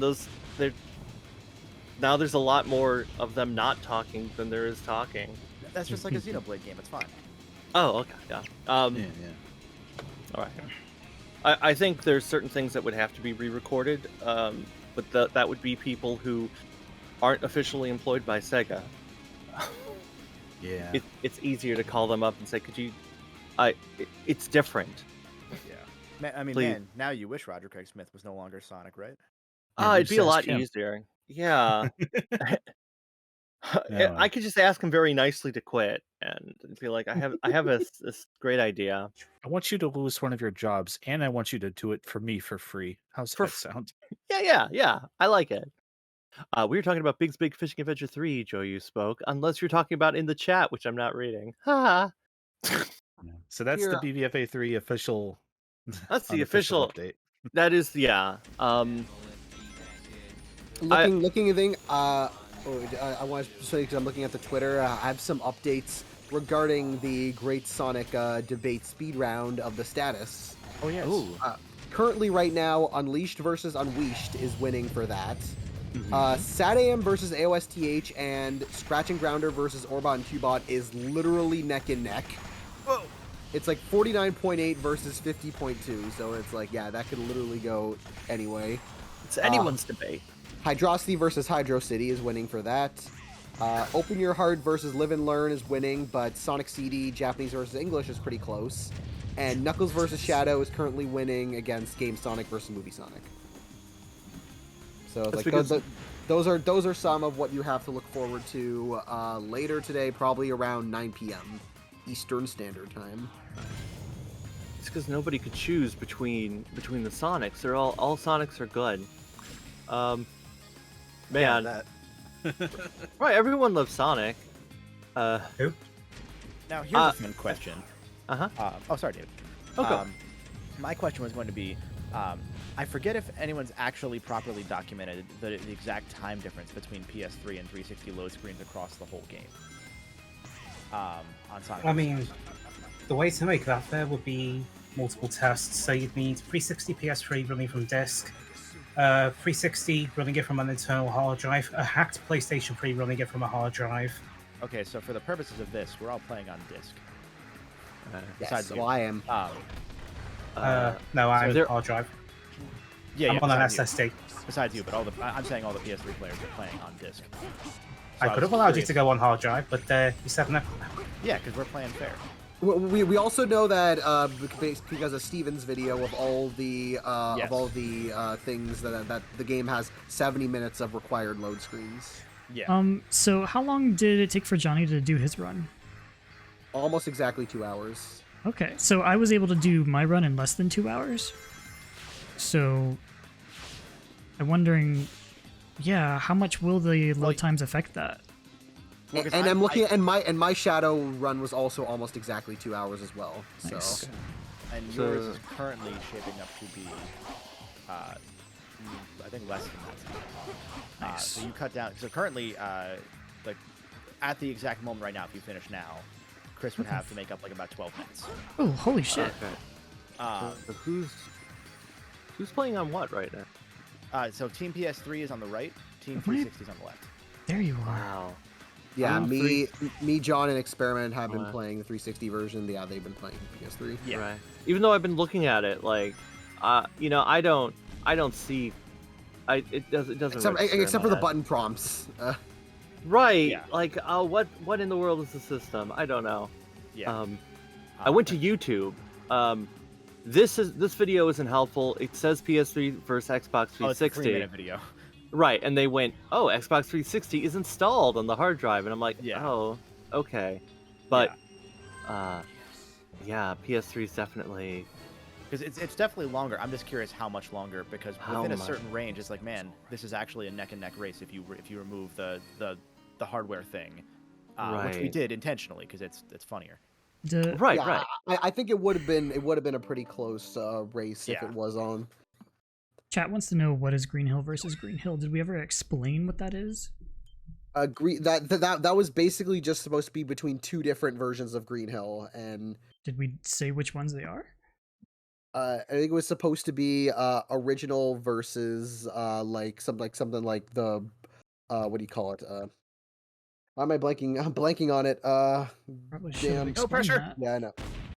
Yeah, because if that one's not explained, we can know which one's gonna win that vote. Yeah.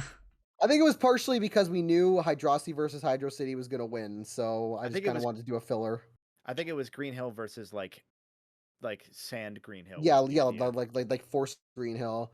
Like I think the original concept was like literally both sides pick a different Green Hill of all the Green Hills, and that was just that was just kind of like a throwaway what do you call it, holdover from that idea. Because we did have a couple more like complicated versions of it that we were like discussing about, but then we ended up just going with the simple one of just two teams, just stay on the same team the whole time, and then just pick whichever one, and then David as the host. Oh yeah, hello. He's the judge. That's right. I get to say who's right. So I'm gonna decide them all right now, actually. Okay. Okay. Real quick, Steven, you're almost to Dusty Desert, right? Or are you Yes. going to Wave Ocean? No, I'm going to Dusty Desert. Yeah, Okay, after he beats this mission, then Dusty Desert.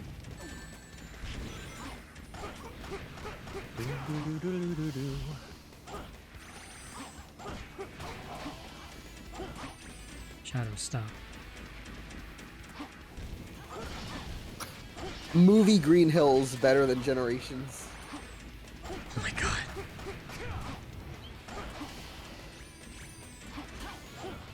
So as a reminder, this is the second of our 3 incentive days for Charity versus Room. So we have one more day left after this, which is this coming Saturday, August 20th. Currently, we've got $24,565.69 raised. And if you look at the top of the screen, you'll see a goal with a very specific number. That is $1 more than the previous record of what we've raised in one of these events. So if we can break that, that'd be incredible.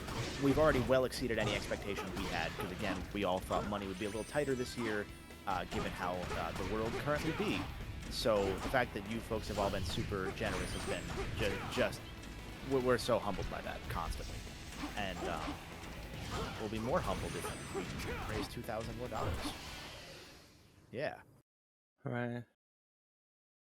Now he's playing Blaze. Let's go. Blaze. I like Blaze. Blaze is a cool character. Da da da da da da da da. Okay. I'm just watching Blaze now. Oh.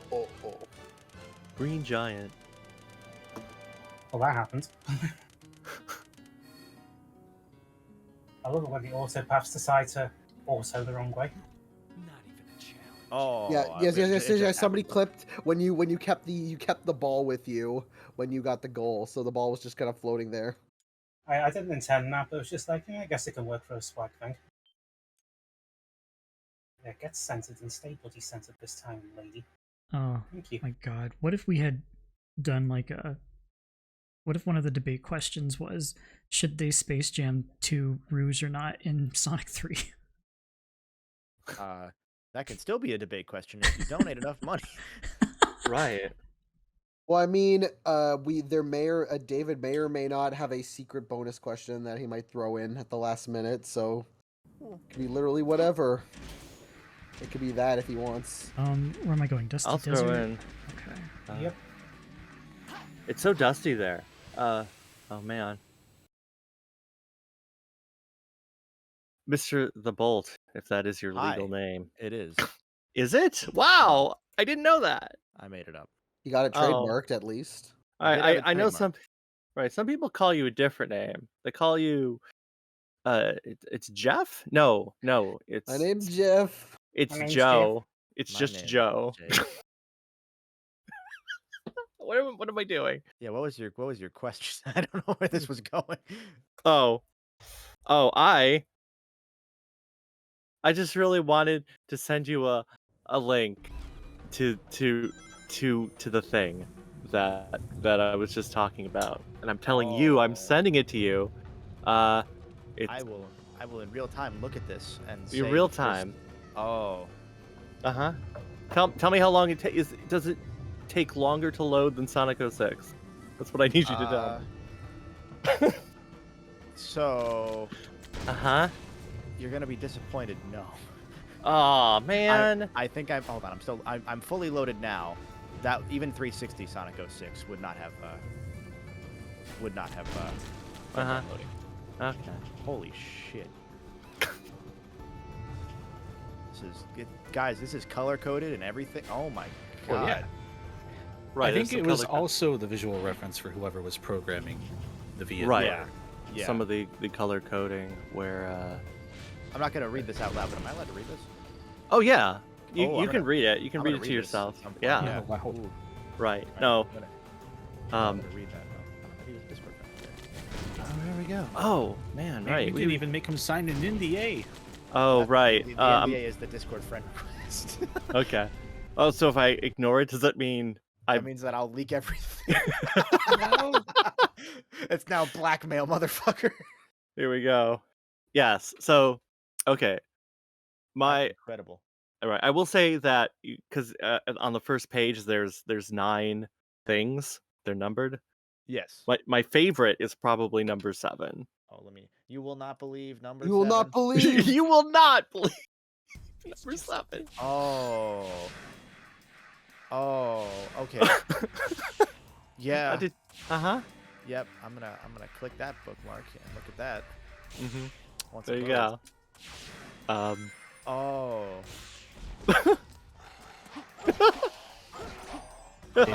David is a madman, for the record. I'm excited. That's why it's still. This is just a separate novella. This isn't even like written in the structure of a visual novel. This is just text. I Right. stepped away for a second. David, is this referring to the journal of a character? Yes. Yes. Okay. Yep, I Oh, got it. okay. Yep. Right. I didn't know that was a literal statement. Okay. Yeah. Right. So I mean, the idea, without saying who it's written by or what it's about, is Yes. that as you progress through the game, these journal entries would get unlocked. Damn it! Fuck! And then you can read them separately. Yes.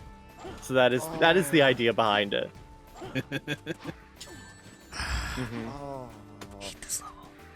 It's that and like a specific other idea for a specific situation in that game. Again, to be vague, I'm not trying to be a teasy little weaselly about it.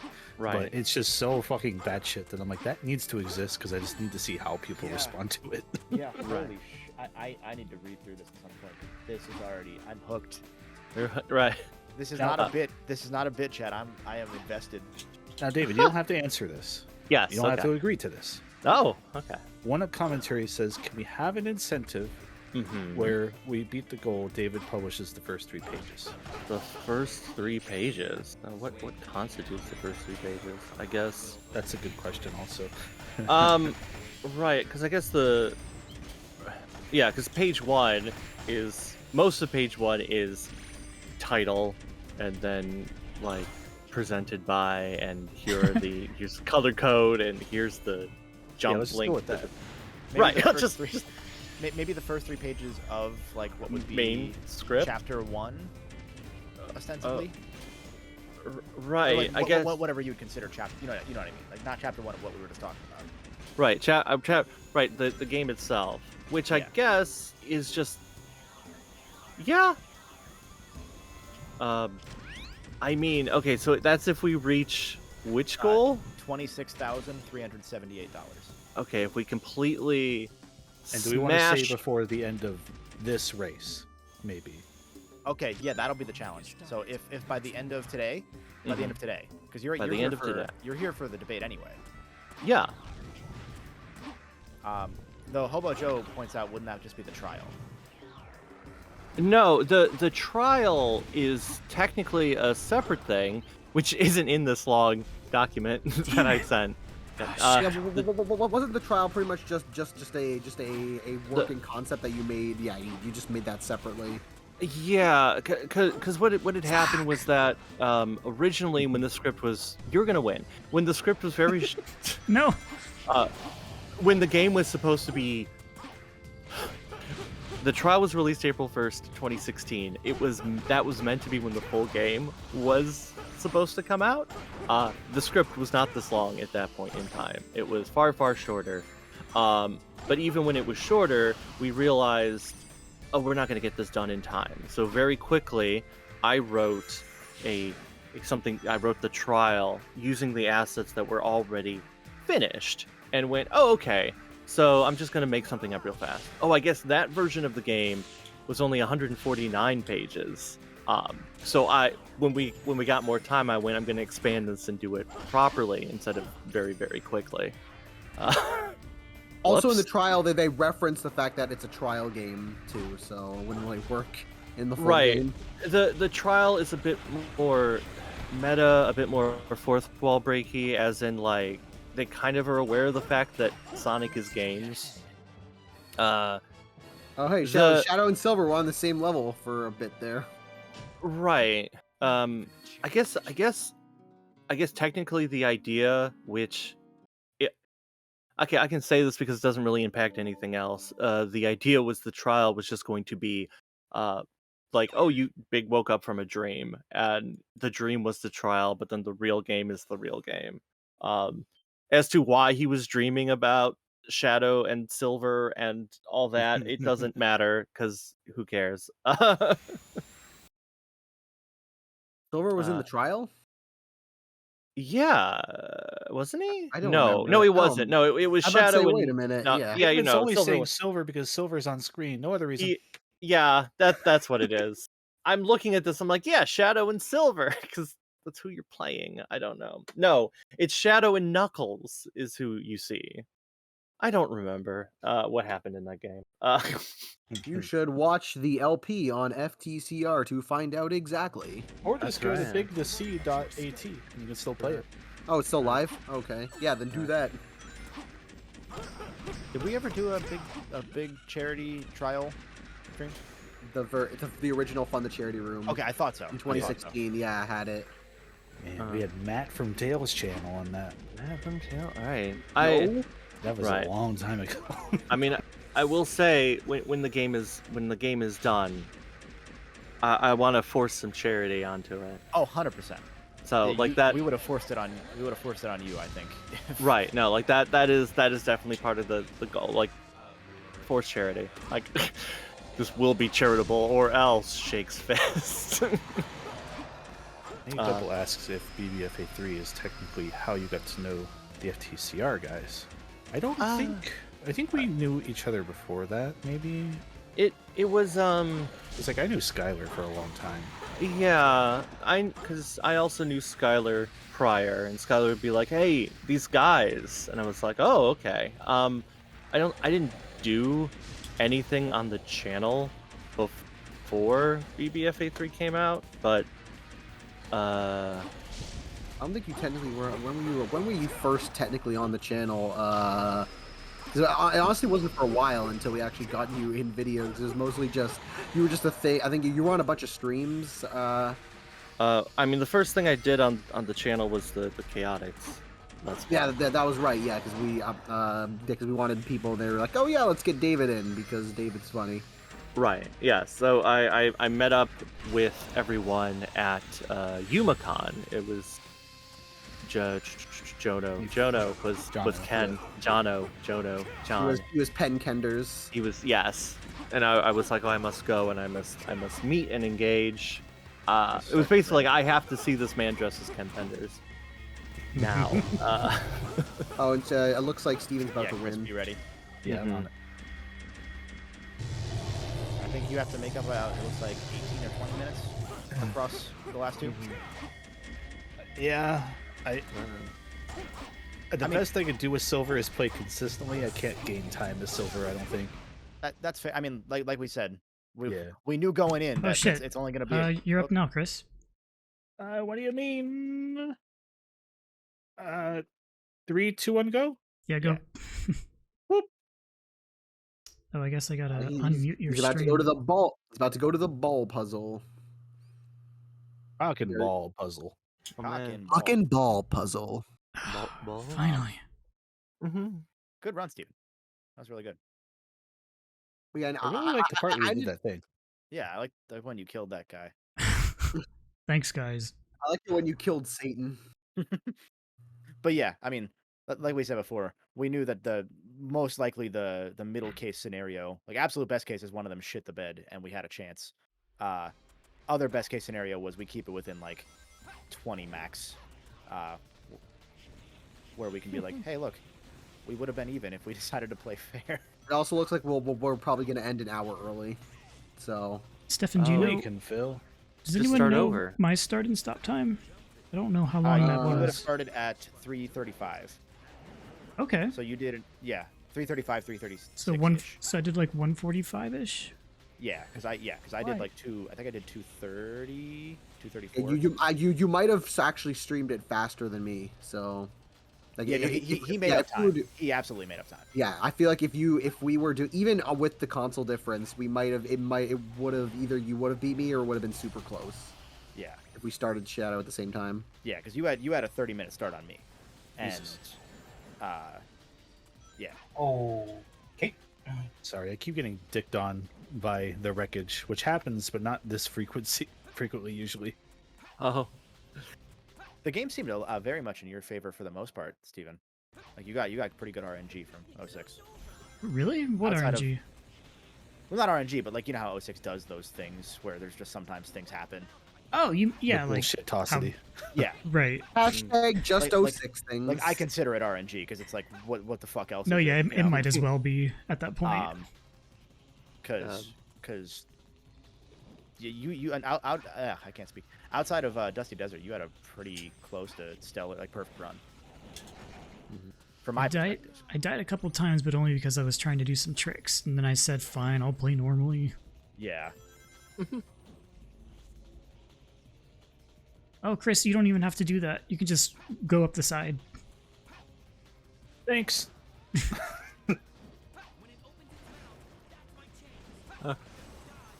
Blaze is following you. She's like Tails. She's integral to the story. Friendship. She's integral to Silver's. Oh, he's at it. ExperimentT's at it. Let's see him do it. Oh, you literally just smacked it right into the ball. I was like, fuck this. I don't need you. Oh, that was incredible. Oh, God. I don't know about you guys. Time for Sonic 06 to hit the fuck, Chris. This trick can be a little difficult. Yeah, I've never gotten it to work. Let's see if Experiment can do it. I think both of you are planning on doing it, so. Yep. Wow.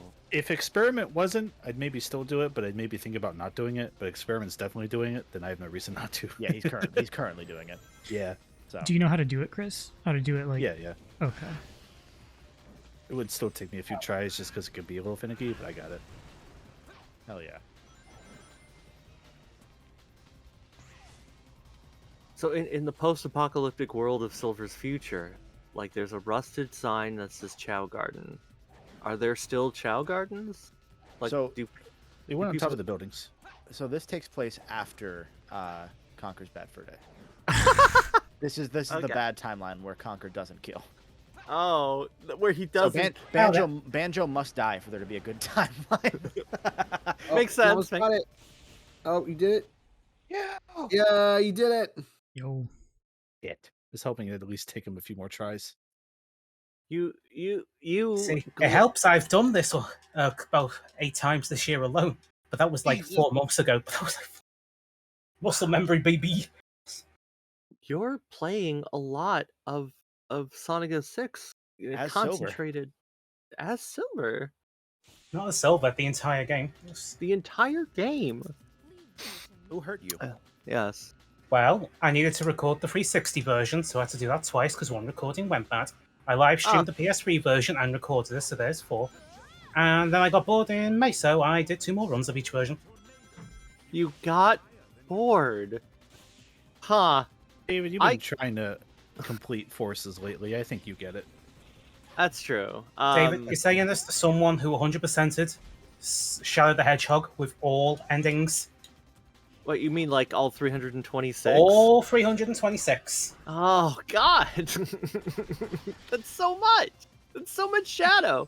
I mean, I did all the A ranks. I did like the expert mode, but doing all 326 pathways just seems like so much. Like, do you have a richer understanding of Shadow the Hedgehog, having done that? That's how I've done everything, so I'm done. Right, but do you have a full, rich understanding of Shadow the Hedgehog, like as a character, as a symbol? Sure. Let me go find the amount of fucks I give about Sonic's story. We regret to inform you we're fresh out. You two are diametrically opposed. That's cute. Wow, you're the Shadow to his Sonic. That's true. Wow. I will be the one who will be based. You will be blue-pilled. Sir, yes, sir. Hey, that's right. I like you. Son! Nick! Sus! Nick? I'm sponsored by Blue Pills. Oh. Beating expert mode... Beating expert mode wasn't that hard. Nice. Like, it took a couple... I died early on, like, the first 2 or 3 times, and then after that it was, like, one straight shot, wasn't it? Yeah, beating expert mode is pretty, like, it's not that hard. No, it's just that if you die, you start over from the beginning. It's not... Yeah. I mean, like, if you lose all your lives. But, yeah. I don't even play games I like that much. I like games sometimes. Most of them involve Sonic the Hedgehog. You fool. I know. I did, what was it, Metroid Zero mission about 32 times before we ran that last year for charity. And that turned it into a full-on speedrun. Alright. That's what I need to go back to games that aren't Sonic. Yeah. Why? Right. I have a list of... Right. Well, I started playing Zero Mission, and I was like, oh, I enjoy this. This is a good game that doesn't involve Sonic the Hedgehog, and then I stopped for some reason and haven't gone back to it. I was the same thing when I first played Zero Mission. I was like, I played it for like 2 hours. And I'm like, this is great. I paused it for a moment, and then it was like several weeks later, and I'm like, shit, I can't go back now because I forget everything I did. Right. I guess there is that issue if you, because it's been a little while. That's why, like, right, I was playing Metroid Prime 2 when it came out, and I got in somewhat deep, and then I stopped for whatever reason. So that save file is still sitting there. I did the same. I was near the end, and I just like, I was like, no, I'm good. I'm gonna stop for now. I got work to do. And then it was too late when I went back because you can't really put a Metroid game down. Mm-hmm. Yeah. So I can always go back to it, start over. You know, if Nintendo ever re-releases the Prime trilogy on Switch, I definitely want to pick that up. Nintendo. Oh, Fire popped into chat to express surprise that we're already almost at 25K, and then Triforce said someone had to one-up Plankton's donation, and that just popped me. Oh. Oh man. Plankton will be back. Back Somehow one day. Plankton's returned. Yeah, you're goddamn right. I'm here to chew blue and kick ass, and I'm all out of ass. Just bounced off his fucking head. Ah. Iblis, he's got like arms. Very uncomfortable looking at it. Very astute observation. I have arms too. Does Iblis have legs? That's a good question, but I don't see any down there. Iblis in a wheelchair. Like maybe it's like a really deep pool of lava, and he is just standing in it. Let's creep up. Let's creep up. Like, does he always show up in the same place, or I don't know. So if Iblis shows up and he's like, "I'm lava, I'm on fire," and then Silver throws some rocks at his head and he goes to bed, how did he ever destroy the world? I feel like, Well, I mean, you know, also, I mean, how Silver wasn't like, I mean, Silver wasn't around in the world until, I mean, how old is he? Like 15? right? But I mean, all Silver does is throw rocks at his head. I feel like anyone could have thrown a rock at his head. It was That's a why he big rock. turned evil. It was a big rock. This It was is a big rock, like like gun. Like GUN exists, they could have thrown missiles at him, which are stronger than rocks. We've seen how the world operates without Sonic. Maybe the knock-on effects of forces led to this. I don't know what I said. I had something and I realized halfway through it didn't make sense. The timeline, what happens is that Elise and Eggman die. Iblis gets Iblis gets reawakened by Iblis and Eggman dying. Iblis like fucks up the world. I guess Sonic is unable to defeat him, so that the world just goes to shit. Silver's eventually born and then tries to fight Iblis. He can't because he's immortal, and then the story starts. Okay, people in chat are saying the fire from the missiles would make him stronger. No, it's all about the amount of force you throw at him. Yeah, throw him to his eye. He still has his third eye in the. Right. Although a missile does create an explosion, it's an extreme amount of force which would break him apart. Right. Because if a rock can do it, then a missile can do it. Yeah, unless he can just keep keep regrowing his body. So. I take this stupid little cartoon too seriously. That's because it's important. It's serious. All of it is. There's a lot to talk about with 06 alone. That's right. That's what the loading screens are for you to think about what you just did. Yeah, well, because Sonic 06 is deep and profound. It's about as deep as my nutsack. Oh, you got a pretty deep nuts. You've lost like entire notebooks down there. Gotta reach in and pull one out. Give me like, rocks. Give me rocks. Or give me death. Oh yeah, that's that famous American quote. Done. People also ask, is Silver the Hedgehog Shadow's son? Wasn't that the main theory? Before the game came out, where it's like, oh, Silver is Shadow's son because I don't know, his fur turned white. Oh, Good old soul. Fucking Venice the Hedgehog. Venice. I like it. Dennis the Hedgehog. We have a $20 donation from Golden, no relation. Iblis and Mephiles both are naked and covered in oil. Who's winning the twerk off? I should have screened that question in my mind before I said it, because I was reading those words and realizing what they were as I said it. Iblis has more ass. Probably. Yeah, Iblis would probably win because he's thicker. What's happening? Yeah, Chris, you were getting really shit luck on this one. Yeah. Maybe this explains how the world died. Yeah, a bad Silver player came along. At least you killed him eventually. Right. If it helps, I think you're still actually gaining a little bit of time, from what I recall.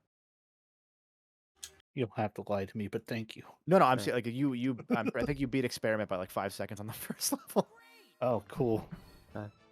And then you get yeah. Just do that. Just keep doing that, and you'll catch up by the end of last story. You'll catch up. Oh, are you doing last? Like last? Yeah. Cool. The Silver players are continuing right into last story from a different. Oh save yeah, because that's where it all comes together. Or from a same save file for you, maybe Experiment. I don't know.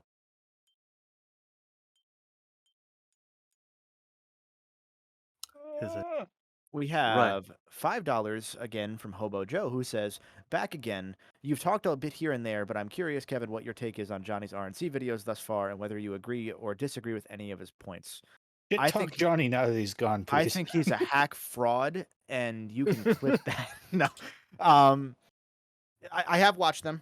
He's DM'd me a couple times like, hey, like the question about this, or like I poked him after, I think Ratchet 2, because he was like, I hope they had a D-pad quick select, and I was like, hey, don't get your fucking hopes up. Wait until like 2013, because that took forever for them to put in.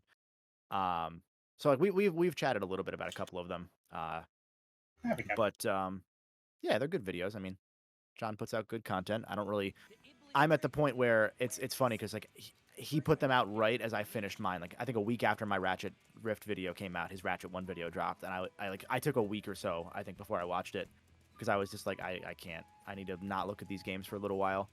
This has been 2 years of work to get through my video series. I don't want to think about this fucking series for a while. Please God. Because I played all of them up until Crack in Time, back to back to back to back to back to back, multiple times over each, usually. Because you got to do challenge mode for footage. You got to, for other ones, you got to do more challenge mode because you got to get 100% stuff or whatever it might be. And I did them all like 6 months before each video came out. I had the gameplay done up until A Crack in Time. And then I took 6 months away from playing Ratchet and Clank before A Crack in Time. With the exception of, I think I actually played All for One before A Crack in Time, because we streamed that with Derek over on his Twitch. It was me, Chris, Derek, and our buddy Brody was our fourth. But I avoided playing Crack in Time. This is the long version of that story. Because I'm the weird one with the opinion on Crack in Time, where I'm like, hey, I don't really like the game all that much. Like, it's fine, it's good, it's not a bad Ratchet and Clank game, but I've never been able to see what others do, and that makes me sad. So I specifically made sure not to play it right after Tools or after Quest for Booty, because I didn't want to burn myself out of Ratchet and Clank and then take that out on the game. And even though, like, as reviewers, for lack of a better term, I don't really consider myself that, but as that kind of person on the internet, you learn to compartmentalize that stuff and like take that out of the equation. But it's still something I wanted to avoid just for my own sake. And then after A Crack in Time, I then played several more games back to back to back to back to back to back. So, long story short, they're good videos, and I like seeing his perspective on them from a completely new player. Like, it's really cool to see that. You know, that's all.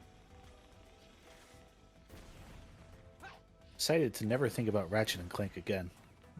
I mean, I don't think there's any more I have to bother you with for edit. I mean, maybe the PSP video when I get to that, but yeah, like the movie I'll probably do, because I don't want to put you in, make you have to do dumb copyright avoidance shit, because it's so much extra work. Time for pictures. But well, so there's ways to get around it, but like, so yeah, you just have to squeeze. You just have to do like the little like the squeeze the thing. Or don't have too long. Just do a bunch of fast cuts. That, or mirror the video as well. Put some film grain over it. A couple other things. Here's a fun side fact for the Ratchet PS4 video. I'm glad that had a sponsor, because that got claimed by NBC immediately, right after it went live, and I couldn't re-upload it because it already had a sponsor attached, and that was the deadline. And it only got claimed after it went live, even though it was uploaded before that. So up until like a month later, that video would not have made any money, and I would have lost a lot on the production of that video, which would not have been fun for my bank.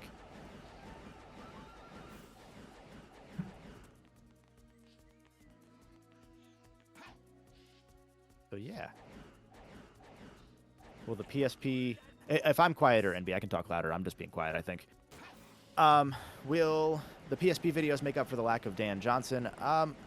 I've mentioned... I feel like I mentioned Dan Johnson once or twice, but I feel kind of weird as a fan bringing up the Dan Johnson stuff, because I feel their tributes speak for themselves. That's why I haven't talked about that too much. For those that don't know, Dan Johnson was a former Insomniac who then worked on the PSP games afterwards, and he sadly passed away of cancer during, I believe, the production of Size Matters? No, Secret Agent Clank. One of the two. Around that time, 06, 07, he passed away. And so he's been somewhere in essentially every Ratchet game as a gag, and then since he passed, it's been a tribute. So he's in every Ratchet game as some sort of tribute by the Insomniac team, and in the PSP games by High Impact. And it didn't feel like a thing, like, that's just kind of a classy thing that they did. And I don't feel that me highlighting it can be as classy as that.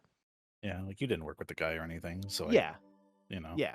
What is there for you to say, Yeah, and it varied to a very different degree. That's sort of why I didn't talk a lot about a lot of the music in the Ratchet games, because the music speaks for itself. Like, my videos aren't supposed to replace the games themselves. They're supposed to be me telling a story about the studio through talking about these games and giving them the videos that I always wanted to watch about them, like, because most people that like covered Ratchet in the past would just either cover it and be like, "Hey, they're good games, I like them," or it was just videos that I didn't that never scratched the itch for me. You just did Metal. He did Metal Gear Silver. I was quick. Holy shit! I didn't even realize you were. Yeah, didn't even realize you were on that. Yeah, because it's so dumb and bad. You're supposed to stealth that, but you can just go yoink, yoink, yoink, done. But I see. There's $5 from Icky the Sleepy. My goodness, how the heck did it take me this long to donate towards diabetes research and free entertainment from the charity gang? The work you fellas do is astounding, and the laughs are worth every last cent. Keep up the great stream. Thank you. Thank you. Now you have to do what the game says. Find Sonic! He's in your heart all along. That's true. He's been there since 1991. He burrowed deep inside and won't get out. Hey, I brought the pretzels. Man. He's in there real deep. David, you weren't here. Be glad. Oh. That was right before he got in, the pretzels. I hate how Blaze is just there in the cutscenes, said Chaos Alex 1997 in the chat. Why? Do you wish she was doing more, or do you wish she wasn't here? No, I think because she barely actually does anything. She's just there to kind of stand around, and like occasionally she'll say a line. Hey, she's doing something right now. Look at that, huh? Wow, she's doing a bound. I like. It's unfortunate she's not in the last story, although I guess she disintegrated. She was a little preoccupied being ethereal, yeah. Yeah. She went back to her own dimension. She can't be there for that. That's right. She went back home to her own dimension, and because of that, she was removed from the Sonic the Hedgehog timeline, and so she couldn't be involved when all of time and space crumbled, because her area of space is an alternate universe. I know they call it a different dimension, but that's not actually. It is the science fiction version of dimension, which would be like an alternate universe, depending on how you look at multiverse theory. Because a different dimension would be, Sonic starts in 2D, and then they decided to make 3D games. That's a different dimension. I get it. That was a good joke. Yeah, I like. Yes. I want to spend the money. I'm not near the shop. With the money. The money? Maybe I'll talk to some people in the town. Golden Floor says, "How do I take my donations back?" Go to Joe has. Oh, God, sucker. Hobo Joe has a good question in chat. Outside of the charity event, have you guys been playing anything good lately? No. No. The games I've been playing recently include Stray, which was very fun for the 4 hours that game is. I enjoyed that a lot. What else have I played? Xenoblade 1, I finally got a chance to finish right before 3 came out, and Future Connected. I talked about that on stream. I essentially did every side quest. I think there's like 3 or 4 that I didn't do yet in 1. And then I started 3 up when that came out. But that's charity's been in the interim of that, so I haven't had the chance to play too much. Chris, what about you? You've been a multiverses fiend. Oh yeah, multiverses. That's right. I mean, we can't really. We wanted to stream that, Justin and I, but can't stream that anymore with mods, so I don't want to stream that anymore. Because we played several hours of dual LeBron as Ball and Cell with Fetty Wap playing in the background, several times over, and we like LeBron dual main a lot. You guys are doing pretty good. Yeah, I mean, outside of like when you go on late at night and like all the real players are there, like then we got pretty sauced on sometimes. But I like Multiverses. It's not a great game, but it's fun. You just can't ever think about it seriously. Like, it's not a good fighting game. Chris, what about you? Have you played anything? I know you played Stray as well. I also played Stray. I liked the lighting in that game a lot. It made me emotional at the end, so I'd say it did a good job of doing whatever it was doing. I didn't feel like much of a cat for most of it, but I guess that's fine. I'll be a furry some other way, I guess. Playing Digimon Survive, I am 11 hours into that, and the characters in that game sure do like to argue in circles constantly all the time about everything. But I have a soft spot for Digimon, so I'm forgiving it. Oh god, my frame rate. I'm also playing a game I don't think I'm under NDA for, but can't specify, but it will be out in a few weeks, so I might have a review on that. Between that and charity stuff, that is all I have been into. Hell yeah. Steven, what about you? Have you played anything lately? What was the question? Gaming. What are you gaming? Yeah, any games you've been playing lately besides charity stuff? No, I have literally been working or practicing for this event. Yeah. Cringe. No, that's not true. My voice went high. I beat Disco Elysium recently. That was good. Hell yeah. I had to get back to that at some point. Yeah. Stefan, what about you? Yeah, because I haven't really been playing a lot. I've been playing a bunch of like older stuff mostly. Like, what was the most recent thing that I picked? Well, Kirby in the Forgotten Land is the most recent game that I bought and like picked up and like I still haven't actually beaten it, but I did like play a decent amount of it. And that's like the biggest, most recent game that I have, because the whole thing of like, oh, games are really expensive and I don't have as much time to focus on playing games, so I end up like most of my time is on like reading and watching stuff, so games end up being like, oh, just going through my backlog or playing older stuff. So it's like, oh, if I get the chance, like, with Kirby, I was like, oh, the reason I got it was because I got it for a deal. Like, I got it for cheaper than regular price, so I'm like, let me grab it now, and because I really want to play it. So like, that was Kirby's the main thing, being like, yeah. And I did pick up Mario Strikers, and I really like Mario Strikers. Oh, I just remembered I beat Portal 1 and 2 recently, because I wanted to show it to Becca, because I show her games with good stories. How'd Becca feel about it? She really liked it. She thought it was good. I was worried it'd be like, this is dumb, Steven. These video game things you keep doing are dumb. I'd be like, oh, you're dumb. The cake was a lie. Don't you get it? Don't you? She's like, who's the rat man? Well, you see. Like, I gotta explain this whole comic to you? No, but I show her things like that all the time. Like, I showed her Grim Fandango, Psychonauts. Recently she was like, hey, I really enjoyed Psychonauts. Could you show that to me again? So like, yeah, sure. She doesn't play games, so yeah. Otherwise she would just play it, right? I do want to jump in real quick with, we have $5 from Alberto Robert, who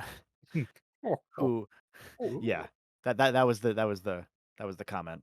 Oh, was it? I was just making the noise. Yeah, it was actually that. It was just 06 old man noise. Oh.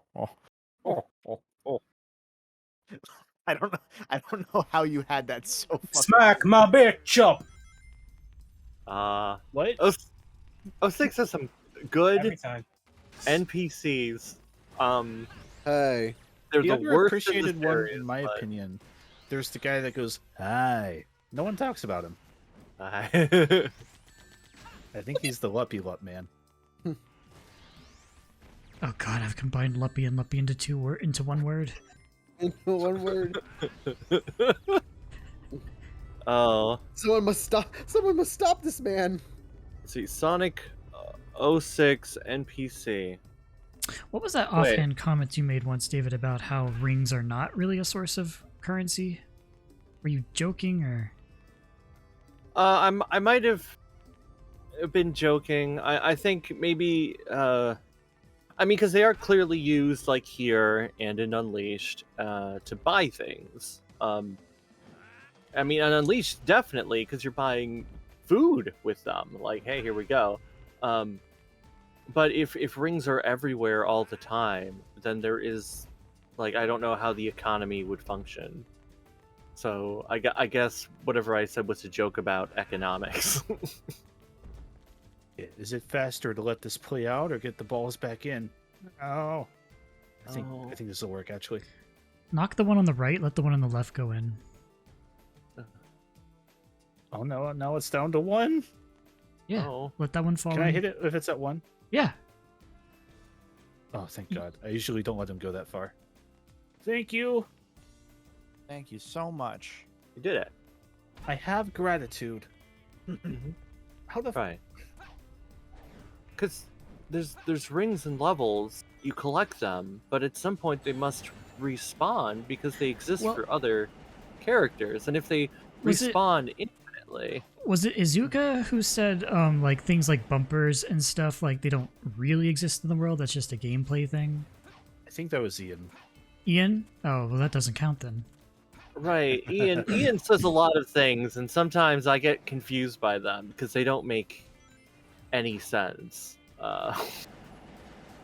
Like recently he said, oh yeah, you know, Sonic Spinball canon, and I went, are you sure about that? I don't think it is. I think that's a lie.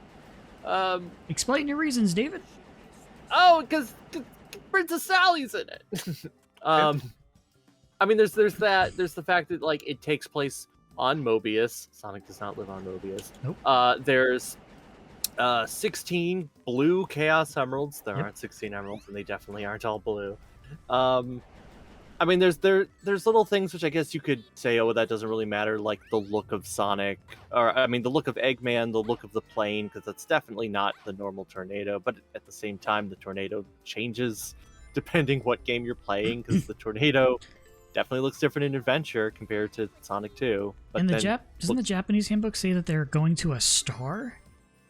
Right, something? Mobius is like it's another planet, and it reads in a way where you're like, oh, is he also coming to space, or is he just living on Mobius? Does that mean the tornado can go to space? Right. What's happening? How did that shadow? Yeah. It is weird. It's easier just to omit it, get rid of it. Kinda. Yeah, like to me it doesn't. I'm gonna open up the direct Japanese translation, which let me pull out my tomes. Let me pull out the sacred texts. Right. So in the Japanese manual, because in the English manual it says straight up, evil scientist Dr. Robotnik has unleashed his most diabolical plot yet to turn the animals of planet Mobius into robots. So it's like, oh yeah, Mobius, and he's on Mount Mobius. Okay. Japanese manual. This is the planet Mobius, a planet of peace. But when the evil genius scientist Dr. Eggman suddenly invades, Mobius is quickly conquered and in a state of panic. Eggman is said to be grabbing all the fleeing inhabitants and turning them into monsters that do his bidding. Hurry, Sonic. Save everyone. Eggman's fortress is protected by a pinball defense system powered by the energy of volcanoes and Chaos Emeralds. This one's a little tougher, but once we get the Chaos Emeralds out of the system, we're in business. Take care, Sonic. I wish you the best. I'm assuming someone said that, maybe Tails. Although Tails should be there. Sonic approaches the fortress in a plane piloted by Tails. Sonic's pinball mission is about to begin. Oh, I could be a contrarian if you want. Oh, okay. Yes, please. If that's fun. So if the Japanese manual saying he's essentially going to another planet, because as far as Japan is concerned, Sonic has always been on Earth. So for the Japanese manual to say that they're going to Mobius and that there are Chaos Emeralds there, look to the events of Sonic Unleashed. We find out that the Chaos Emeralds are millions of years old because they're used to put the planet back together every million years or so.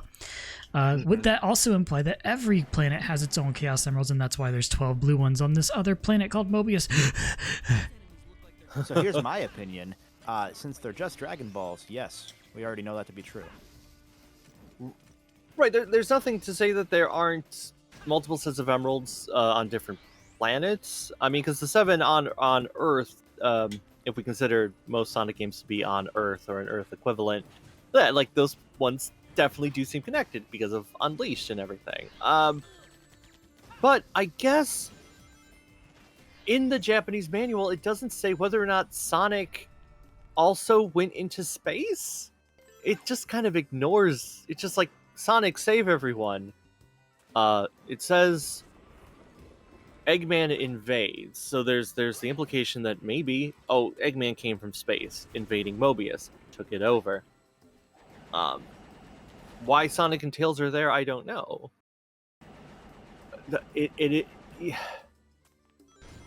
So if you really wanted to, I guess you could say Sonic the Hedgehog went on a space adventure. But why? How did he know? Why would he follow Eggman in space? Sonic Space Adventure, by the way, is going to be the name of the next game. Oh, yeah. They didn't say anything about outer space. Technically, 3 dimensions is space, so... Yo, Sonic Portal. Ooh. This was a triumph. I'm making a note here. Huge fuck up.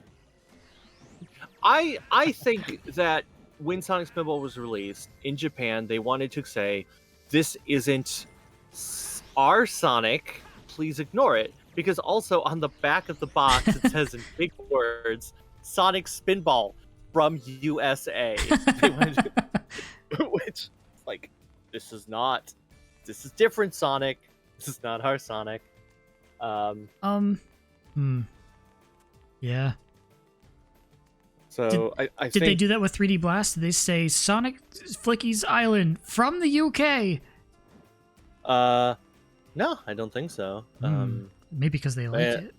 That's always one of those things that's fascinating to me. Is like there's a subset of fans that specifically put blame against like Kalinsky, etc., for the so-called like disputing that happened between Sega of Japan and Sega of America, and so it's like there's a back and forth because some people blame Sega of Japan and then others are like, no, that's just you only hear the Western side of it and it's actually Sega of America that's bad. And then you hear that and it's like, oh wait, no, maybe there just actually was bad blood and we know that to be true, and maybe it's just maybe the company was just really in dire straits on all ends, you know?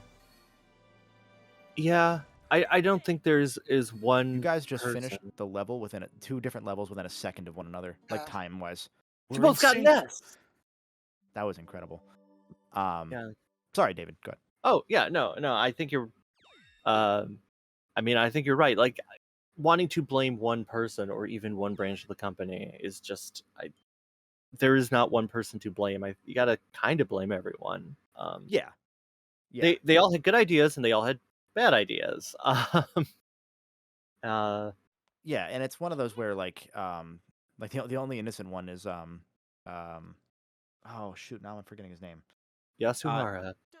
I was gonna say the only true, like the one that you can't blame for anything whatsoever. I mean, there's others you can, but I wanted to give credit to Sega's chairman Isao Okawa. That's his name. Oh, I drew a blank there because he's a real one, or he was a real one. Everyone else, they can all fuck off. All right, which is why we should buy Sega. Okay. Yo, we could all pitch in $5. Don't you have $5? If everyone watching gave $5, right? We'll start it. It's a different charity drive. It's buy Sega. Save Sonic-thon. We're going back to fund the charity room. You gotta fund this shit again. Right. And meanwhile, David Rosen, he's just sitting there, being very old and counting all the money Sega made him. Same. Doing fuck all now. I mean, if I was him, I would also not do anything. Looks like I'm on a roll. Is his first name David? Am I misremembering? Mm-hmm. Oh, thank you. Oh yeah, it is. That is his name. There are many David Rosens, I guess, that exist. On Wikipedia, he's the top one. Businessman. born 1930, CEO of Sega. He was one of the original people who created Sega. But I guess there's also David Rosen, entomologist. He's an Israeli entomologist. Well, he was. He's dead now. I was gonna say, are we just doxing people now? Yeah. No, this is Wikipedia. I'm just reading what's on Wikipedia. Oh, okay. If you're on Wikipedia, I think it's safe Wikipedia. to read the article. Also, can you dox someone who died in 1997? Probably. Yeah. Wow. You reveal where his grave's at, I think. Oh yeah, I guess you could do that. I wish I were in a grave. That can be arranged. Oh, thank God. Slit Oh, my man. fucking throat. Next TMG, it's Would your you- funeral. I want you to play Sonic 06 very in a comfortable coffin, and I would just Good. hold my breath until I don't anymore. I mean, you could do that now. No. If we can get to 26,300 Then I'll do it. I'll die for real. that's We'll right. kill the Golden Bolts. We'll kill the brand. Right. Oh yeah, look at that. They all clap. Congratulations. Congratulations. He did it. Man, I forget where exactly ExperimentT's at, but I know he's ahead of me. He's protecting the... What's her face? The archaeologist girl. lady or whatever. No, is it the archaeologist again, or it's the... No, it's Anna. It's No one Anna. knows- She knows the secret. What the Oh, secret? Anna. The secret of these nuts. all right. What is the secret? I forget. Well, Jim Carrey talks about it in the new Sonic movie. God. No, no! Dun, dun, dun, dun, dun. Did you do anything? I felt like at the end you just were staring at a woman waving her arms. Oh yeah, I set it up so you can see the creepy lady model. Yeah, because you have to Oh. wait. You have to wait for her to catch up because she was escort. It was an escort mission. Who's Oh. smarter than Silver? But if she's waving her arms, like, do you want to kiss her? Like, you could lean in and give her a kiss. No, Malisa with a shoehorn. I don't mean Silver. I mean you. No, I couldn't give a shit. Like, I guess the secret is opening the door, right? man. They don't tell you what. Secret's Oh, that they Jack. don't wash their floors. Game says take thing here, I take thing here. Things taken there, great. As objective B achieved, great. Then I no longer need the thing in question. Moving on to the next target. Oh look, here's the next thing I must deal with. See, the good thing about playing Shadow Stories, you don't have to deal with any BS. You have to deal with any trials, BS trials. We have a $5 donation from Mordecai, who says, I just want to say that Sega of Japan literally killed one of their other fighting game franchise, Eternal Champions, made in the US because they said it competes with Virtua Fighter, and then made Fighters Megamix, Sonic the Fighters, Fighting Vipers, etc. Said US franchise was also a success when it was killed. Yeah, I don't know the exact history of that, but that's about what I had understood it to be. That checks out. I mean, it is the thing about companies that companies would rather lose money than make other people they don't like have money, even if that means they get money, even if that means they get that money too. Yeah, there's when I did the Sonic Team video, the one about like the Adventure 2 into Heroes into Shadow, like why those games turned out the way they did from a development process. There's a reason that I just outright avoided talking about the Saturn beyond, hey, the Saturn failed, now we're going to talk about the Dreamcast. Because there's so much more there that, like, distilling it down would just not do it justice. And, like, everyone knows a lot of those stories, whereas, like, a lot of the stuff that that Chris and I had found out about Shadow and stuff was, like, known-ish stuff, but stuff that people kind of forgot about. Like, all these articles were, like, mostly lost.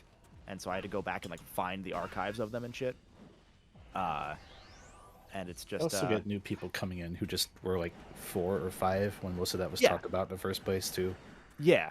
Like again, I always go back to the Heroes Crunch thing because that's the reason I made that video. Was when you told me that, Chris. Was after my SA1 video, Chris explained, oh yeah, no, SA2 was made with only 11 people from that staff of SA1, and I was like, well, now I need to play 2 again. And then the Heroes video was right after SA2 was done, because Chris hates me. He was like, yeah, and Heroes, Izuka, you know, the director, crunched so hard at the end for the last like year of production that he lost 20 pounds, like weight, like several kilos of weight. And I was like, well, what the fuck? That explains Sonic Heroes in an instant. Sega, weird. Right. You can see when he learned the copy and paste tool, because he's like, if I don't do this, I will die. Yeah. Well, and that game, and like that's the thing is like people, there's never been an actual confirmation of this, but that game, there's no reason that game came out in January besides they couldn't get it done in December. That was going to be a holiday game. There's no fucking way they would miss holiday. That came out in January 03. 04. 04, I'm sorry. Yeah, sorry. Thank you. That game came out like early-ish January 04, I believe. It just missed the mark by a little bit here in the West. I think it even came out in Japan right after what would have been Christmas, but obviously they don't have Christmas in the same buyer's holiday sense that we do. Right. But by the time that they revealed that game at E3 in May, 6 months before it was supposed to feasibly be done, they were only 20% done with the game. So they had to then put together the other 80% of that game in 6 months from May up until release, which would have been November, December. And that's the entirety of the time that you can pretty much pin right there, as Izuka was the only level designer on top of being the director. Yeah. Steven, do I need to do anything in the White Acropolis area, or can I just go to goal? Go to goal. Okay, thank you. So, yeah, I've said this in, like, other videos and stuff. Maybe these people haven't heard it, but, like, a great majority of the time, Sonic Team aren't really to blame for the things that are happening because Sega's just saying, hey, do this without enough time or resources. Yeah. Like, that's unintentionally become, like, the... But people are saying, oh, what are Sonic Team doing? Blech. It's like, it's not their fault. Yeah. That's unintentionally become, like, the second, like, catchphrase or slogan of, like, the stuff that I do over on YouTube stuff, is that, like, hey, here's why this shit was the way it was. Because there's always some story behind it, and the stories behind these things are more fascinating than the stories of them themselves. Yeah. That's not a knock on Sonic. That's true for Ratchet, too. That's true for Sly. All the stories behind these games are more interesting.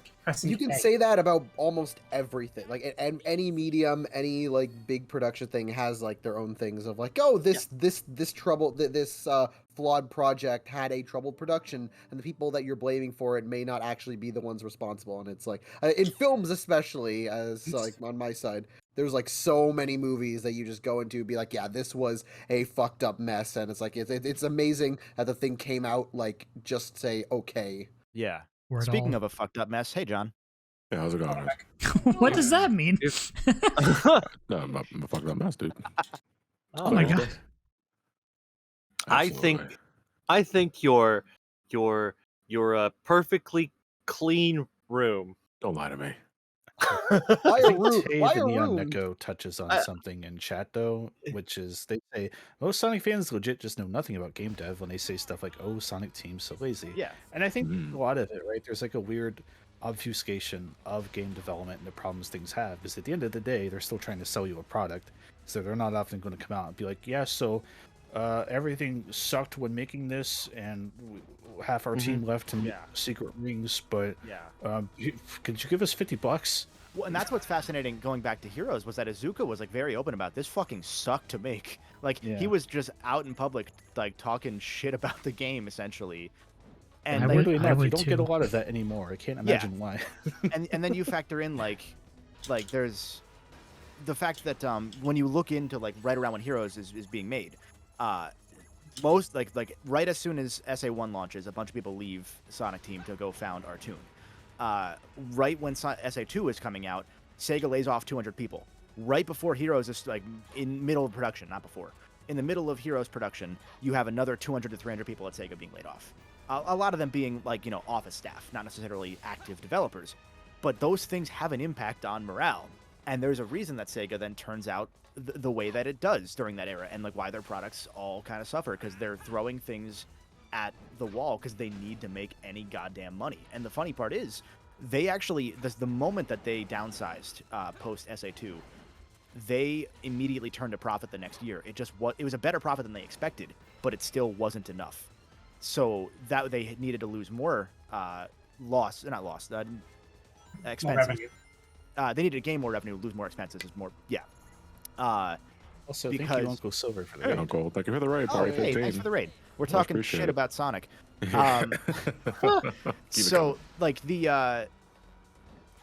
were trying to like cut fat more because at that point they were like, we can't sustain. We see what game development is like now. We can't sustain purely as a game development studio, publisher rather, not studio. And that's why they started looking for potential mergers, and that's why they started talking to Sammy, and then they turned Sammy down because they wanted to Discovery Sammy, like they wanted to do Warner Brothers Discovery where the smaller company controlled it. Because Sammy is much bigger than Sega and always has been. And so Sammy said, no, go fuck yourself. They were supposed to merge in 03. And then a week later, Namco said, hey, you guys kind of ghosted us. We were going to also try and merge with you. And you just didn't answer anything from us after a while. And that's kind of fucked up. So we're out too. So Sega then went into 03 and leading into the start of 04 with no plan to merger. And it was the botching of like lying to one potential suitor for a merger. I'm so sorry about that, chat. That was After Effects. I'm sorry. I forgot it does that. Go on, Kevin. Okay, gotcha. So sorry about that. I forget where I was, but yeah. Point is, like that the embarrassment of them working with Sammy and Namco at the same time to try and merge is why that was their 4th or 5th CEO they went through since Okawa died. And that's then the next year they finally were able to start, like Sammy was like, okay, now we'll merge with you, but it's on our terms. And everyone's freaking out now because of Steven's sound. Assuming your sound played on the stream itself? That's what it was, okay. Okay. Now everybody's panicked about it happening again. And I'm gonna scared. That woke me up. After Effects does this like really fucking loud, hey, you rendered it! It's rendered! Ah! It's like, file's done. Premiere doesn't do that, Illustrator Premiere doesn't do that. No. After Effects is like, Brah! And it's like, why? Are your file's done? Are you sleeping? I'm sorry, were you sleeping? That was rude. It's still done. Yeah, it's still done. It's done though. Just save it as. I think we do have. Yeah, if you got donations, go read them up. Yeah, we have 2 more donations first, then we'll come back to that. We have $5 from Even the Hedgehog, who said, they put my head on Sonic's body. Please end my suffering. And we have $5 from Starkiller, who says, did you know that the world is running out of helium? Yes. Oh, right. go ahead. I've been inhaling it all. That's why. Okay. Ooh. John, what were you going to say? I would think, out of every videos that I always wanted to remake that I made years and years ago, it'll probably be my first ventures into the Sonic 3D games. Because I looked at those as the games themselves and not so much as like the games, like the development behind it. Because I didn't really fall into that style of review making just yet. That's before like I really found my comfort zone. Yeah. Given how I make videos nowadays, I feel like I'd be doing the games a better service if I did approach those games that way instead of just like herder like play them and they're good or they're bad. Yeah. Yeah, exactly. Yeah. You don't you want to do that'd be interesting. You want to do like the sort of retrospective for the game. You want to basically the way I make go videos into now, it from beginning to end. Like the way I make videos now, I'd go back and look at those games again because like I think if you go back to those videos, I don't really talk about the developmental history at all. Like I just talk about my nostalgia for them. I talk about growing up with those games, but I don't go into the behind the scenes bit like I do. Like compare the Sonic Adventure 1, 2, Heroes, Shadow, and Sonic 06 video compared to my like reviews of last year of the Sonic Classic games, and it's night and day. Yeah. And I would like to do that because I feel like that's always a very interesting thing to go into is like the behind the scenes making and how that might have personally affected development. Making those Sonic Classic reviews last year opened my eyes as to how much of a shit show. Yeah, it's always been that way, and like that's the saddest part is that it's always been that way, and we're just now seeing it. Yeah, it's not the game's fault, and it's like it kind of like always assumed, like, I know people didn't like Izuka a lot of the time because of what they perceive and what they project onto him. And he's really bad at interviews, so I kind of understand part of that. Yeah. But like going through those videos, I gained a lot of respect for the guy because it was just this fucking, like, this dude is essentially single-handedly putting together much of some people's favorite Sonic games, and then coming back to Japan to have to try and fix whatever the fuck went on there. It's just like, man, I can get why maybe he just shuts up now and doesn't like talk about the stuff until it's done. I can get why Forces is a quiet production cycle, besides leaks, because, or not Forces, Frontiers. Sorry. Forces also. Forces was a different type of production issue. Yeah. Given the nature of like our knowledge about game development now, it kind of amazes me that people even make video games anymore. Yeah, like I studied my initial like plan in high school was to go into like game development because I like programming. I still kind of like coding, and then I learned what the pay was like and how much work you do versus just getting a shitty computer science job. Yeah. And being like not IT but like, you know, software engineer, and it's night and day. Like, why go through the stress? That most people that go into the industry are either independent or in somewhere else in like their field, not in game development, within 3 to 4 years. Most people don't make games for that long. Now you get people coming after you on Twitter too. Now people harass you because your game's not out. I mean, you're not wrong. I mean, that's sort of the problem, is that if, you know, from every direction, this is made more challenging for you from the development standpoint, where the people making the development decisions are probably not developers. You know, they're CEOs. These are corporate guys that are sitting in offices. So if you're lucky enough to get one that used to do that, they'll have a basis for engineering, but they haven't engineered in decades, where it's completely different. Yeah. Whereas, you know, so that's if you're lucky enough to have an engineer on there. Otherwise, you're getting a bunch of suits. I hate to, you know, use like generic terms, but you get a bunch of suits that don't understand development. So they set a bunch of dates and spots, like benchmarks that you're supposed to hit that are not possible to hit. Mm-hmm. It seems like every video game nowadays gets a delay, and it's probably because the people making the early decisions are not involved in the engineering, so they have no idea how long it actually takes. Yeah, and one thing I will say, I'm sorry, you go. That's most industries. I was gonna say, like, it's just every level. It's from, you know, that's the very top, and then you've got the people above you, and then you've got the people on your level who may or may not be doing the work, and then you've got, you know, everywhere that you look at with game development, and like you said, all the way down to, hey, we finally got this game out, it's great, let's go to Twitter. They don't like the color of my hero's shoes, so now they hate the game. Yeah. Now we're getting review bombed because somebody didn't like the eyebrows on my character. Yeah. The example I was going to go to was you can look at the way the industry's been shifting even in recent years, not just with general mergers and acquisitions, but like the example I go to is, as usual, it's Insomniac, because they were the one independent studio essentially left that was like at a high level AAA studio that was not owned by any other company. There was no, like, they owned themselves until 2019 when they sold to Sony, and you can look at why, because one bad game would sink them. One single bad game, even if they're like subsidizing themselves by making games for the fucking Leapster, because they were making VR games because Meta/Facebook/Oculus was paying them a shit ton of money just to make them. Yeah. You know, that sort of thing like subsidizes the cost of the games that they probably more so want to make, and it diversified them. But like even then, they were still like they still decided, you know what, we've worked with Sony, we've worked with Microsoft, we kind of align with Sony. They've been our partner for like 20 years on games. We're gonna make this decision, and like even then Twitter was still like, well, they sold their souls to Sony. Like, there were like obviously the Sony fans that are like, oh, it's such great news. Yeah. And then there's the ones that are like, they sold their, how dare you? And it's like you can kind of understand why when you see like now they have tech from Naughty Dog. They have Naughty Dog's face tech. That's why Spider-Man has a new face, because it saved them time to use the new face tech going forward. Mm-hmm. The reason they changed the face, so.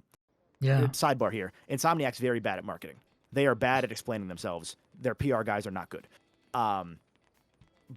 Because every time there's a question of things like, the PS4 game was, is it a reboot? And they said it's a reimagining, and they never explained exactly what that meant. For Spider-Man, it means we took the basic gist and did everything different. Yeah, and like with Spider-Man, it was for Miles Morales. It's a standalone game, and everyone was like, "Does that mean it's a DLC? Does that mean it's a full-length game? Just say it's an 8-hour game. It's fine. Like, Twitter's gonna hate you anyway." There was even stuff with Rift Apart, but with Spider-Man PS5 now, the remastered PC, both of them, people were mad about the new Tom Holland looking face. Sorry to interrupt, but don't you technically make more sales if you leave it ambiguous? Because people go buy it so that they can figure out what it's supposed to be. It's going to Twitter, and it's more like you're making it confusing because even journalists were confused. Hold on. Yes. Hit a number. Say it.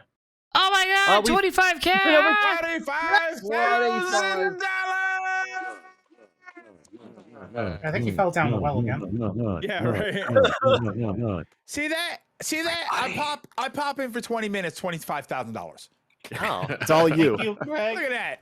John, I want to point out. It used to be if I wanted to see $25,000, I needed to play the pyramid. The moral of the story is fuck Sonic. Yeah.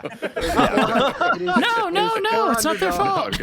That's not what it is? Okay, sure. Oh, sorry. I got crossed. No, Sonic's not worth $25,000. Are you kidding me? Come on. Sonic is garbage. That's right. It is $400 courtesy of Not Omega. Thanks for the years of entertainment. Here's to 25K. Thank Yes, you. and Thanks, we had a Omega. donation. We had a donation right below that too that we didn't read, which was from Pyro Beetle, who says the only thing worse than a bad game that no one buys is a bad game that everyone buys. Hi, Sonic 06. It's true. They reached platinum. Yeah. What was I gonna say? And when everyone buys it, no one will. Fucking Spider-Man dumb face. Once it reached platinum, they dropped it and made Bayonetta.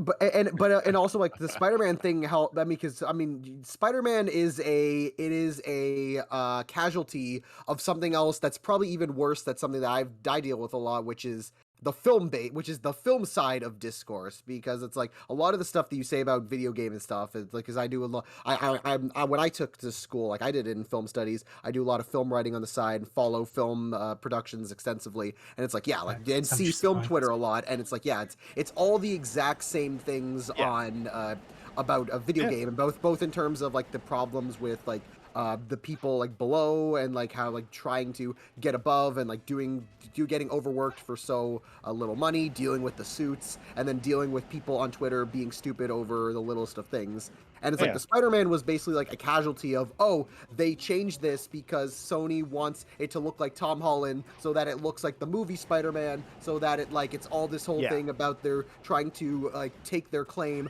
of Spider-Man over Disney, and it's like all this conspiracy bullshit, and it's the answer is they want it to look like the guy who plays him his face. So the exact thing that happened was the face they used for old Peter Parker wasn't like actually heavily mocapped. It was just like they did a lot of hand animation and like lip flapping with old Insomniac games. You can see it now in Rift Apart versus in like Ratchet PS4, and not even counting the fact that PS4 was rushed on budget as well and made in 10 months and didn't have time. So with Spider-Man, what happened was they have now most likely Naughty Dog's face tech. The proprietary like top of the industry tech for scanning faces and like doing just pure motion capture to save the animators work. The problem that comes with using theirs or Santa Monica's or whoever at Sony's proprietary, whatever that is, was that Yuri Lowenthal apparently has a slightly fatter face, and that's his words, not mine, than the Spider-Man PS4 Peter model. So they brought in, like in a pinch, instead of waiting till Spider-Man 2 to do it, they brought in somebody who, incidentally, and probably not coincidentally, looked like a little bit like Tom Holland to do that face, and it looks kind of mediocre and plasticky because they worked on that game before the PS5 hardware was done. So they were just kind of throwing stuff at a wall to get the remaster and everything out. I'm sure it'll look better when we get to Spider-Man 2. No, his name is Ron Netherlands. And also, I will say the guy who plays. I got it. Sorry, no, I wanted to before I lost. Yes, everybody got it. It was just awful. The other thing is, if you look at the guy, I forget the actor's name, who did the face scan for the new Spider-Man face. He looks like kind of Tom Hollandy, but he looks a lot like different than Tom Holland in real life. again, I think it's just a casualty of them having to do the face scan and importing everything into the game in the span of like probably 3 months with 5 people. And also, like, one of the, it's like when people say that Scott looks like Tom Holland. It's like, if you say it, you're like, yeah, like it does, but it's like, it's only really just the fact that we have a guy who looks like a guy who plays Spider-Man, but it's like, technically, really, it doesn't look that much like him. It's more so just, if you're being told, you're like, yeah, I can see it. Yeah. Oh, they all look alike. I see what you're saying. They're all white guys. They're all skinny white guys. But even doesn't Scott even at one point made a tweet poking fun at that? It's like all white guys with glasses look the same. There's a picture that in a server that Chris and I are in that we've posted where it's Scott the Woz, but with Joe Pera's face scanned over it. That's a dead ringer. The same guy. I think the original tweet was like Scott the Woz looks like every Peter Parker combined. If no one's seen Joe Pera Talks with You, it's one of the best shows ever. It's my favorite Adult Swim show ever. You should definitely go check it out. Oh, this is the guy that was he was the like G4. I think I know who you're talking about. G4. Perry? What was his? No, Scott Pera. That's a different guy. Completely different guy. Hold on. You're thinking of the same guy? I don't think Joe. That's what I'm thinking of. I don't think Joe Pera plays a video game. No. Joe Pera is like a guy who, like, his character is that he's like a 30-year-old Midwestern, like upper Michigan Peninsula guy that acts like he's 80. Yes. But not like it's the only Adult Swim show that I would argue is like, it's very wholesome. Like, it's very not, you expect the rug to be pulled out from you when you watch Joe Pera. And it's always just 100% wholesome. But you always underestimate when that rug gets pulled. Yeah, honestly, like I've said it before, it dulls your sense of humor because it's not meant to be laugh out loud funny a lot of the time. And then when there is a joke, you fucking lose it. It's because great. Your sense of humor has been dulled. And that show goes from like hilarious to actually makes you kind of emotional because there's some really dumb, kind of profound shit they throw in there. He's on tour right now, and I'm going to see him in December in Orlando. I'm pretty happy about that. Oh, awesome. So I'm looking at this guy right now. This is comedian Joe Pera. This guy looks like Bill Gates if Bill Gates went to the gym. I'm looking at pictures of him right now, and that's exactly what I see. I see Bill Gates if Bill Gates used the gym that he probably owns. If he used the gym every now and then. Steven, only you will appreciate this. When we were at Too Many Games at our Airbnb, we all did the perfect egg bite. Oh, no, I saw that. It was great. Oh, okay. It's really good. It was actually it actually tasted good. Only some of you committed to the bit of screaming. Well, only the ones who missed. Ah. We all got it. We all got it in the perfect bite. Wow, look at you. I'm so proud.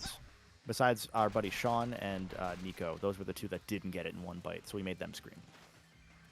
For those that don't know, the perfect egg bite. There's a video on it on YouTube. It's from Joe Pera. It's this guy explaining to Joe what his perfect egg bite like is, and it's a piece of rye toast, lightly toasted. Then you put some butter on it. Then you put grape jelly. Then hash browns. Then you put ketchup in the shape of a W for what's up. And then you put an over easy sunny side up egg on the corner, and then you have to get most of the bread and all of the yolk of the egg in your mouth in the first bite, or else it's ruined. And it actually tastes pretty good, so I don't know where that guy came up with that for real, but it's pretty good. I mean, that's a lot of work. It is, and that's why you do it at a diner. That's a lot of work for eggs. Yeah, it took us a while to make all of them, which is why do it at a diner and make people stare at you weird. For that, I'll just shadow fight. If I want to freak people out, I'll just ask for the mayonnaise jar, but I'll secretly have replaced it all with vanilla ice cream, and I'll just sit there and eat spoonfuls of mayonnaise. God, we have $33 from Goldstorm, who says, "Question for all runners: how many sandwiches could you eat in a single day?" Enough. That depends on the sandwich. Yeah, depends on what's in the sandwich. I mean, considering my idea of sandwich is 2 bits of bread and maybe something in the middle, that's it. Does I mean, it counts as a sandwich. More bread? Yeah. A slider counts as a sandwich. He wants wheat on rye. Yeah. slight. It all depends on what the sandwich is and how much throughout the day. Like what are the pauses you can Like have, on my things like that. absolute worst behavior, I can probably eat like 4 footlongs. I Oh my mean, God. what are we talking about here as far as sandwiches? Are we like ham and cheese sandwich and peanut butter, or is Well, my this question like a roast was beef like, sandwich? does a slider count? Because that's tiny. Does that count? You know, I mean, burgers are kind of like sandwiches. Does that count? Hypothetical charity room 2. We should do a sandwich eating contest, and Steven brings sliders and John brings footlongs. Whoever eats more wins. Let's go. Gentlemen, the rules are simple. No. But then one person eats one sandwich, and then there's a gameplay that happens, and then someone eats the other sandwich, and then now it's the sandwich room. Every game is sandwiched between 2 slices of bread. This is gonna work. Glizzy gobbler, I cannot stand that word. What, glizzy? As a food item, glizzy. I don't know what that means. I hate it. Glizzy's. It's not a donut, right? It's like a. No. It's a hot dog. thing. It's like a hot dog Yeah. or something. Yeah, glizzy's a hot dog. It's just a hot dog. Like there's no other. It's not a hot dog with. No, it's just this a or word that. for a hot dog. That's it. Is that it? That's Yeah, so because, boring. like, It's just why a not funny just- name for a hot dog. That's literally so all it boring. is. That's a total cap. That's so boring. Oh, fuck you. Had to shake it up there. I 'cause don't- I had to add something interesting because glizzy turned out to be boring. I don't understand the terminology though. Oh my god, this is exactly like the cap conversation. This is it. Like, what does it mean? Like, what does glizzy? How does it correlate to hot dog? I don't know the exact context of it. I believe it's a Philadelphia origin, so it's just like John, where they just you just do it. You don't Well, John, make words up. John, how does If hot that's dog get Philly, there's no associated with a way. wiener? No, you see, that's beyond my time, so I can't answer that for you. That's just something I accept. I mean, hot dogs look like penises. It's I feel time like that's to- an easy. Time to I accept feel like that's glizzy, an easy John. reach. Time to accept glizzy. They have it. Glizzy. Glizzy. Where I see there's $5 from Captain Kohai. Random fun fact: did you know that the Beastie Boys really don't hate their debut album, Licensed to Ill, due to the very juvenile and raunchy nature of the album and its songs? Also, the album was supposed to be called "Don't Be a F Word, Bad F Word." Captain out. Friend.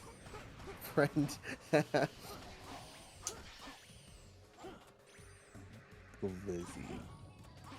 Let's see here. Glizzy. So-called Izzle. Oh, wait.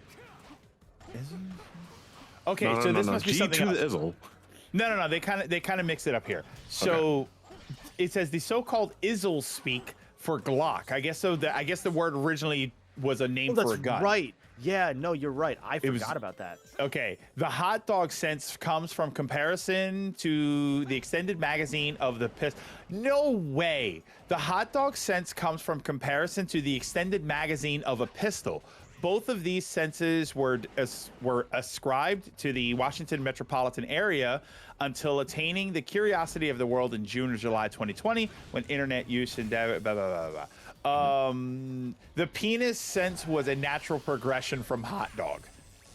So yeah, it was slang for a Glock handgun, but I guess because the hot dogs kind of look like gun clips, which is the most American thing I can possibly think to say ever, that you named a food item after a slang term for the magazine for a gun. I cannot think of anything more American than that. If you hit me in the face with an apple pie, it would not be more American than that. Yeah, I mean, hoagie was a short term for hand grenade at one point, so it checks out. Oh shit. I don't believe you, but I That's think a you're lie. right.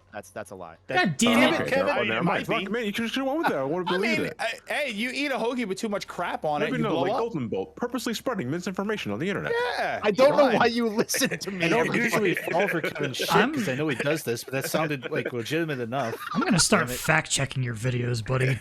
That's why I love the Croc video I did, because it's all like genuinely true. But then you get to a point because there are 7 actual Croc games, and then there are 6 games called Croc's World that exist that are just like shovelware iPhone games made by some German guy, and everyone's always like, "Is that Croc?" And so I kayfabed it that it is in fact the alternate universe to Croc Prime, and I just that whole video is just a combination of me telling actual facts and then also just saying the dumbest shit that is actually real that makes you question. I want you to sanity. repurpose your deadlock thumbnail adapter die with the hoagie becoming a hand grenade. Oh, hold on, I might have the Photoshop file. I'll do that right fucking now. And how Croc has never had a resurgence, considering that everybody loves those shoes.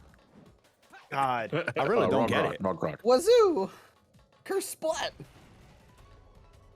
Oh, let me see. I should have that thumbnail still. Kevin's source is, dude, trust me. Source, your mother. John, what was the text you wanted? Adapter die, but it's like instead of the deadlocked video, it's just the hoagie becoming a hand grenade. Oh, just the hoagie. I thought you wanted Ratchet looking at a fucking glizzy. Okay, I got this. That's even better. Go experiment. You got this. Kick his ass. Get him, experiment. Throw a glizzy at him. He's just dancing. Yeah, so he's about to beat Iblis Phase 3, so then that means next is last story. Yeah, I'll need to exit back to the OS to move the save data back over. Side note, that's a cool looking visual. The fire no jutsu or the it was like the fire discs that were coming at you. That was kind of cool. It's very Krillin, but he's still alive for some reason. There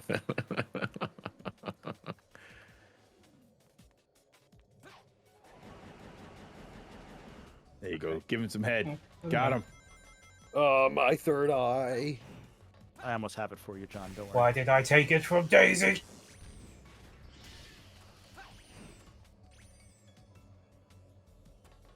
On you then.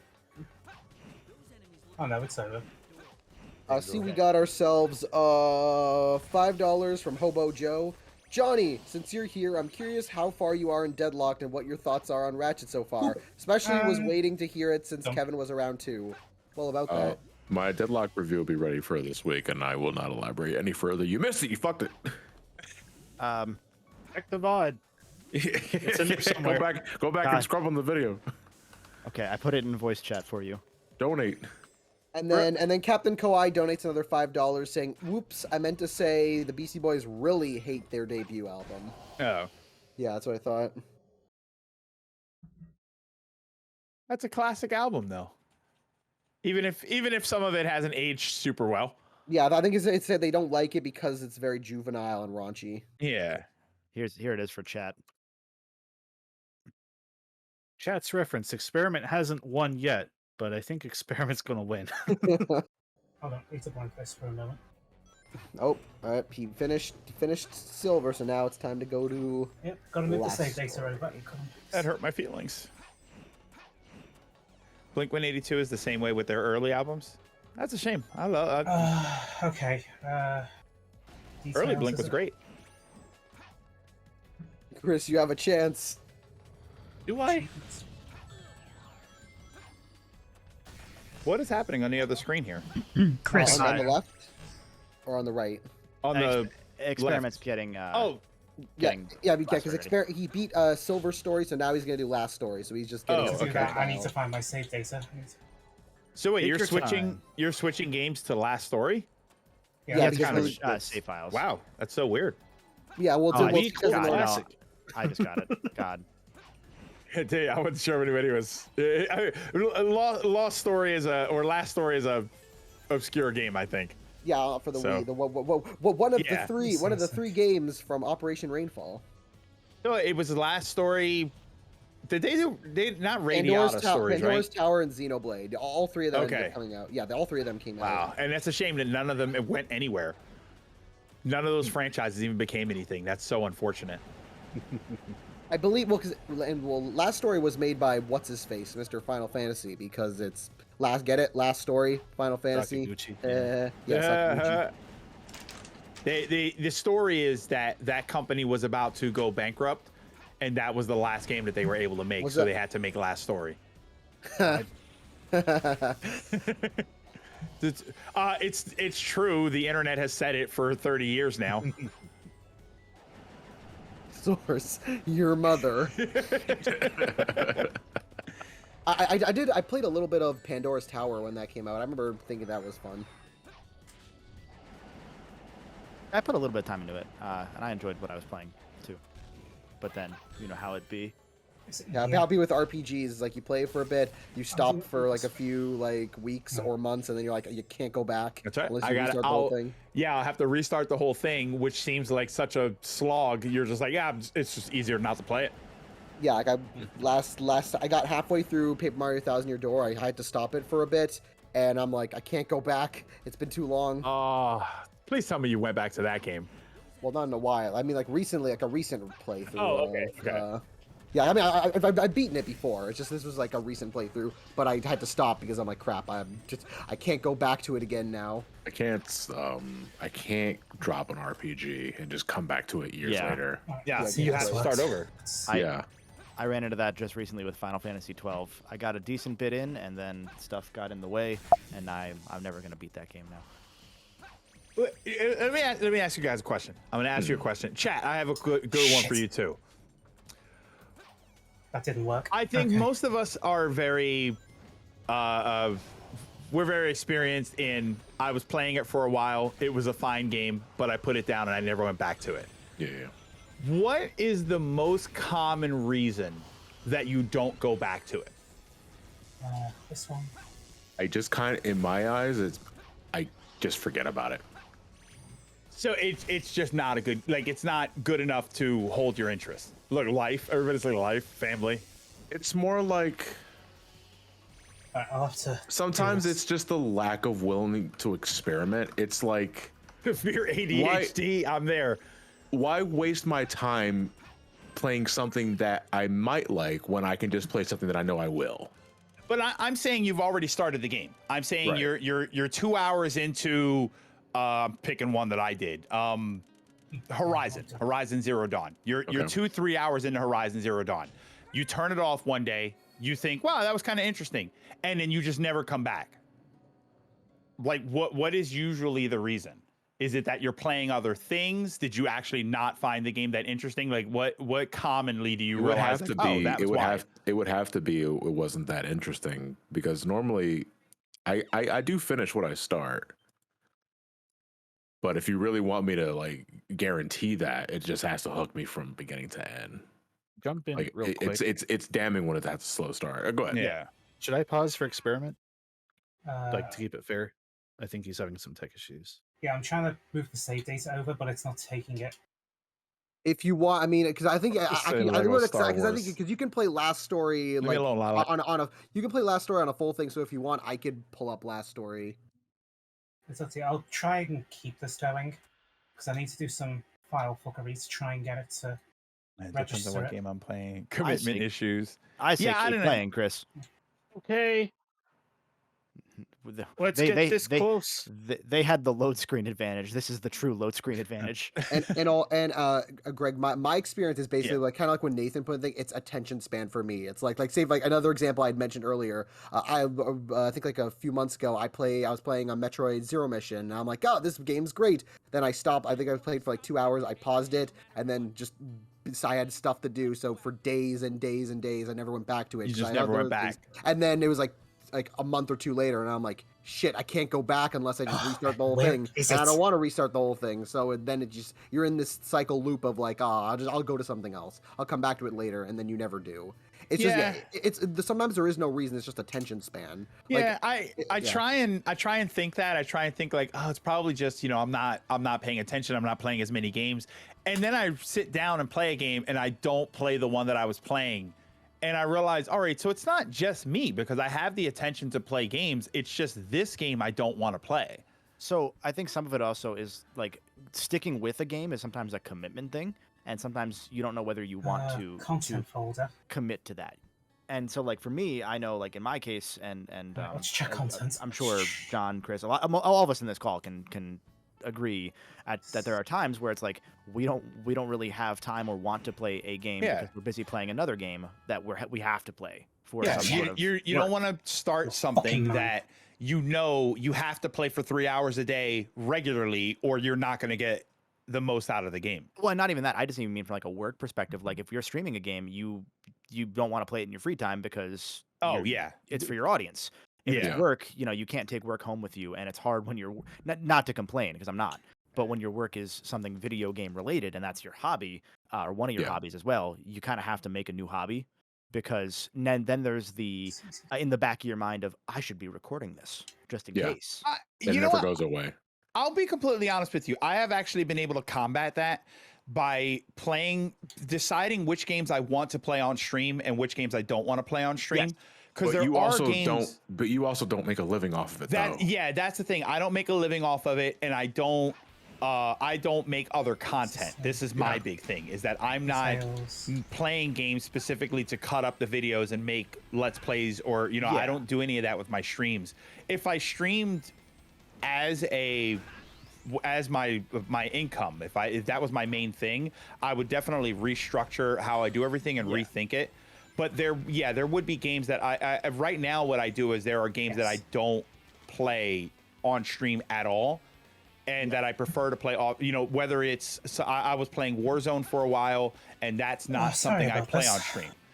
So that Warzone and Fortnite, RPGs I tend to try and play a little bit myself because when I stream, I just don't have the focus that I need for an RPG. I get halfway through the game and I have no idea what was going on.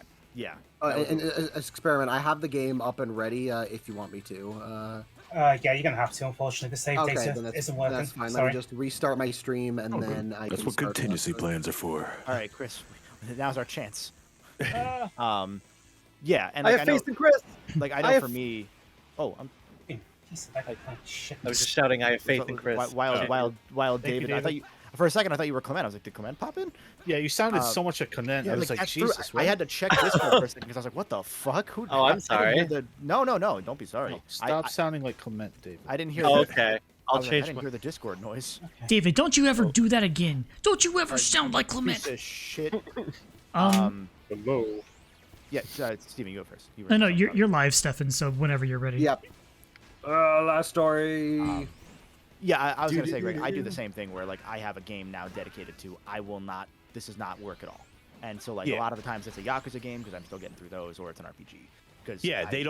They don't stream very well. This is something I talk with my chat all the time about. Some games don't stream very well. They're not interesting to look at. They're not interesting to walk around and be lost in. And God knows I know how to be lost in a video game.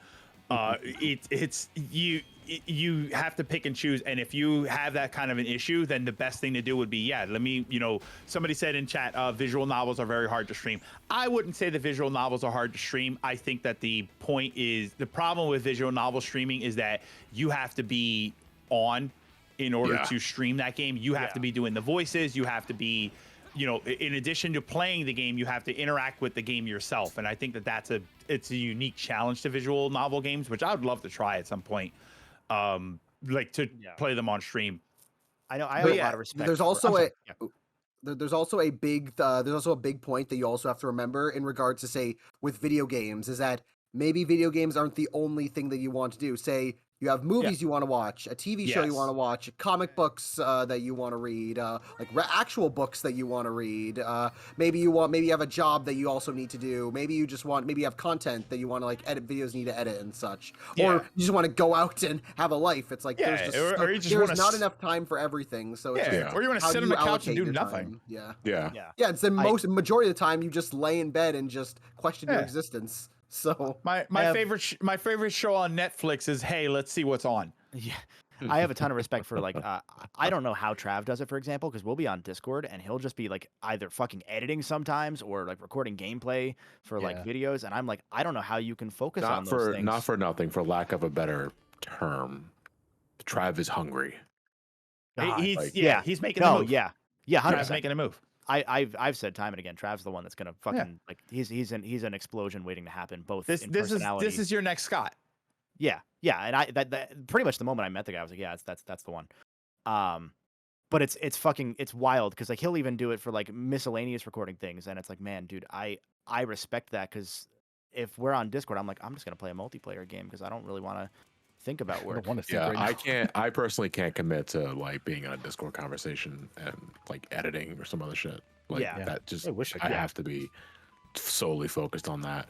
Especially 'cause depends. most of the time editing audio, and it's like, how can you talk when you're like editing? It depends Yeah, what yeah. you're audio. Yeah. It depends what you're editing. Like if I'm doing an animation that requires me not to reference audio, I can animate while I listen to someone talk or talk with them. He's done editing with like audio timelines and shit. It's fucking wild. Mm. Like See, that's my problem is I can't do anything like that if I'm doing anything because I like to talk. So I want to get into the conversation and I cannot. I have it would have to be music, and it would have to be music that I don't like. Because if I like it, I just start moving around to it. I can't. And not to keep gassing Trav up, but like he'll be completely cogent while it happens. Like he'll be chatting with us and shit. Like it's the most impressive thing I've seen YouTube adjacent. The best I can do is I talk while I play games. That's it. I can't even do that. Yeah, if I can have the conversation while playing Tetris 99 or something. That's no problem. But if I need to do anything, no, I can't have I've said before. I tell the chat all the time. They are my co-host. I won't ever have a dedicated co-host because I'll talk to that person the whole time and I won't read chat. Yeah, it's kind of like the reason why I'm so excited for Splatoon 3, because Splatoon was always my go-to play while talking or doing other things game. So it's like, yeah, I can play Splatoon 3 while I'm like chatting with people. That's a really easy one to just kind of just do. Yeah, I mean, I respect all of you guys for all the work that you put in. I'm a lazy ass. I just don't have the drive to put it in the way that I know that I'm supposed to make videos and shorten them down for shorts or TikToks, and I know that I'm supposed to do all of this stuff, and I just don't have the energy to do it mentally, physically. Well, mentally mostly. I just don't have the drive.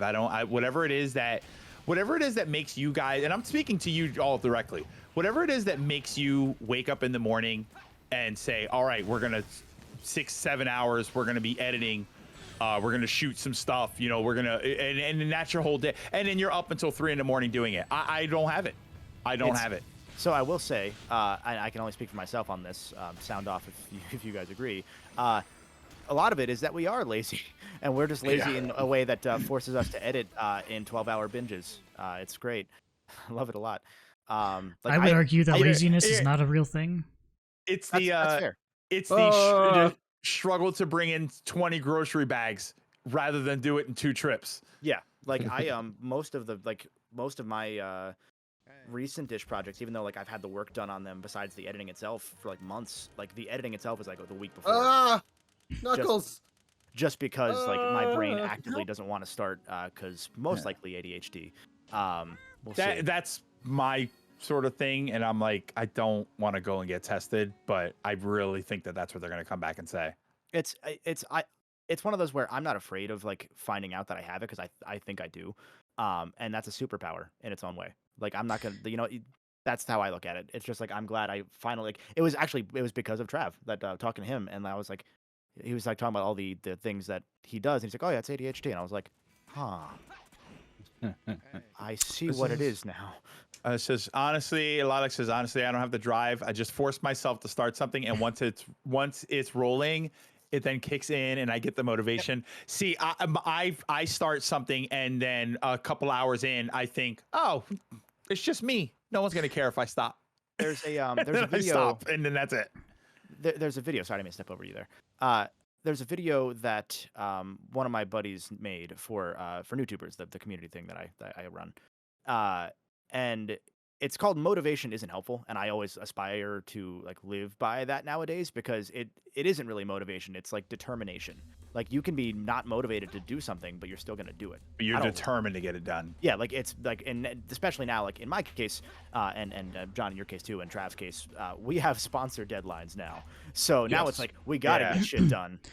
Like I have 3 September videos I gotta make, and I am not looking forward to that. But hey, it'll be worth it. Well, that's one of that's good conversation. Have we checked donations in a minute? Yeah, there are a few. Yes. Okay, I just wanted to check on that. We'll punch through those real quick and hold that thought. Sorry. So we have $5 from Captain Kawhi. I don't know if this one was read, so I'm gonna read it again. It's a Jack situation. Whoops meant to say really hate their debut album. I read that. Okay, thanks, Jack. So we have $5 from Mordecai. Since we talked about games that can be called FF. Random fun fact, Fatal Fury has a boss character that's inspired by Clockwork Orange by the name White. Insert Squidward meme here.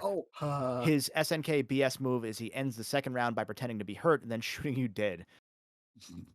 Captain Koi then donated another $5 and said, well, that was the last random fun fact for this charity. This has been fun as always. Hopefully I'll see you guys next year. Well, most of you guys, if Johnny's going to do his charity this year. Anyways, till next time, Captain Koi out. Thank you, Captain Koi.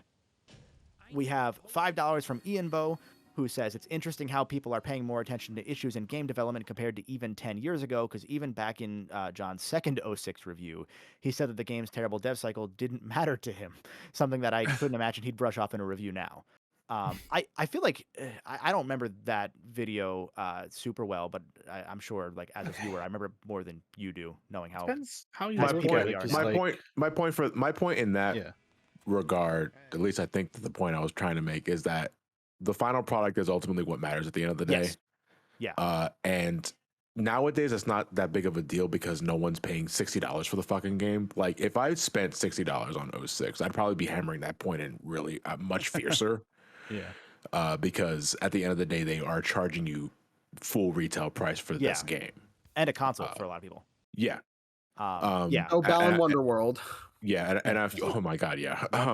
So that's more what I was trying to get at that, but I do agree that it shouldn't be the behind the scenes stuff shouldn't be brushed aside in its entirety, which I wouldn't do nowadays. Yeah. And then one more donation, and then Steven, we're coming back to you because I want to hear what you had to say. So we have $5 from Juan Delgado, who says, "Not gonna lie, I kind of hope for Team Johnny that either Johnny or Stefan's Xbox would red ring live, just like how Tom went through during the second Sonic-a-thon." We kind of, arguably, we had that. I'm gonna say we had that. We didn't. I figured out what the problem was. We're gonna pretend it was a red ring because it's funnier. He wasn't even using an Xbox. How did my PC red ring? What the fuck? It's just a GoldenBolt virus. It's just I got him. Doesn't even have any red lights on it. What the hell is happening? The GoldenBolt virus is just Clunk with like an evil like angry face. Like, no, it's the glizzy thumbnail. It's the glizzy thumbnail. No. Steven, what were you going to say a moment ago? I was going to say two things. I wanted to circle back to first laziness. I don't think that exists. If you are having a lack of motivation in your life, there is something in your life that is sapping your energy, and you need to figure out what that is. Like, it could be a person in your life, or it could be some trauma that you haven't gotten over. There's not just physical energy. It could be that's a literal factor. It could be poorness. I'm making a joke, but that is actually like that's something that I've been stressed about for just under a year, and it's like I've noticed less motivation. Once those money problems start building up, you're not motivated to do anything. Yeah, exactly. You need motivation in order to fix it. And then you start to wonder, like, oh, why do we even need money to raise money for diabetes? Why can't we just do the work? Why does money even exist, etc.? Like, those things can bog you down, but you need to start, like, figuring out what are these things in my life that are bogging me down and taking all of my energy. This is my energy. I want to use it for things that I want to do. The other thing that I want to talk about is ADHD. Time pressure is one of the biggest motivators for people with ADHD, and you were talking about those sponsors being like, hey, where's my video? Where's my script? That's pretty much what I do too, but you have to find something that works for you. I bought a physical planner. I don't like notifications on my phone saying, hey, do this, do that. I bought a physical planner and I write in that, and that gets me to get my shit done. So you need to figure out what works for you. One big thing about ADHD is novelty. If something is new to you, it's super interesting, but once it's not new anymore, it's like, well, fuck it, that's dumb. Like, and you can see that in a lot in like relationships too. You're not new to me. I don't care about you anymore. And you have to not let novelty take control of your life. Okay. Anything else? Well, so I was gonna say on the planner, like, so I was, so earlier this year, this wasn't like a come to Jesus kind of moment, but I got COVID in January. I was fine, no big deal. It wasn't like it was bad, but that was like the trigger of like I already kind of like wanted to like make 2022 what I wanted 2020 to be pre-COVID, which was like end the year in really, like the best shape I've been in. Like I really was like I was motivated to do all these things, and then COVID happened. 2022 was going to be that year and is that year for me. But getting COVID interfered with a plan my partner at the time and I had to go on a road trip. We were actually going to see Chris because we are going to go down that way. But I got COVID and it messed that up, and so it was like I had to edit I had a Sly compilation video of my old Sly videos, and I put them together with more development stuff to make them more like my new videos. And I had to put that together the evening overnight that I first started feeling COVID symptoms. Like I took a nap, woke up kind of like, oh, my throat's kind of scratchy. And then over the course of editing that video, COVID set in. Yeah. And so there was that process that I was like, I'm not doing that anymore. And so I got a physical planner, and like that was one of the things where I've kind of fallen out of it because life got in the way. But like the physical planner was huge, especially with like having a physical planner with forcing myself to be on a schedule, not like a daily schedule, an hourly schedule, because that's the hardest thing, because it's like we don't work a 9 to 5 in this sort of field. And that's the benefit, is like, you know, I can work a 20-hour week and then fuck around and I still make the same money. I still pay the bills, you know, or I make less money than I would, I guess. But you have direct control. You feel like you have direct control over your income. I work more, I put out more content, I make more money. I work 10, 20 hours a week, I make what I make. Yeah, absolutely. And so I was writing into the planner, like I'm going to start work at 10 a.m., you know, gym at 2. I'm going to time my lunches out so that I'm actually like doing it like it's a 9 to 5. And that the time that I was doing that greatly helped. And the only reason I'm currently not doing that is stuff continued getting in the way. And I'm actually picking that back up literally after this event is over. I'm going back to that. And it's a huge help. And you do this with a physical planner? Yeah, I will. I can put the Amazon link to the one I bought. Actually, I'll find it. I went to Target. And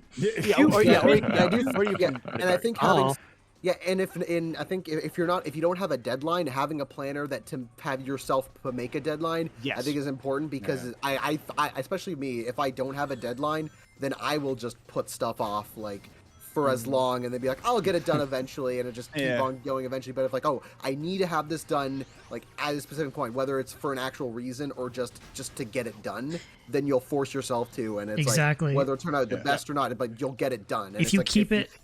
If you don't keep it done, it'll be stuck when you're just going to keep bothering you. You'll never get anything else done. Yeah, if you keep it as a nebulous thought, it's like, well, I sort of understand it, sort of don't. But if it's written there on a piece of paper and it's like, hey, here it is, it's like, I can't forget about it. I can't not think about it. And I have to get it out of my head and do it now. See, and that's my problem, is that I wrote it.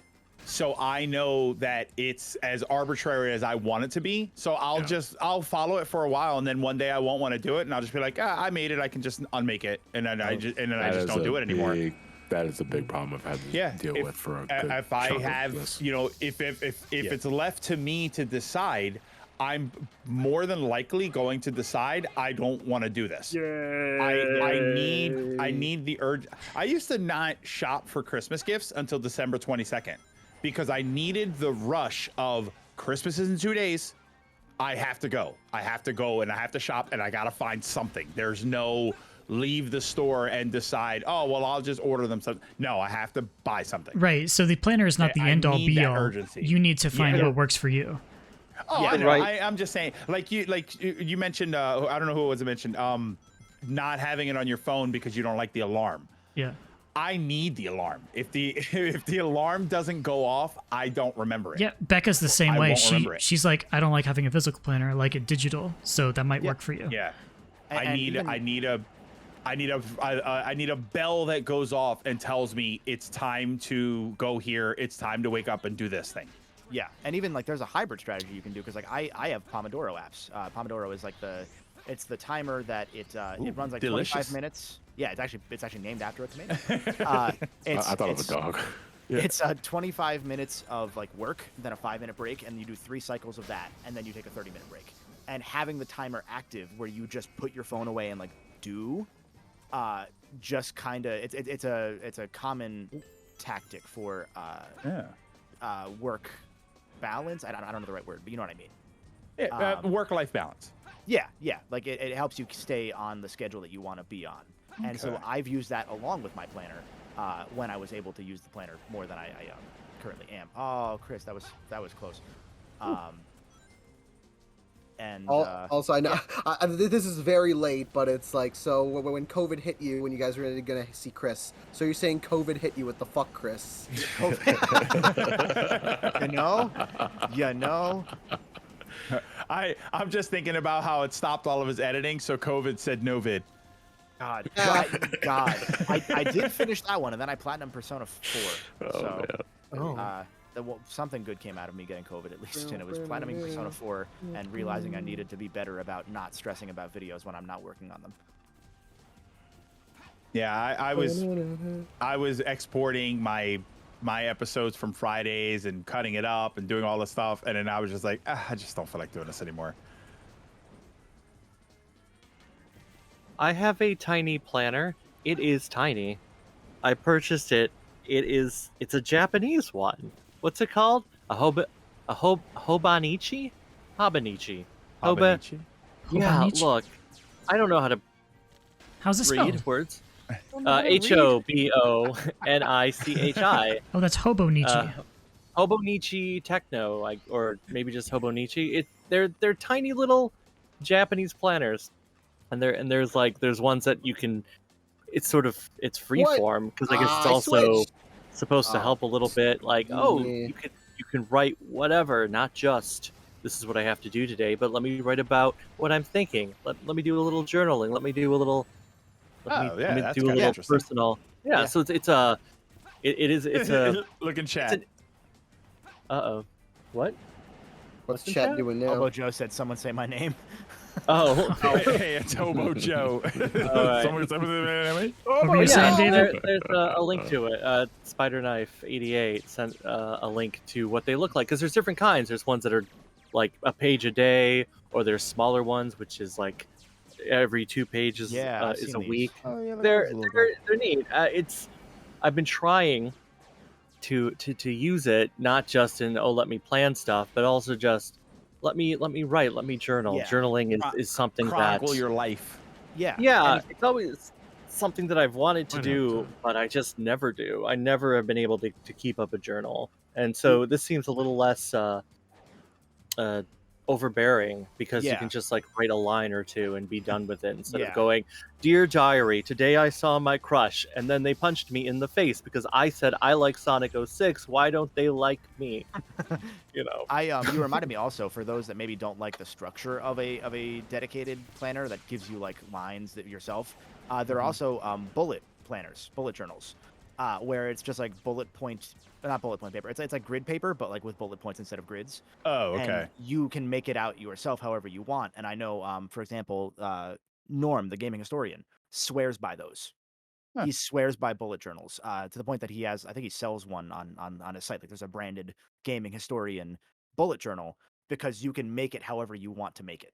And you can, like, if you're artistically inclined, which I am not, I can't do that ever.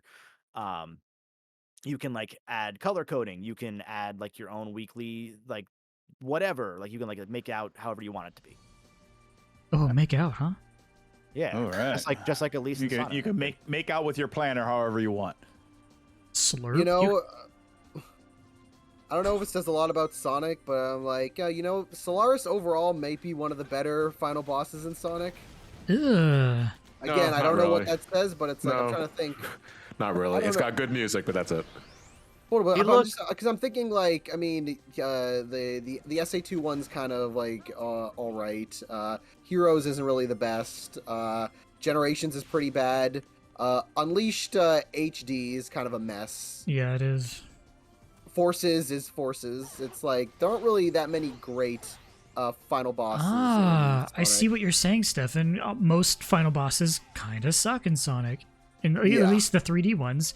So are you saying Solaris is good because it's one of the less egregious ones? It's one of the less annoying ones. Like, yeah, this is the least bad boss. So now wait though. You think most of the final boss encounters are not that good? Yeah, Zelda Crest. How are you able to tell that they're not that good against the strength of the rest of the games, which are all bad anyway? Like, Well, I mean, how like, do you- I mean, how do you- well, how do you in know this, that in the- this con, well, in this how do you know context, that I'm the looking final at boss is bad compared to an already awful game? I mean, well, 'cause well, Sonic. I'm looking at like the context of just the game, like the boss as a whole, like just separated from the game itself. Just like, oh, like if I were to play the boss like normally, like would I So enjoy it? If this game were good, would I still like this boss? See, you could think about it that way, but I've just mainly thought about it in terms of in the context of like would I play this boss by itself? Like I probably wouldn't for SA1. Like sometimes SA2, but mainly because of Live and Learn, just the atmosphere. Shadows, I actually don't mind. I don't mind Shadows' final boss. I think that one's done all right. I don't like any of them. You made me think about that. I don't like. I don't. 06 is done. 06 is all right. Like for what Wait it a is. minute. Unleashed, Unleashed on the Wii, I think is pretty. I think Unleashed on the Wii is pretty all right. But haven't HD played that. is kind of a mess. Yeah. And then Generations is straight up bad. Generations and It's Secret not Rings is very straight up good, bad. no. Oh, Black Knight's okay. Yeah, Black Knight's decent. I haven't played that. Or that would require playing Black Knight. Hey. It's easier to just watch it on YouTube and go, yeah, Sonic talked. Thumbs up. You mean like people? Is okay, but it's painfully short, and it doesn't have nearly a climatic feel as it should. You mean like people who say Secret Rings is good are only people who watch it on YouTube? Right. Wait, Everyone said the Secret Sonic Rings- boss is bad? Always has been. Right. Secret Rings was good because it came out at the same time as this game, and everyone went, "Oh, 6 is bad, so Secret Rings must be good." That, How would- could it be worse? I would say my favorite is probably Perfect Chaos because it's the easiest to master. Yeah, I can see And that. it's quick and done, and it's painless. It's cool. Because Oh, you got Perfect Chaos shows up. First, he murders thousands of people because he's a big liquid monster, and Hundreds he of shoots up all thousands. the water. It's Hundreds cool. of thousands. He killed an entire city except for the 7 people who survived and shouted Sonic at the end. And that's why All's Well That Ends Well, because at least not everyone died. Only most people died. Did you see? Were there any survivors? Yes. Blue Streak speeds by. I would Sonic the Hedgehog. I'll show you a blue It streak. just collapses. Also, Must be Saturday morning. And it's funny because Perfect Chaos and Generations is one of my favorite Sonic boss fights in all the games. It's Like, pretty I good. think I absolutely love. Like I've played that so many times. It's too bad Time Eater sucks. Yeah, Generations is an excellent game and then Time Eater is just like one of worst. And it's like, Okay, so here's my question for you all before I go. I have never played a Sonic 3D game. Okay. None of them. Okay. If I were to play one, what is the game to play? Okay, so I'm going to jump in first here because I'm the one who played Sonic 3D first, most recently. Oh, and by the way, for the people saying things like Generations, Unleashed, blah, blah, blah, what system? Because I've heard multiple things about Unleashed on the Wii has different things or there's stuff missing. So what is the game and like people saying Sonic Adventure 1, playing the I wanna hear what Dreamcast Kevin has to say. SA1? Let's see what Kevin says. Kevin say Go first. ahead. It is specifically the fault of John that I did this, actually. Because he was the one, as a viewer, introduced me to like actually thinking about playing Sonic, and then I found out later that I actually played Sonic 1 when I was in diapers and didn't know that. But the game that I started with was Generations on 360, and that game outside of Time Eater being bad, even to me, that game showed me what it was supposed to, which was it was a best of Sonic, and it gave me the interest to go back and look at the other ones. Beyond the 5 minutes here and there that I had played of stuff like at friends' houses when they were like, "Oh, let's play Sonic Adventure," and they're playing DX, and like I'm like, "How the fuck does this game work?" Because I'm halfway through a level and they hand me the controller. So I would say Generations specifically on PC. Sorry, Chris. Based on my experience. Yeah, sorry, Experiment. I would, Experiment, please do get well and drink a shitload of water if you have any, like, available, Oh shit! please. Yeah, I didn't even see Yeah. that. Yeah. Okay, to the word. Experiment's alive. Sonic, go. Yeah, no, it's fine. Okay. I win. Time. It's interesting. It's interesting to think about Generations as a gateway game. Yeah, that's nice, consider it Stefan. that way. But I'd argue if you're going to start somewhere, Adventure 1 is still the play. You think so? Adventure Yes. 1 over 2? Yes. What is the good? Definitely 1 over 2 because from my experience with SA1, even like I went in through SA1 for not for the first time, but like I played it as if for the first time, as if I was in 99, and I set myself into that mental state and like really explored it and took the word adventure seriously, because you really don't, you hear the name Sonic Adventure, you don't really think about the fact that it does mean adventure anymore, as dumb as that sounds. You just hear the name and it's just a name. It's Sonic. It's gotta exactly. go fast. Exactly. Gotta go. I don't think you should play SA1 as your first 3D game because I think it's a great game to grow up with. I don't think it's a great game to play with as you already have gaming skills. But let's be real though. None of them work as a means to get an idea of how Sonic works in 3D. Yeah. This is the big question, because it doesn't feel like Generations. Play Generations. Welcome to the great Sonic debate.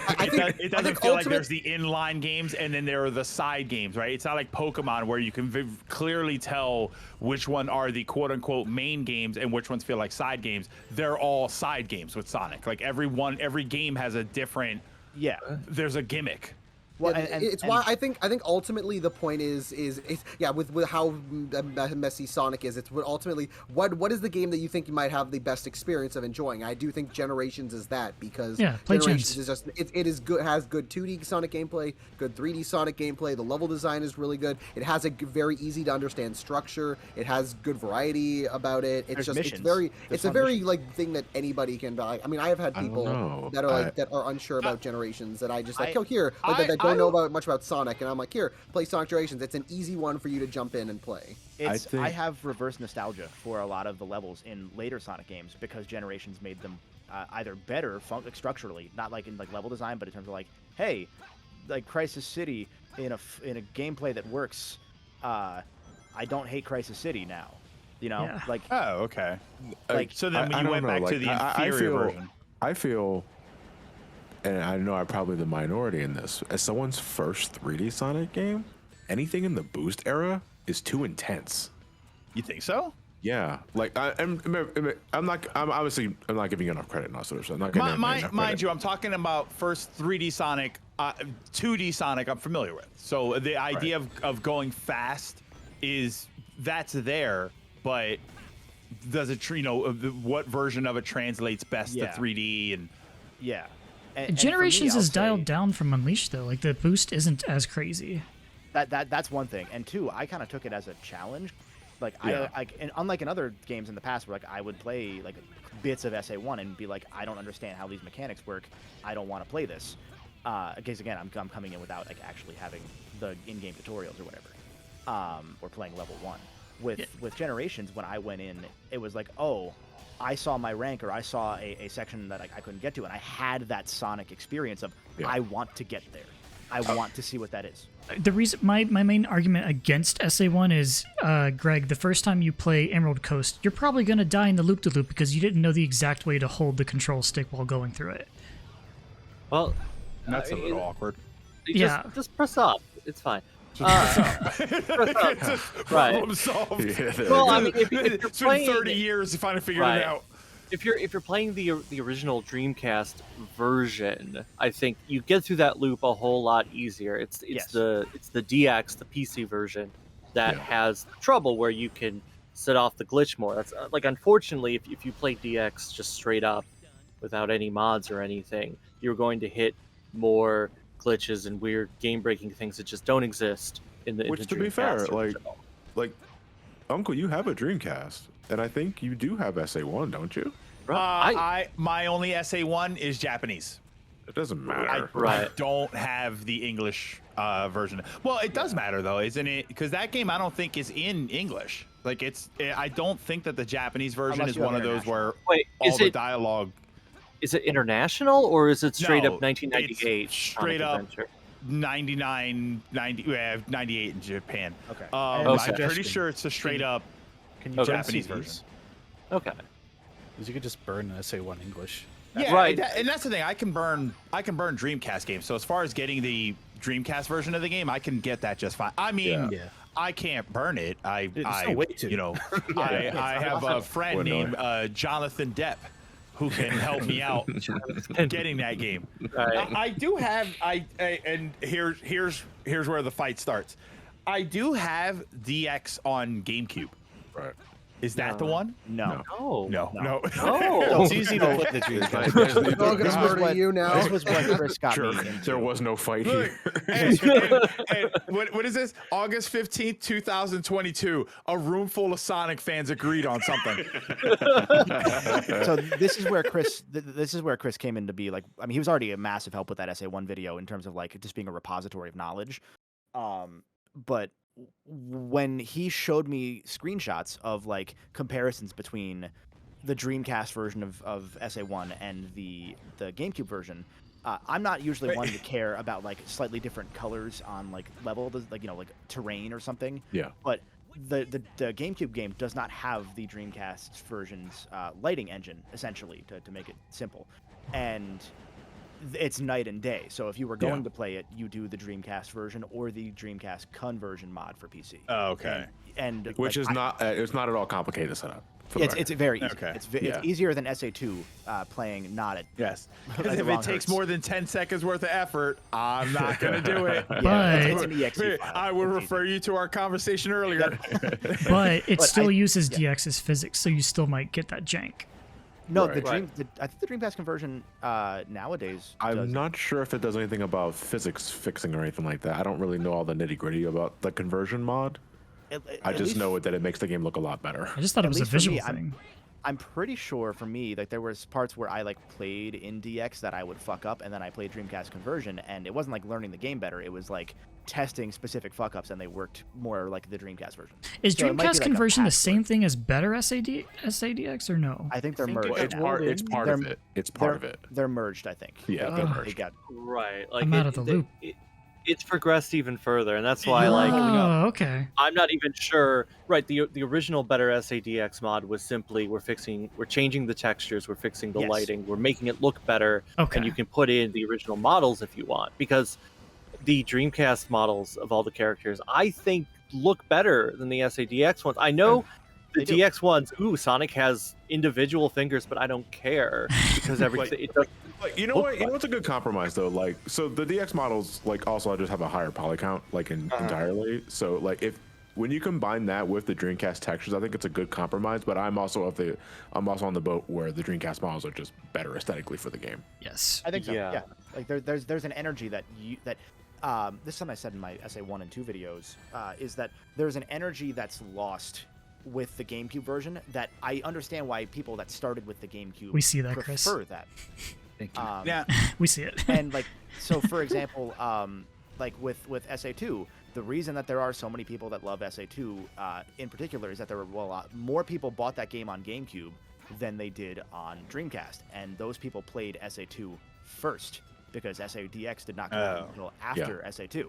So I didn't know that. That's why there's such a fervent debate between SA1 and 2, is that it's just a lot of it's an age thing. If you were somebody like a couple years older, you played on the Dreamcast, and you probably, not necessarily guaranteed, but you likely preferred SA1 because A, it was your first, and B, you saw that 2 was like you saw the differences that 2 made, and maybe they didn't click with you because this was 2 years later now. SA1 you can forgive the jank because it came out a month after Ocarina of Time in Japan.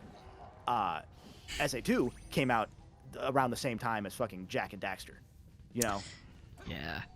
Like not like 6 months before, obviously, but you get my point. It's Like same. in the same era. Actually, that's it. I'm gonna stop there. Well, and then in that same vein, it's not like SA1 was on a bunch of different systems. You know, you had to have a Dreamcast, and that was it. So then, when the GameCube comes out, more people probably have the GameCube. Yeah, and you get the people buying it on the Dreamcast, and you get the people buying it on the GameCube. So you're gonna right off the bat, you've got a bigger audience. And not only that, it's like not only is SA2 a lot of people's first 3D Sonic game, it's a lot of people's first Sonic game. Yeah. Yeah. Full stop. Like it's like how now more people and Chris, you've said this better than I ever will be able to phrase it. There are more people in a few years that are going to have become Sonic fans, not from the movie, from fucking Roblox, than we have ever had Sonic fans in the combined history of the franchise. Yeah, I mean, you've seen Smash Brothers bring franchises to life just because they have characters in them. They've done that forever. I mean, Minecraft was nothing until Steve showed up.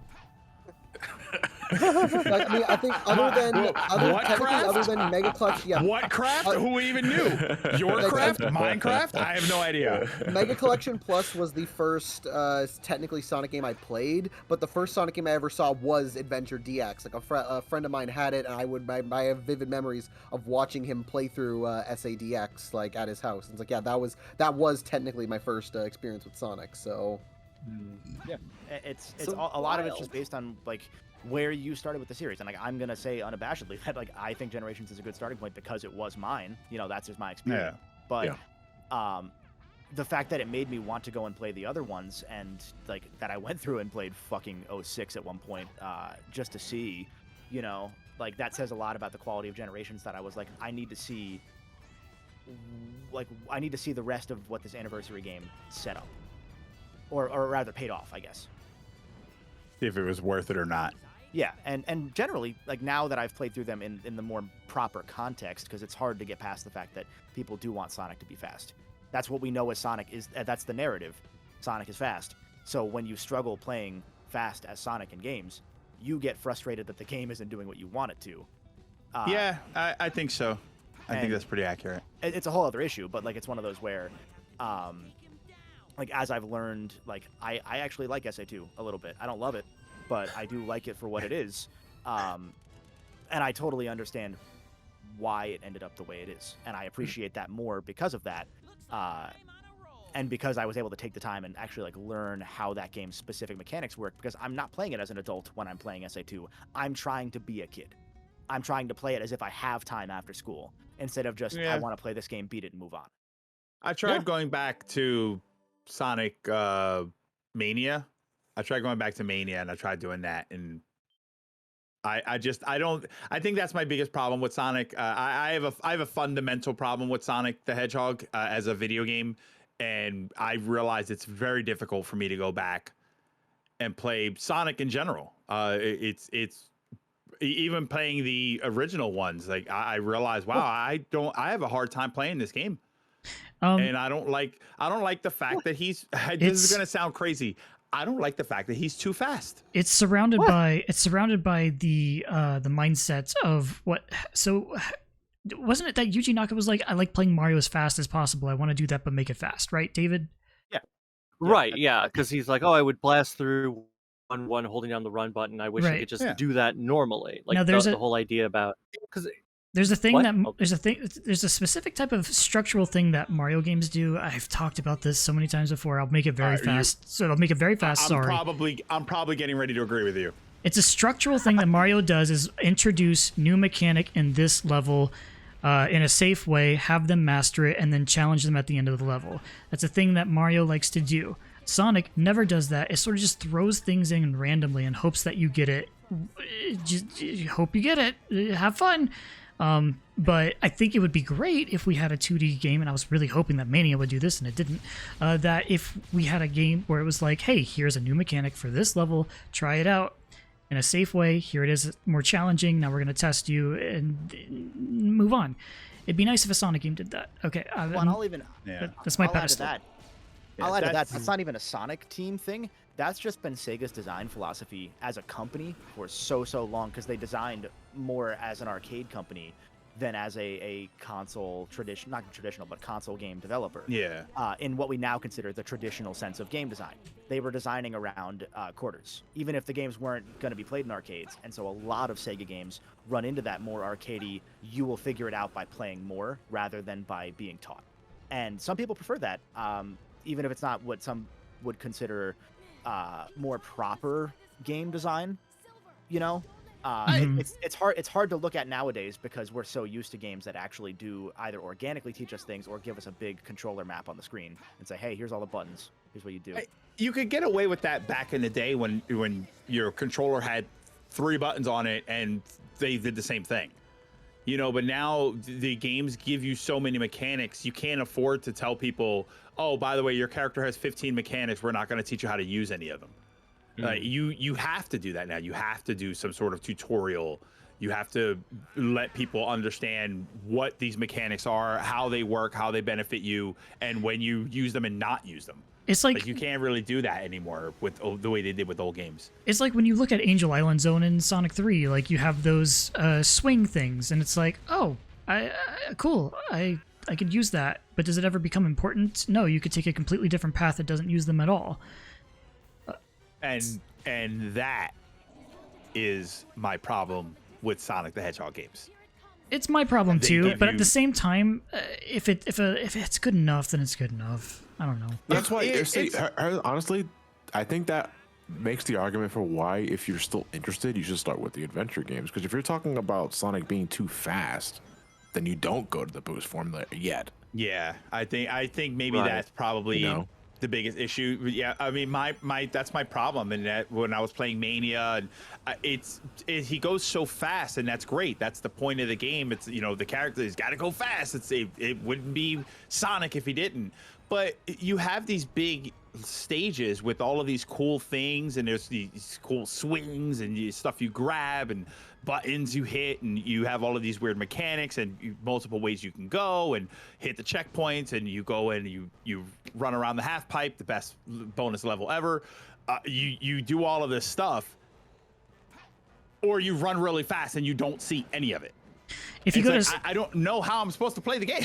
Like if you go Trying to to enjoy all the cool stuff. If you go to But what Scrap, about Sonic 1? yeah, well, exactly. If you go to Scrap Brain Zone, there are these little platforms that spin while moving around, and the first time you encounter those is over a bottomless pit. You don't have any chance to master them before you encounter the first one. Dude, wait, is the first one really over a bottomless pit? I think so. It is. I thought it the is. first. Oh man, I guess because I don't. From my memory, it is because I remember I did play Um, some 2D Sonic. No, the first time you encounter the spinning platforms is when you are stuck in a vertical shaft and you have to use them to climb up. Afterwards, you have the conveyor belts. So someone say Greg's favorite part of SA1 is going to be Amy and Big hand job. Oh, I don't know what HJ is supposed to be. Yeah, okay, I wasn't sure about the HJ part. This is big HJ. No, I'm like honest to God, like this. Oh no, is- this is- technically. Yeah, no, the spinning things are not over a bottomless pit, but you could miss them if you take a different path. So the first Yeah. time could be over a bottomless pit. It really Right. depends which way you Oh, go. Yeah. That's why. Yeah. I suppose so. But that's not good So it's design. like- Yeah, that's what throws me off is that there's so much to do, but the point is to go fast and not see any of it. It's not And just about going fast. It's about the reward is you play it and get better and Yeah. better, then you become fast. If you go in saying I'm supposed to be fast from second one, that really isn't the point of Sonic. Sonic is still a platformer. It's a speedy Yes. platformer. It's one based, it has its But- own very specific physics. It's a different type of platformer than Mario and all the other Marios. But it should be fun on the Sonic- first playthrough. Yeah, if I'm going to play it as a platformer, that means on some level I'm going to ignore the fact that he can run through the level in 30 seconds. So now it's up to me to not engage in the most important mechanic of the character in order to have a fun time. So Well, Right, the game is also generally very forgiving in the sense of like if you're just running forward and you hit things, like the ring mechanic is very. It's not Mario like you get 3 hits and you die. It's like you can get hit 20,000 times as long as you have a ring. It's very or you forgiving. get in cheesed terms and you get of hit twice. risk. Didn't Right, add that ring the thing as a risk for last minute sure. thing though. I mean, the rings were there for a while. I think they weren't It was entirely the health a sure. system. death, I think. Yeah, it was supposed to be a one-hit death. It was probably just as because in Mario coins are not health. So in Sonic they were probably like, oh, he's got to collect rings, and then they probably figured, oh, well, we'll make it like the health. He'll lose the coin. He'll lose the rings when he gets hit or something. Yeah, by the way, welcome to the preliminary round of the Great Sonic Debate. I was going to say the same This is fucking thing. warm-ups. yeah. I will say to John's point about SA1 being a starter game. I think it depends on the mindset of the player, and I think that like on one hand for you, Greg, it sounds like if you can put yourself in that like, okay, I'm going to play like I'm a kid. 1998. I'm going to take my time. I'm going to play each stage like when I played for the video I did on SA1, I specifically took time and looked at everything. Like I looked at all the terrain. I did not play fast the first time I played through each level, and then when I finished it, as if a kid would do, I saw, oh, it said level C complete. That means there's a B and an A. So I would go back into the level and do the B, where it says collect enough rings and finish the level with enough rings. Then I would do the A, which is beat the level in X time. So you're playing the level maybe 3 times in a row, maybe more. And by the time you're on the 3rd go, you're like, I understand this level. Okay. Generally. And so that's what I did for most of SA1, with exceptions of like I cheesed a lot of Big, because at a certain point Big started fucking on me, and I appreciate it from him, but not in the moment. That's my other curse. I can tell you right now, my other curse is do not give me a bunch of side crap to do. And so I think that SA1, I actually feel that each of SA1's You don't want to chapters play Generations then? is valuable. Like I genuinely feel that they each have value because they each provide not only like a different perspective. Like the mechanics may only be like, you know, Gamma's there as a shooter, as like a slight little kind of gimmick. Big's a gimmick, yeah, sure. But I appreciate them existing because it gives a different perspective on. It's like a Rashomon story almost, where you're getting different perspective of the events in a way that for some reason resonated with me. Because I always dig that. I've made the joke that Big is your dad, because Big does not care about all this Sonic lore that Sonic's talking about, the Chaos Emeralds or whatever. Big is literally your dad listening to you tell him about what you played. And he's just like, I'm happy for you. I like fishing. Like he doesn't care about what you're saying. He's happy that you were happy. He's the Big is the kind of guy that wears the MILF hat, but it stands for man, I love fishing. Yeah. Of course I come quick. I've got fish to catch. Based on what I've heard, I believe that SA1 will make the perfect 3D game for Uncle, because you think perfect? If you're listen, this is my bias speaking. Clearly, I still think to this day that 3D level design for Sonic peaked at Adventure 1, and it never got any better since then. We can make arguments about like different games evoking a different feeling. Sure, I'm all for that. Maybe, I'm not sure, but they knocked it out of the park and then some with SA1. Given that it was, for all intents and purposes, their transitional game from 2D Sonic into 3D Sonic, and they had to nail it off then, because you have to make a really good first impression. And don't get me wrong, Adventure has its quirks. It has a lot of issues, like control wise. I mean, like physics wise and collision detection issue. That's a whole other thing. But to me, the control's perfect.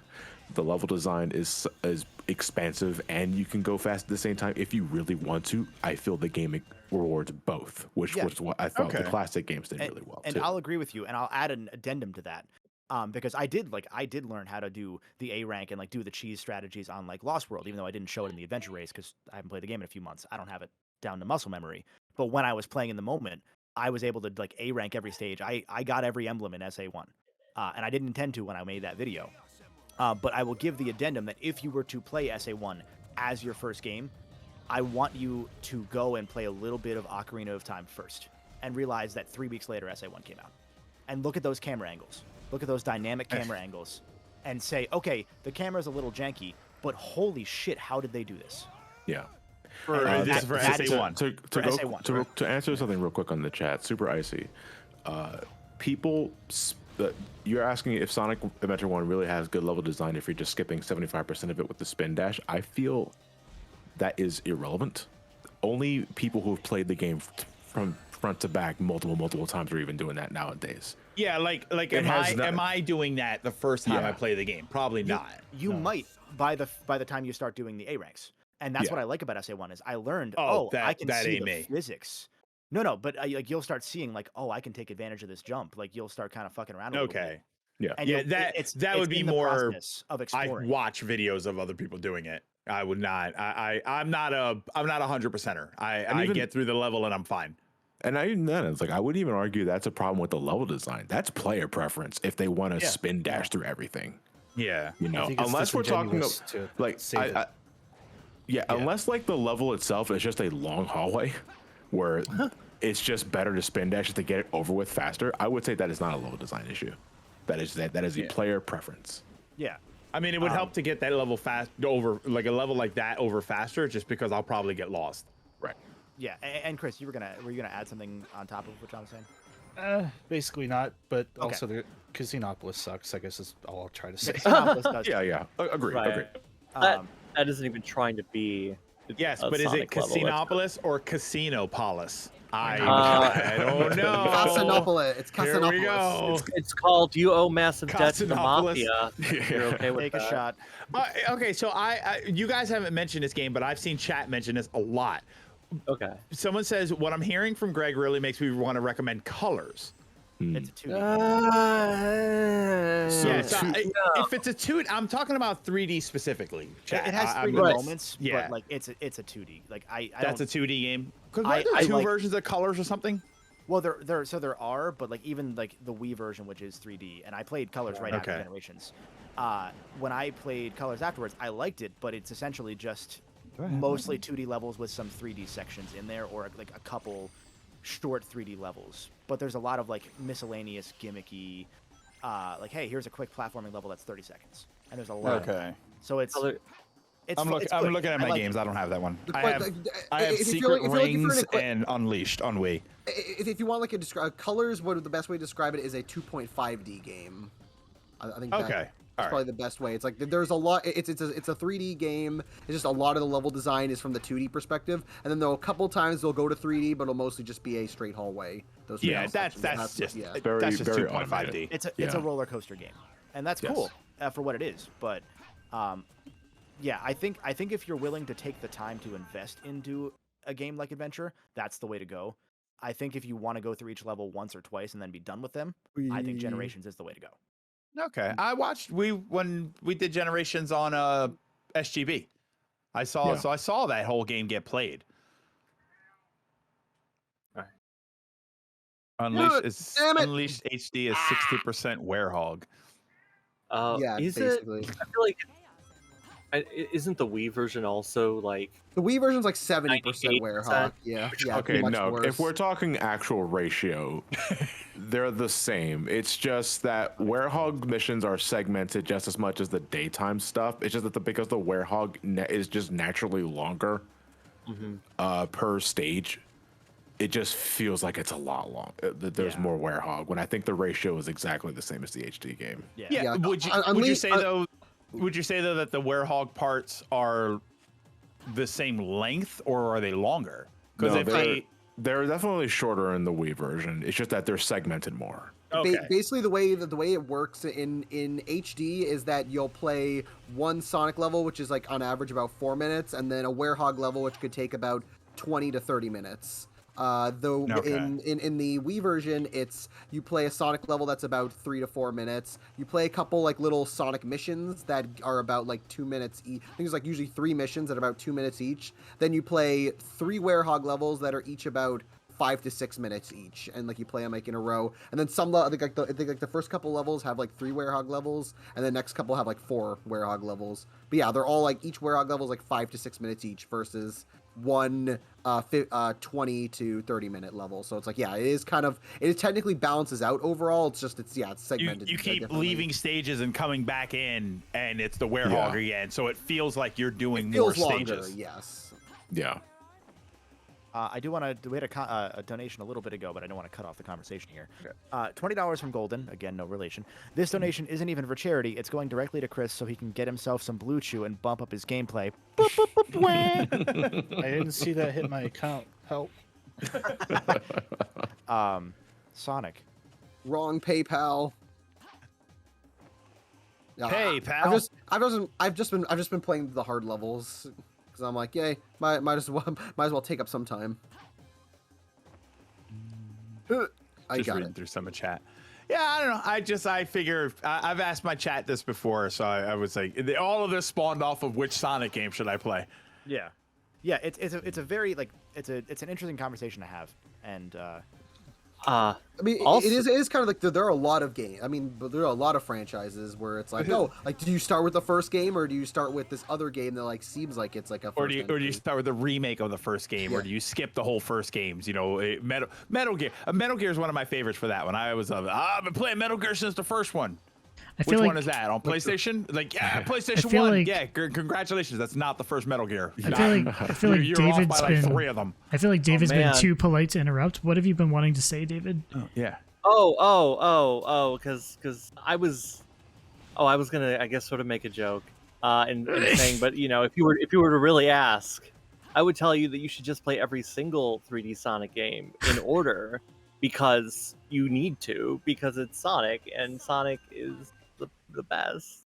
Well, That's I've actually asked that before too. Like, is there any benefit in playing the games in release order? Because typically, theoretically, in release order, you would see an increase in the quality of life features and mechanics. You see a mechanic that was introduced in one game, and then 1 or 2 games later, you'd be like, oh, this is the better version of that. Like, you would see the evolution of the game. But Sonic, it sounds like it's something different every time. not always something different. I would say.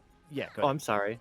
No, Oh. you go. Okay. Right. No, I would say, like, I think there is some benefit to even just doing like SA1, SA2 heroes in a row. Because I feel like there's like SA2 does build off SA1. There are a couple gameplay styles in the first adventure that just aren't there in Adventure 2, and then the ones that are there, they've sort of like tweaked, or trying to either expand or refine on it. Whether or not they succeed is a whole other conversation. But then Heroes is just sort of like, okay, here's our first multi-platform game. We're going to focus pretty much on the Sonic gameplay, but then there's this team element. But it's like, it's not 100%, ooh, all the teams are doing weird stuff. It's still building off of what Sonic was doing. Like, even up to Shadow, because I think those 4 games are functionally made by the same handful of people, with others that didn't work on everything after SA1. But like SA2 Heroes and Shadow were worked on by the same 11 people that turned into about 40 people by the end of Shadow. And so I think that there's that element of like watching them develop, and then watching them play to trends once you get to Shadow. And now Shadow Wing 7439 in chat says, I hate how no one has brought up Lost World. Lost World is Shadow Wing. I'm sorry that we haven't brought up Lost World. I hate Lost World. What game I are would you never talking say. about? I would never start with Sonic Lost World. Yeah, that is an atypical. Like, it's trying to be. Well, when Colors came out, some people went, "Oh, it's trying to be kind of Mario-ish." Like, no, it wasn't. Lost World 100% is trying to be like a Sonic Galaxy, or even maybe not really. It's trying to be a Mario game, but it's not. It's not, because the one thing about Sonic is that it's not Mario. It wants to be better than Mario, or at least different than Mario. And so when Sonic becomes Mario, when Sonic is given a jump button, that's like missing, not a jump button, a run button. Of course Sonic can jump. You give Sonic a run button, you're kind of missing the point of what Sonic is. Because I know, like, I think speed should be earned, speed should be a reward. But at the same time, speed is a fundamental part of the formula of Sonic the Hedgehog. You remove it with a jump button, so there is no momentum, there's no gaining speed. It's either you're going slow or you're going somewhat fast, and even that's still kind of slow because it's Mario. Even though I guess technically you could say in some 2D games Mario's faster than Sonic, but that doesn't matter. It's just it becomes its own thing. It's its own weird gelatinous Sonic game that doesn't fit. Because even because it came out between Generations and Forces, like, those are both boost games. They're both kind of building off what happened. Lost World's just different, and that's like, we're being different for the sake of being different, which is not helpful. Like, I'm all about experimenting, because I think Sonic is sort of has always been a bit of an experiment. So I'm okay with fiddling with different play styles and stuff. Like, hey, let's see what we can do with Sonic. But Lost World is just so disconnected. It should never be the first one. It should only be once you're like, I know Sonic, I enjoy Sonic to some degree, let's see what's going on here. I've played all the other ones, so here we are. Yeah. Hey, I'm the Mario we have at home. I will say, Shadow Wing, in Shadow Wing's defense, They pointed out. They said that they love that we didn't mention Lost World. Yeah, I know. So, Yeah, so in their defense, they clear said I their love good that you name. didn't mention Lost World, and I'm like, I don't want them to feel left out. I'll say hate. It'll be funnier. The thing about I didn't want to slander. I didn't want to slander Shadow. The thing about the run button is that they said that, we want Sonic to have a slow mode for precise platforming, but at the same time, it's like, no, you should design the levels around the character. You should have that. Let's run button, because I didn't know that. I didn't know that there was somebody was stupid enough to give Sonic a run button. It should have been a walk button in that case. If anything, you're right. It should actually be the other way around. That is as not to split the argument or the discussion. That's as stupid as a block button in a fighting game. In a 2D fighting game, a block button. Yeah, because normally normally blocking is just holding the opposite direction. You just hold of the back. D-pad. You Yeah. hold Oh, If it's okay. a I was 3D gonna say, wait a minute. fighter- Okay, so that Yeah. that technically is a block button. So that's okay. Yeah. That makes sense. Like But a Mortal dedicated, Kombat, like Mortal Kombat, yeah. Never used it, other than whose finisher required it. Scorpion required a whole Scorpions. block. Yeah. Yeah, whole block and up twice or something. Yeah, other than that, I wouldn't. But like, it doesn't make any sense. So yeah, a Sonic game where it's like, oh, you have to press this button to make him run fast. Like, he doesn't just do that on his own. Well, you can make the argument that's what the boost button is, though, too. But you can still move quickly without it, right? It's just you enter this. You can move this quickly, is like, but not nearly as much as the game yeah, wants but you to move. this is like traveling really fast versus traveling at the speed of light. Right. Yeah, I don't think the boost is the reward because you're gaining boost meter by doing things. Right. I don't think boost is the same as the run button in Lost World. Because especially in Lost World, like I would separate them. I would say that they're different. Like I'll say with Lost World, the run button also isn't really like the Sonic going slow isn't used enough in level design to justify a block. Yes. Like, especially when another big thing about Lost World is the parkour system, which you're not doing walking. Yeah. And I'm trying to avoid parkouring as much as I can because the parkour system makes no sense. That's also right. I don't like Lost World at all. It's funny because you talking about this, like you mentioned Sonic Adventure 1 that had the boost formula, but you said no. What was the one that you said you wouldn't recommend a boost formula? Generation. Well, anything in the boost formula. Yeah. It's funny because while that sounds like it shouldn't work for me, it seems like the boost time. I don't know. I don't understand the mechanic very well. I just assume that the boost mechanic is when he runs super fast and everything gets all like warped around the edges. Yeah. It seems like the really fast parts are effectively separated from the adventure part.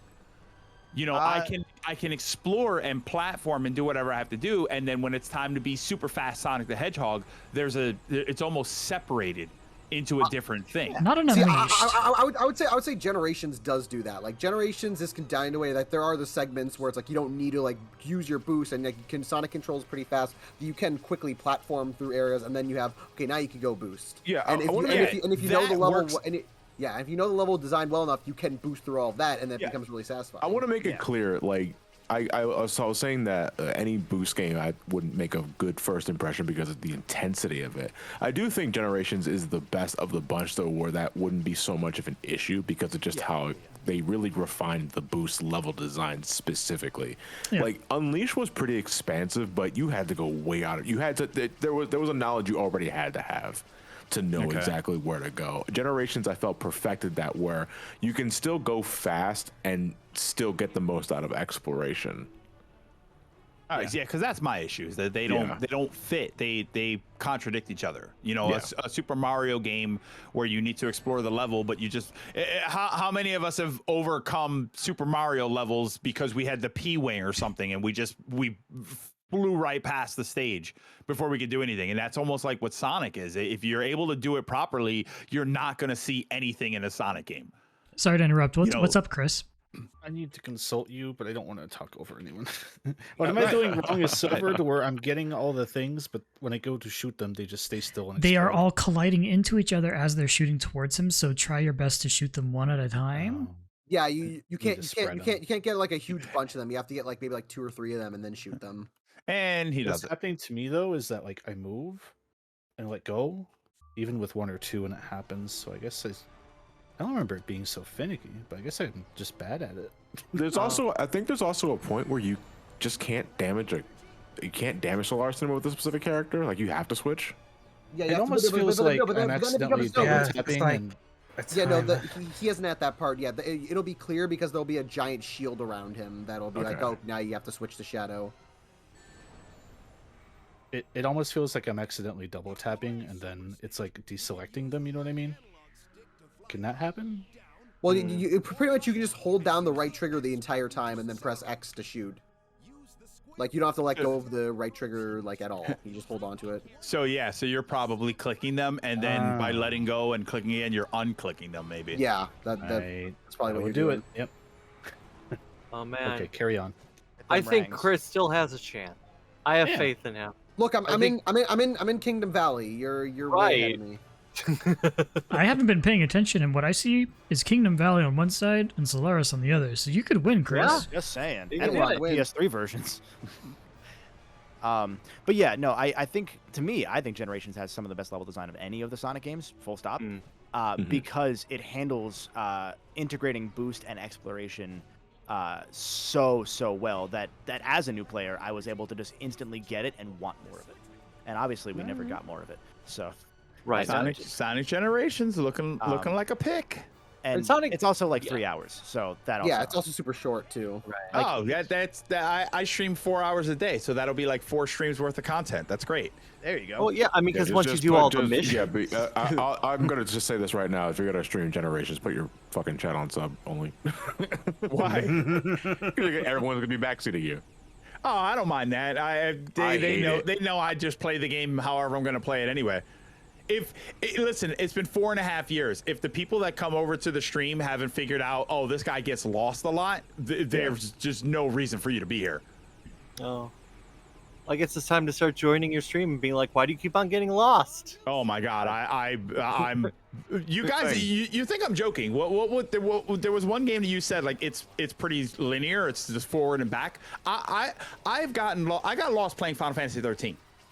Oh no. Final Fantasy 13 and Final Fantasy 10. I've gotten lost multiple times playing that game. In Hallway Simulator. It's a hallway, and you know what happens? Here's what happens. I don't remember where I'm coming from. Chris, I'm wait for him running to down the stop hallway. walking. I see a treasure chest. I see a dog that I want to pet. I see a whole bunch of stuff that I want to look at, and then I think, oh, okay, time to move on, and I go back the way I came. Let me because I didn't remember what it looked like the Chris, you have first to wait time. for him to stop blocking, and then you shoot. I'm letting Silver's rings build back up so I can be Silver. Okay. Let me hit you with a question, Greg, based on what you just said. Was that? Let me hit you with a question because I have a game that I think you'll really like. Then, have you played Ghost of Tsushima? No. Okay. I have not. You should play that because that's a game where there's no mini map. It is, hey, here's a pretty world, like open world kind of game. We want you to explore said world, and there's a bunch of distractions along the way. So there's like little birds that like show up and say, hey, if you follow me, they don't say, but you're taught that the bird says is like, go follow that, and there's a side quest or there's a thing you can do. And so the whole game is you pinballing around from thing to thing on the way to your story objectives, and that's the samurai game. So you're also in combat pinballing around like a samurai from enemy to enemy. I can tell you right now, I don't like the way that sounds. I need. You know what works for me? I'm gonna tell you what works for me. Mass Effect. Mass Effect does a very good job of making sure that I know exactly what I need to do and exactly where I need to go, and then it gives me the freedom to do whatever the hell else I want to do. If I don't have some kind of direction, there is a direction. I get lost. I feel lost, and I don't want to play the game anymore. So what this game does is it takes the mini map away, but the wind is constantly blowing in the direction of of whatever your highlight objective. Okay, so that's literally all I would ever do is just follow the wind to the next thing. Well, from what you were saying with Final Fantasy, you get distracted by petting dogs. You can pet foxes. So there's foxes. You'll be like, oh, I want to go pet that fox. Let me go do that, and then you're like improving your character by way of doing all the side things on the way to the main objective that you keep trying to follow but keep getting distracted from. Yeah, and I'll keep getting. I have never finished Skyrim. I played 100 hours of Skyrim. I was getting distracted, and I was finding all kinds of cool little dungeons and killing cultists on top of a mountain for some reason, and doing all this stuff. And then I got on a boat, and I ended up in a new land where I needed to destroy some towers or something. And then I found out that is all DLC content, and I strayed away from the normal game, and I never went back to finish it. Craig, it sounds like you have ADHD or something. I really do. I'm not even joking. I for anybody that played Skyrim, I went to the throat of the world. I met Paranthrax, which I think was his name, and then I went and I started doing other stuff, and then I got completely distracted. My hand touched the beacon, and I was very happy. And then all of a sudden, I realized I was in another land, and I was on the wrong path. I strayed into the DLC, and then I just turned the game off, and I never played it again. I'll say in your defense, the main stories are the least interesting. That's what everyone does. Yeah, like the game. The game I always think of like a game that like, oh, here's your main objective, and then here are a bunch of side things that you can do along the way. That I think does it best for me was Spider-Man. It's like, oh, hey, it's like you have like, here's the main thing. The game's always telling you here's the thing, but then here's a bunch of different shit that you can do along the way as you're going from the next thing to the next thing. And it's all right there on your little map thing. You can be like, oh, okay, I want to do this. And also, Arkham, the Batman Arkham games also like do this the exact same thing. That's another one that people told me to play. People say I'll like the Arkham games a lot. Yeah, the Arkham games and Spider-Man I think are ones you would really enjoy. Spider-Man, the PC version just came out, and I did the exact same like how I played through all over again. Like 1-to-1 of just going through and just getting distracted, swinging through and doing every side objective. Oh, real quick in chat, Joma1511 Parthernax. I don't know how to say the dragon's name. I always thought it was Paranthrax, but is that it? Parthernax? Whatever. The dragon at the throat of the world. That's who I saw. Anthrax. Anthrax? Anthrax. Hey, if I got up to the top of the mountain and Anthrax was playing, I mean, I'm in. Greg, you can't say that. Not the kind of Anthrax I was thinking. Yeah. I know. I'm keeping the memory of the band alive so that we don't get powdery letters. I thought you were like, get to the top of the mountain. I get coated with Anthrax. Like, this sucks. I'm never climbing a mountain again. Wait a minute. I thought this was snow. Parappa the ranks. What? I would play that.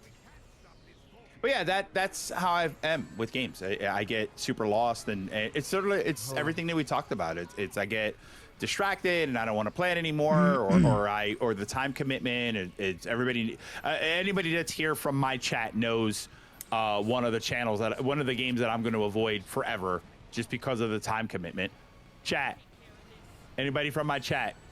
What game am I not going to play because of the time commitment? Greg, I got a question for you. Flight Simulator. That's not a bad choice, to be completely honest with you. See, but no, I can fly around for 20 minutes and then crash, and then I'm fine. I have a question for you, Greg. Mm-hmm.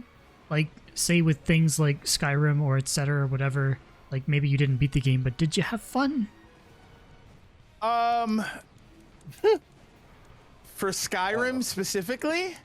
No, just etc. Like all these games where you haven't beaten them, but you did shit. Were you having fun? Sondox, by the way, that's my answer. Persona 5. Do I have fun? I love trying new things, so I always have a good time. I have a good time understanding the mechanics in the beginning. He hasn't said yes yet, has he? Yeah, I love a good opening to a game. I would have more fun with a game that I played all the way through, as opposed to playing. It's like watching the first 2 episodes of 10 different shows. You would be more fulfilled if you enjoyed one whole show. Are you sure? But I don't know. I had this conversation with Gareth. Was like he got like 4 seasons into a show, and he was like, "Yeah, the show's not very good. I was waiting for it to get good," and I'm like, "I give a show like 2 episodes. Fuck that." No, you get 6 episodes out of me. I've noticed that 6 episodes is around my cutoff, because with anime that's usually about half a season. If I get 6 episodes in and I am just not feeling it. Because I'll give it, people saying like an episode, 2, 3 episodes, I'll give you, sometimes it takes a little bit to get off the ground, especially if you've got a lot of characters, you're setting up characters. I'll give it some time, but after about 6 episodes of a 20-minute show, by the way, we're talking about like a half an hour show. Cuphead on Netflix. I got about 5 or 6 episodes in. I was like, I can't. This show, there's nothing redeeming for me about this show. I can't think of a. I can't think of a. No, you go ahead, go John. Steven. It's No, tolerant. I was gonna say The 3 tolerant. episodes. Like I'm like that's a really low tolerance for giving a new show a shot. My cutoff point is a season because I feel just 2 or 3 episodes is not enough at all to get an idea of how a story is going to play out. I give you half a season. If you take, that's why I say 6 episodes. If you take longer than half a season to get really going, it's not worth the investment because how do I know that the second half isn't going to be any better than the first half? So, It so I'll depends. say, like, sorry, Steven, you go first. It depends because the whole point, of a pilot is to grab you. It is to succinctly say, this is what this show is going to be about while at the same time entertaining you. And if it doesn't grab me, if it doesn't make me entertained or whatever, then it's like, why should I watch the rest of the show if your first foot forward isn't going to sell it for me? You're supposed to sell them. In years of watching television, I've also watched a lot of TV where I understand that the pilot is not really indicative of what the final product is going to be like. Shouldn't it be? Hold on, I have to comment on this because this is a big fundamental thing. The problem is fundamentally we have changed how we consume this media. You don't need the first episode to be the first of all, the idea of a quote unquote pilot episode is probably not even as common anymore. That was usually to test ideas, see where you were going to go, figure out characters, change characters and whatnot, which I'm sure still happens in network television. But for streaming shows, they do it all at once. And a lot of these shows will air all at once. So they don't need to hook you with the first episode because the whole series is there. What they want to hook you with is an early. They don't necessarily need the first episode to be the pilot. I do agree with you in one aspect. They don't necessarily need it to be the pilot, but they do need to try and hook you with something. Whether it is a cliffhanger ending or whether it is introducing you to a crazy premise that you say, "Oh, I need to see how this plays out." Okay, well, so pilot is a hook you. That's a conversation about vocabulary and vernacular. Like Probably, pilot just means episode 1 now. So I don't know, if you don't grab me, I don't want to spend 6 hours watching the rest of the season just to say, yeah, I didn't like it. That's 6 hours of my time where I could be entertained by something else. Let me jump in with an example. So the example I was going to go with is Better Call Saul. That first season is good, but it's slow as shit. And I watched it live. I watched the first few episodes live, and I said, I like Breaking Bad. This is, I'll wait.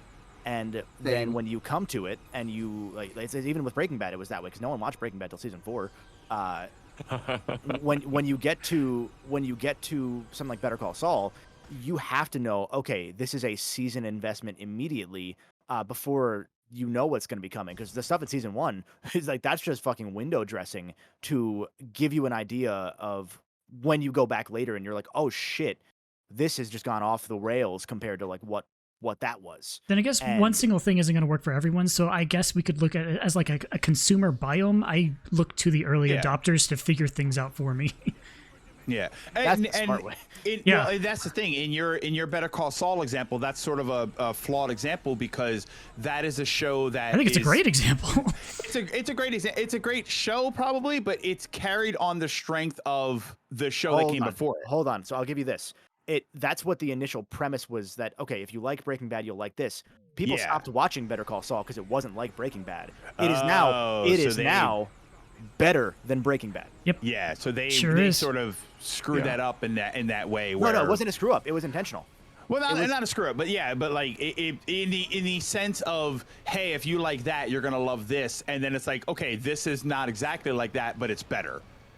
So they kind of, it sounds like they kind of got it and didn't at the same time. No, it was very intentional in its setup because Saul's a different character, and they needed to set up why we would care about him becoming the character that we know in Breaking Bad. The thing about Breaking Bad, or about Saul, is that I think it's a better show than Breaking Bad, especially, I mean, given if this finale sucks, like if later tonight sucks, that will change everything. But as long as it doesn't fuck the landing up, it doesn't even need to stick it anymore. As long as it doesn't fuck it up. I'm so nervous. I think it's better than Breaking Bad, but it can't exist without Breaking Bad. That's kind of what you're getting at. It wouldn't, if that kind of show, if that show came out without the show carrying it before, a lot of people would have said, oh, did you check out that Better Call Saul? He's like a lawyer or something. I don't know what it is. And they would, you know what I mean? But early on, there's probably that's some rhetoric. At least that's not what happened. Yeah. There's a better I example never that you watched the can- show, so I don't actually know what it's about. There's a better example you can look at with a bunch of comedies, because there are a lot of comedies that in their first season is just considered by many people to be just all right, and then it's by that second season they really like stick the lane to become like the classics that they are, like Community, Office, Parks and Recreation. Even older than that, Simpsons. Yeah, Simpsons. Early Simpsons was a disaster before it actually really found its stride. Family Matters before Steve Urkel. I'm gonna say I got I started liking Better Call Saul, but it was I won't spoil anything because I think everybody should watch the show.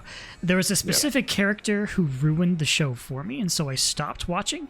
And so it was up to the early adopters who stayed with it, like people like John, who were like, no, I'm going to give it a fair shot. It's up to people like those who make me consume, I guess. Yeah. And that like if you look at the view graph, and obviously television's different now, but when in 2014 Saul started, I think, when that show started, it did like 7 million viewers first episode, dropped to like 2 for the second one, and it's never been above 1. Now TV is different because this show is a Netflix show for everybody but the U.S. It is a Netflix show. Like they have the rights. This is okay. Like it's like AMC has the U.S. rights for that show, but like that's going to Netflix everywhere else. Netflix was the reason why Breaking Bad became a success, because like in season 4, people like were binging on Netflix to be like, holy shit, this was great. Yeah, and like that, it's a very different, like you said, it's a very different way how we consume those things. That's and that changes how they're made. You know, they don't necessarily have to make every episode a cliffhanger or something that you're gonna tune back in next week. You're just gonna sit there and you're gonna wait 20 seconds, and the next episode's gonna start. Yeah, and to close out, Steven, John, and I recommending Better Call Saul to everybody. It's a show that the whole goal of that show was to recontextualize Breaking Bad. And when I am done with Saul, like after tonight, I'm going to watch Breaking Bad again, and it's going to be a completely different show. And that is why Better Call Saul I think is better. Not It's just funny. The fact that, like, yeah. I've been watching this. I've been watching Breaking Saul with Becca. Better break Saul. Better break Becca. Better break him with some blue chew. Better break Saul. Becca and I have been watching, Better Call Saul, and we don't have access to the most recent season. And she's like, "Hey, do you want to watch Breaking Bad?" And I'm like, "God damn it, it's working." Yeah, like it's incredible how that show just again, like the phrase is recontextualizes everything. I'm just gripped by everything about the show. Like, Gripped. It makes me fine. Fuck you. Whatever. Sorry, that was my fault. Yeah. To me, a good piece of television makes me go through a lot of emotions, even ones that I really don't want to deal with at the current time. But I feel that I don't want to hurt. Yeah. I mean, for lack of a better way of describing it, that's I love emotional roller coasters. That takes me through all spectrums of the emotions. And I want you to do that in the first episode. Yeah. It also helps that I'll leave this at that. A pilot or pitch should. It doesn't mean they will. But I'm not willing to damn a show immediately if the first episode or the first 2 episodes doesn't exactly hook me. They they're working out the kinks. It's early writing. They don't know if certain characters work or not. It's in animation. You get people were talking about Steven Universe in the chat for a second there. The pilot for Steven Universe is wildly different. Steven Universe as first season is a fucking struggle. It is. It really is. It's just so much filler. There's it really is. And I'm speaking as someone who absolutely fucking loves Steven Universe. Same. I don't give a fuck what everybody Likewise. else says outside of it. I don't give a shit about your 2-hour-long documentaries on YouTube.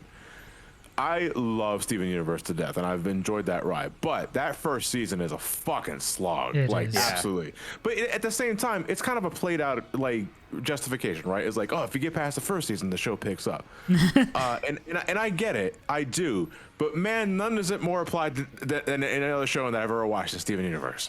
See, now, okay. So now I'm going to defend Steven Universe here for this. I think the Steven Universe's problem is not necessarily the first season, it's just the filler. if you were to, as pain in the ass as it is for people, if you were to watch the first season of Steven Universe with some sort of a watch order that cuts out the filler, I think you're left off with a very good season. I think you're left off with a really good show. The idea of you got to get past the first season usually means that the first season sucks. Map. Good job, Chris. Map. Nice. Star Trek: The Next Generation. Let's go. Let's go. Oh, hey, good shit. Good shit. damn. Yeah, Sonic. Yeah, Sonic. Yeah. Sonic. Star Trek: The Next Generation is a big one for me. As far as popular as that show was, I think the first season was awful. It still is. It was. I don't think that any of the effects held up, other than Q. Everything else was just weak. Riker didn't have a beard yet. What the hell are we even watching it for? So Once you got to season 2, you're like, oh, much, much better show. So that's a justifiable get past the first season and you'll be on to a much better show. Sorry, I keep cutting people off. I think Discord's fucking with me on delay today. What I was gonna say was on the topic of Sonic 06, I think we clocked in at an hour over on the PS3 team, so we can't blame loading screens. But we still won. Yeah, part of that was me giving up at the point once I saw the writing on the wall. Well, look at the screen. We're gonna fucking win. Look at the screen. The 360 team hasn't even started. Yeah, no, we still won. We 100% won, and there's no proof that we didn't. That's all I'm saying. Sonic is still waiting for his trial. You're going to jail, kid. You better call Saul. Oh, We'll save him. Not after Mr. tonight, McGill. right? Could we incorporate Better Call Saul into the Sonic the Hedgehog timeline? In the Royal Rumble, yeah. I mean, I need to finish. It's based on Sonic 06 and Breaking Bad, so it's clearly part of the same universe. Tails is gonna make math. That is true. It is like that. no, That's an intersection of technically- universes. Technically, my name is Saul Goodman. It's gonna be. That is it's gonna true. be- That is Oh, true. no, Like, that's actually, my last name Bonomo means Goodman, and my middle name Salvatore is short form is Saul. My name you is just doxed Stefan yourself. Saul Get the fuck Goodman. outta here. Holy Oh, shit. yeah. Oh. It's my greatest enemy, Gus the Fring. that's like how Bring- there was a Warriors, the reply Hermanos. after the Cinnabon episode where they mentioned Cinnabon in Breaking Bad happened. Cinnabon made a tweet, and there was a guy, like an actual writer, I think a sports writer, named Chuck McGill that replied to that tweet. Oh, And that's the name of Jimmy's brother in Better Call Saul. For real. Years later. Oh, I like that. Hermanos the Pollo. well, so we made that joke during Pollo, Los Pollos Hermanos, and like Gus, Yeah, I kinda like it. Pollos. Oh man, I've got some shot glasses with that logo. Mike I the gotta Mike take the once, Ermin that Trout. logo thing. I don't know, whatever. Oh Right. yeah, Sonic 06 wasn't a Breaking Bad episode. Yes. They Yeah, were so was playing- so was Yeah, All that's- Stars Racing. yeah, Chris said that. Yeah. Right, Um, right. So I'm here. Right. What you got to do is you gotta play a Sonic 06 up to that point. Then you have to watch Breaking Bad up to that point, and then you have to watch both at the same time on two different screens. You know, play and watch, and then I think it aligns. Right? It reveals the secret of the universe. I don't. Sure. What's he talking about? I don't know. Who's this guy? Look, We have I 10 look- dollars from Wait, Sondox who says, let's yeah. talk about pilots and how they can get you hooked. Your streaming service has to be in 4K to see whatever it is that he's saying. a donation. Chris, yeah, All right. get What's the it donation. say? We have $10 from Sondox who says, this talk about pilots and how they can get you hooked is something I thought of when watching Clone Wars, I presume Star Wars. Yes. The movie was very mediocre, and yet the actual show that came out of it has been amazing from what I watched. Also, we still need to get Breaking Bad / Better Call Saul, just need more time. Yeah, Clone Wars Yeah, is an interesting one too, because like, yeah, Yeah, I'm it's gonna weirder. not talk about Star Wars because I love we've Star already Wars. been here a couple of hours. I'll leave it at I'll leave it at this. Yeah, Clone let's- Wars, I feel, is an amazing piece of television. Not because I've actually watched it myself, but my brother Mark loves that fucking show to death. It's good. Yeah, and it's like if Mark likes something, fucking real, I'll love it too. But it's like, damn, it's Yeah. really rare that Mark loves television. I just stay away from the I stay away from the Star Wars conversation just because of this specific moment. Yeah. Otherwise, I'd just talk for another 3 hours. we Well, you also gotta have watch another- it in chronological order. I'm sorry. Go on. I have. I No, you're have. fine. That's I'm just how I saying watched it. to the audience, not Oh to you yeah, specifically. yeah. For anybody interested in watching Clone Wars, there's a really obnoxious, convoluted watch order out there. but it's the official watch order, so you kind of have to watch it in that. Yeah. Chris, do you want to get this next donation too, or you want me to get it? We have $20 from the Legend of Daniel, who says, "So since you beat the Triforce, that means we're supposed to get Breath of the Wild 2 soon, right? Right? Yeah, Sonic Frontiers. Can I just get David to do his Tails voice for the Sonic and Shadow fight in Sonic Adventure 2? Oh, what for both parts? Like, do it. Yeah. Do it. Both parts as your Tails. Oh, okay. Hold on. I gotta pull up the script for a second. I found you, faker. You don't know the script? Look, I don't want to read it wrong. Fake Wait, David which fight? fan. There are 2 fights. No, the first one. I assume he means the first one, the Mimi one. It's The always Mimi one. Oh, okay. I wasn't sure. Okay, so this is Tails 1 and Tails 2, I guess. Oh, guys. Oh, phew. So far, so good. Well, hey, that blue hedgehog again, of all places. Oh, I found you, faker. I think you're the fake Tails around here. You're comparing yourself to me? You're not even good enough to be my I'll make you eat those words. There. Now let's just clip this out of context so it sounds like he's fucking broken. We made him play Sonic 06 on both sides of the screen. This is VR. It's not Mickey Mouse. Okay, this is Tails, and oh boy, that's your old pal, Mickey Mouse. Oh, no. Get him out of here. Right, it's different. Oh boy. Look at the red. Okay, David. David, It's getting almost French there. I want you to transition between the two. I want you to transition from Mickey to Tails. No. Okay, let's see. Over the span. Oh boy. What? Over the span of what? Over the span of 30 seconds. Okay. Really draw it out. Come on, Pluto. We gotta go and find Minnie. I think she left me at the movies, and I don't know why. Oh wait, I tripped over. Oh Sonic, what are you doing? I found the blank. Oh, I almost tripped over all my wires, and I'm sitting. Oh no.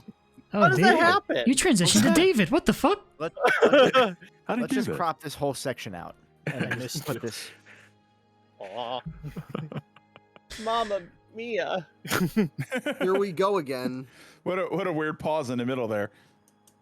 Oh, I just wanted to remind Mama, you. I remind you, everyone. I put it in the Twitch chat. I'm gonna put it in the Twitch chat again, but in about 40 minutes, we'll be doing the Great Sonic Debate Speed Round, and just put in your votes for what you want the topics to be. All of them are there. So Wait, the Great Sonic Debate, wasn't that like an hour ago? It's still happening now. That was the warm up. It was happening. That was We're now at the Mickey Mouse or Tails there we phase. go. Those are the prelims. We may start it a little early if all the participants show up, but otherwise we're starting at the top of the hour. Yeah. Although if you do start early, I'm not means you going can to be able to catch better calls. No, I will. That's why I was part of the previous debate just now. Whoa. We've had no word from Clement, who's supposed to be joining us, so I guess we gotta wait. Oh, just go to your Let house. me use the credits out. Let's go. I'll actually let you guys go because I should have left a while ago. Yeah, you remember like an hour ago. Stop him! He's trying to watch Better Call Saul! I ended the stream at 6 o'clock. That was 2.5 hours ago. I'm starving. This is what we do here. Yeah, I know. Part of that was my fault anyway. Don't let him watch TV! Yes, yeah. Like an idiot, I made it a point to bring up talking about Sonic games. That's always a mistake. Yep. No, it's never a mistake. Look, you got to just play them all in order. Pretend you're living in 1991. Play Sonic 1, then purchase a Game Gear, play Sonic 1 on the Game Gear, but then you have to fly to Japan because how else are you going to play Waku Waku Sonic Patrol Car because it certainly wasn't available in the United States. And also, then you'll be able to play Sonic Eraser on that Sega Internet System, which names is escaping me. It's not like Telnet, is it? Greg, you're writing all this down, That sounds right? expensive. Write it down. Whoa! Write this down. Write that down. That's right. Mm-hmm. But also, you need to learn. Am I even allowed in the country without a mask? No. Oh, you gotta just do all the Sonics. Do every single Sonic. It shouldn't take more than a few minutes. I know I shouldn't pride myself on this, but I am kind of fast. Oh. Well, you know, There's a lot of Blue jokes Chew. that have been made over time involving Sonic and Speed and relations with various characters. Sonic the Hedgehog had a human girlfriend. Her name was Madonna, and Oshima created her simply to say Sonic the Hedgehog is an adult, not a kid. Why else would he be dating a woman? They clearly are having sex. Yeah. Fast. Using Blue Chew.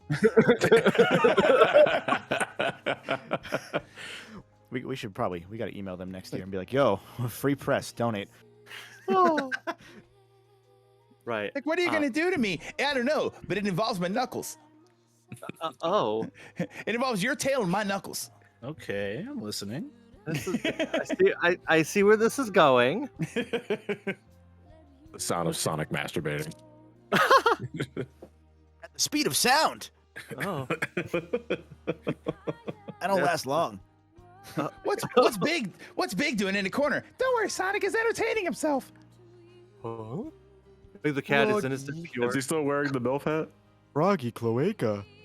Oh my god. Wait, frogs don't have cloacas. They are reptile or amphibians. They do. Then Mighty shows up because they decided, oh, we feel bad for him, so we'll invite him to the orgy. But they sent him to the wrong house on purpose. Hey Alexa, does Kevin have a cloaca? I do. The frog cloaca is a short, simple tube receiving at its inner end. Never Here. mind. Here, Steven, here, I'm going to put a picture in the voice call for you. Proof. But I'm going to head out, guys. Yeah. No, Have a good night, Greg, everybody. look at it, Greg. Have a good night. What am I looking at? Look at that picture. Voice chat. Where? Oh, in voice chat? Cloaca. Steven, pull that up. Pull that up. Amy, pull that up, man. Replace the Team Xbox with that. That's what they get. Right, is that? I Team mean, Xbox up there. right. It's a medical diagram of the frog. Look, if we can beat the goal before the stream ends, we'll put it up. You One thought up I made says- that one up? No. One Right. up says Frogusy. All right, so Oh, no. right, so what if All right, I have a good what night, if I everybody. what Have if a I good were night. Have a good night, to Uncle. quickly Give me that good Oh no! Hey, don't dox yourself. Oh, that's a lot of. I saw Man. your social security number on there. I ain't broke Wow. it down. I'm gonna put it in a chat. One. Cloaca's a funny word. Right? It sure Man. is. It doesn't it kind of make you wish you had your own? No. Yeah.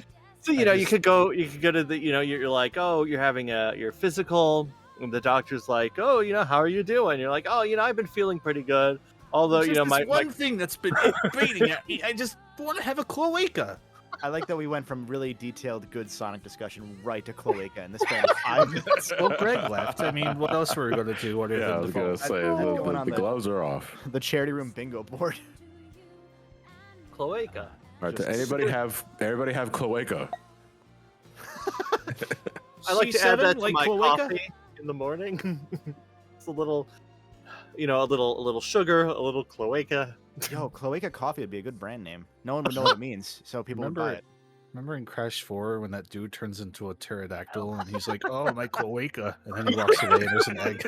Oh, That happened. that did. I fucking lost it because were you playing that at the same time as me, Chris?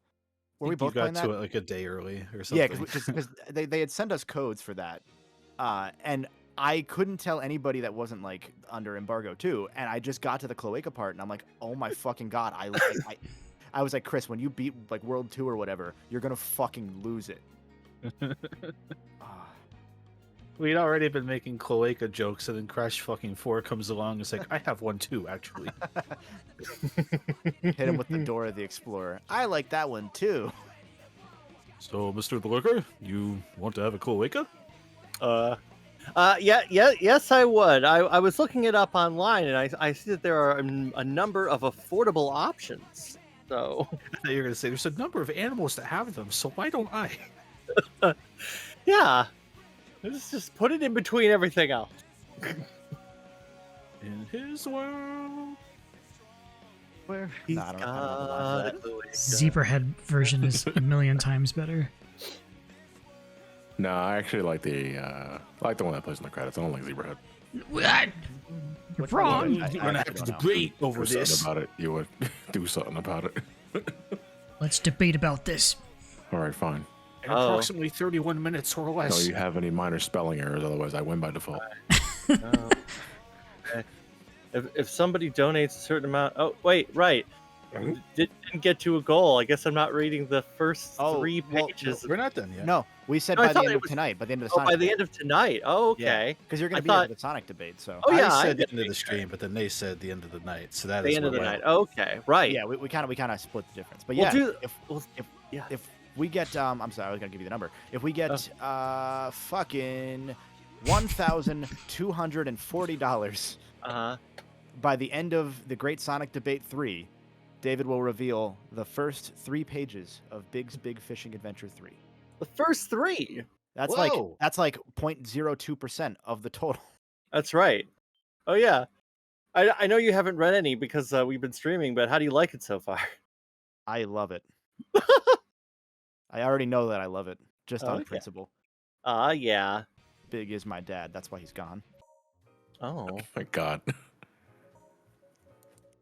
Oh, what are you gonna show us? I don't know. Chris is looking through the cutscenes. Right. If somebody donated right this second, we could perform the first 3 pages while we wait. Is that tantalizing for anyone? No. Well, it would only require like. Why are you showing this 2 one, people? Chris? I cut it wrong. Yes. 3 pages, Google Docs, normal text, Arial font, 11-point size. Were you trying to There show you the go. head kick thing? Chris, do you want to race some levels? Or I'll say while there's a I'm gonna lull. race you in Sonic's Wave Ocean. There you go. Okay. I'll say while there's a lull in the conversation, since technically this is like the end of the event proper, and we have Saturday as a bonus day. I'll see the folks that are here on Saturday, but I want to say, at least for me, because I'm not going to be here for the next event or for the next stream. Thank you guys for tuning in, for making this another great event, both for in terms of the amount of money we raised and also just in terms of how much fun we all had. You know, I always have a blast doing these, and it's really cool to crack jokes with all these wonderful folks and Chris, and yeah. So thank you. Can someone time us? On go from 3, 2, 1, go. But yeah, I'm not leaving yet. I'm gonna wait till 9, and then if the stream doesn't start by 9, I'm still leaving. Fuck you. But yeah, no, it's just we have a little bit of time to get sentimental here, so yeah. Yeah, this is always one of my favorite things to do for the year, outside of the extra life stuff that I do every November. That's much easier to do, though. That's only one day as opposed to multiple days. But yeah, like playing the games is one thing, but it's mostly just the kind of bullshit that I have to listen to. Deal with. But no, it's like I guess the conversations we have and the tangents that we go into and spending 3 hours discussing what's a good Sonic 3D game to jump into and then ending with the Cloaca discussion. You know, it's that kind of stuff. Doing all that and raising about 25 grand for diabetes research. Yeah. Like that's living the life, in my opinion. Absolutely. It's the true power of friendship. Family. And family. Family. And cloacas. And cloacas.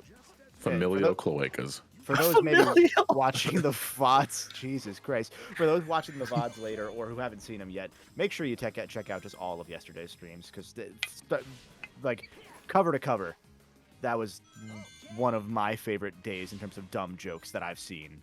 That we've had. The Metroid Dread Race. Yes. A bit of a bias on that one on my behalf. I met Family Feud, Mario Kart yesterday, the Royal Rumble. Are just some of the highlights that I could think. Honestly. Yeah, the 14 race too, but it's also like I'm always going to associate me almost fucking getting Twitch TOS broken. Yeah. But that's the perfect cap to that stream though. After What the fuck? After Trav's pained. Oh wow. After Trav's pained sloppy noise. That Joe Swanson sloppy.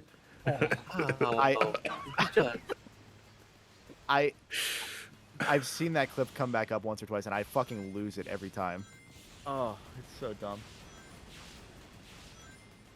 Yeah, Stone String, we almost saw Titty in 14, and that was after a stream that probably broke several Twitch terms of service policies.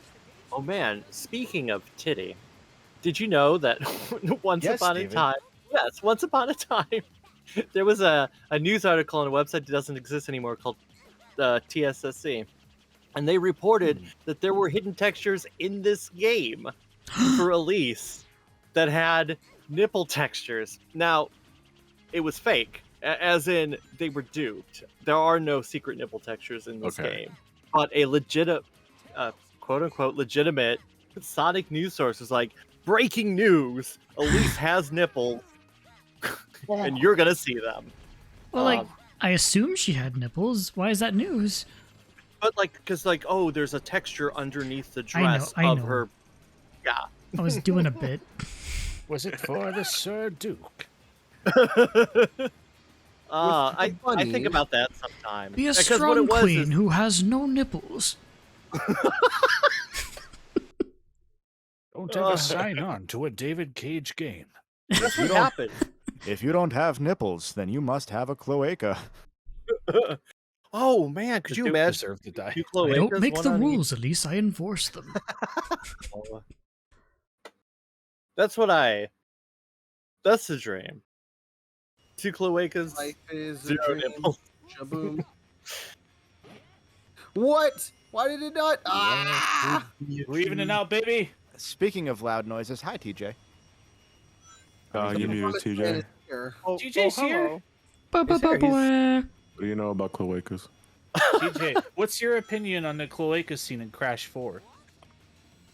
I like the part with the who likes pie. So Oh, it was like the I do. favorite part. Have you- TJ, come on, buddy, give me something. Which Have you which ever- Crash 4? We threw him in cold. We didn't give him time to warm up with the dumb joke. All right, so what if the Duke of Soliana had Blue Chew? Go. Hey, DJ, what do you think about Blue Chew? It's me, Kronk. No. Wait, I thought I gave you the poison for Cusco. He's fucking dead. Don't worry about it.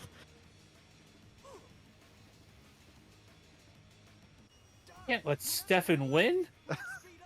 I must win! I need to have this! I have nothing left in my life! That's true. You guys did lose 06.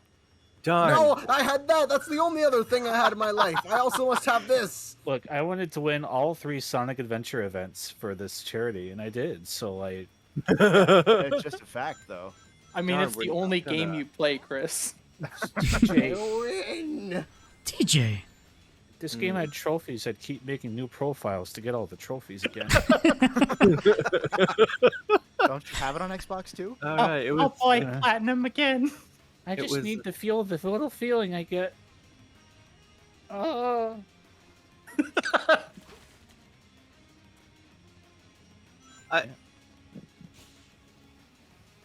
Yeah.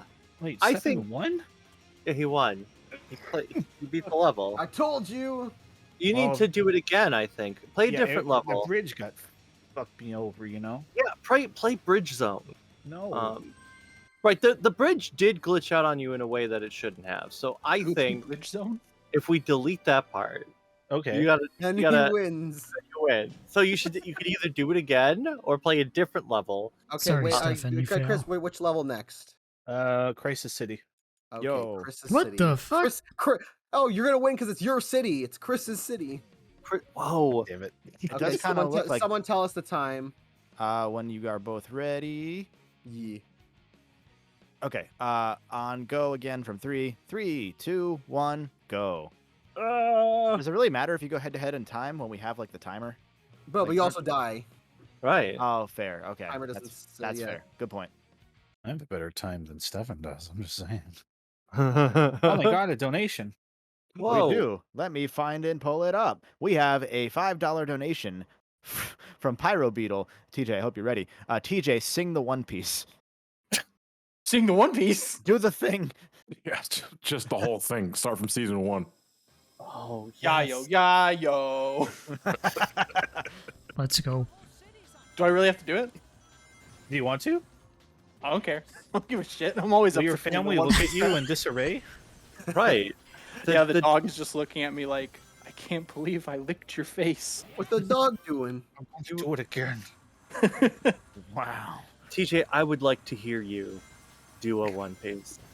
For old time's sake. Yayo, yayo, dreamin', don't give it up, Luffy, dreamin', don't give it up, Zolo, dreamin', don't give it up, Name, dreamin', don't give it up, give it up, give it up, give it up, give it up. Here's how the story goes, we find out about a treasure in the Grand Line, there's no doubt, the pirate whose eye is on it, he'll sing, I'll be king of the pirates, I'm gonna be king, yayo, yayo, yayo, ho ho, ho. His name is Luffy. That's Monkey D. Luffy, gonna be king of the pirates. He's made of rubber. How did that happen? Yo ho ho, we took a butter go. Yayo, yayo. His name's Solo. He's just like a samurai and a LADY. Nami's not shy. Usopp's doing that marksman thing. Sanji's cooking. Chopper's doctoring. Yayo, yayo, yayo. Ho ho. Set sail for One Piece. That's the name of the treasure something. in the Grand Line. Yayo, yayo. Set sail for One Piece. That's you go. Jesus. You just That's- did that. That's the just did. forbidden bingo slot on Charity Room. It gets better every time. It really does. It's always a classic. That is, wow. It tells you everything you need to know about the show. TJ, It what do you does. think about Blue Chew? It's not a trick question, TJ. What do you Yeah, think let's- about Blue Give Chew? your honest opinion. We're not Yeah. sponsored yet. I don't know what it is. Do you want to find out? Someone explain to me. Come on over. Right. They help you get hard. It's what you use to connect wireless earbuds to Durable Viagra, Peter. Don't lie to him. He's too innocent. You can't lie to him like that. Yeah.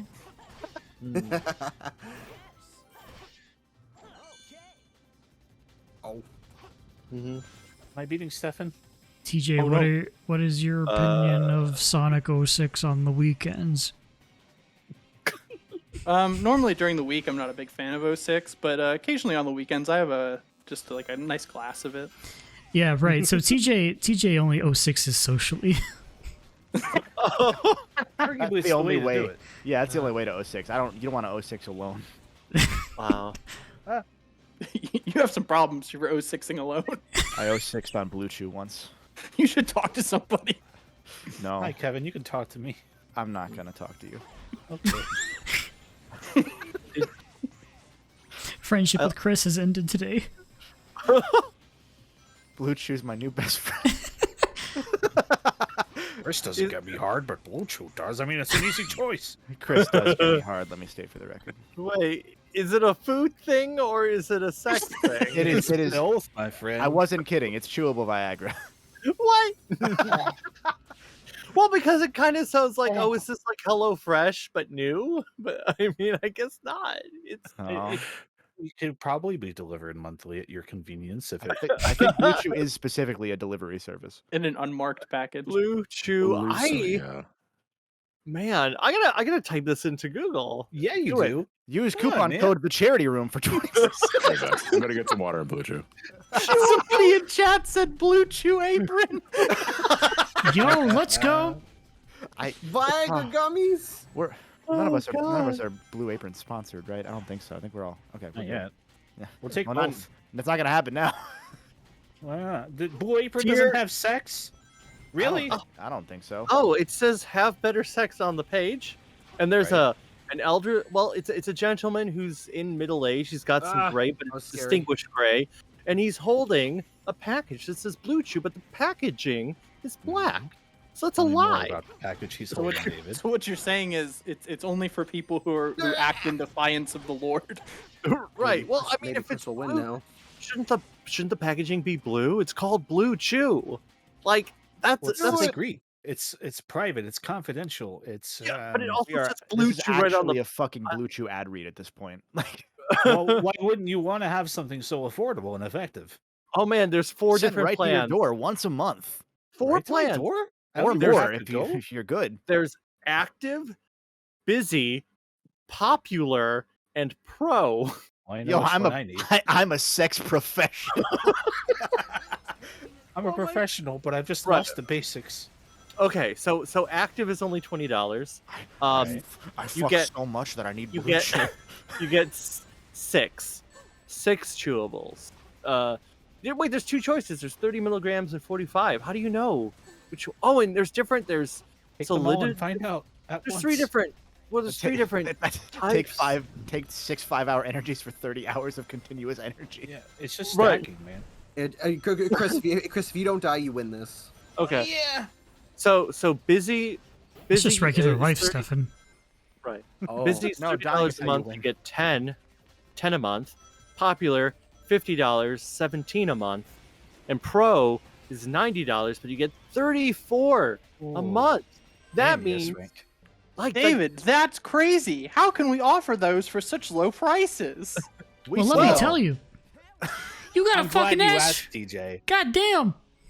oh no, it says on here, time to chew. Do it. Okay. Hey, babe, want to come to my place? Sure, winky face. And then she sends a number of emojis, which I guess are meant to describe an adult activity. Is one of them? Ugh. Oh.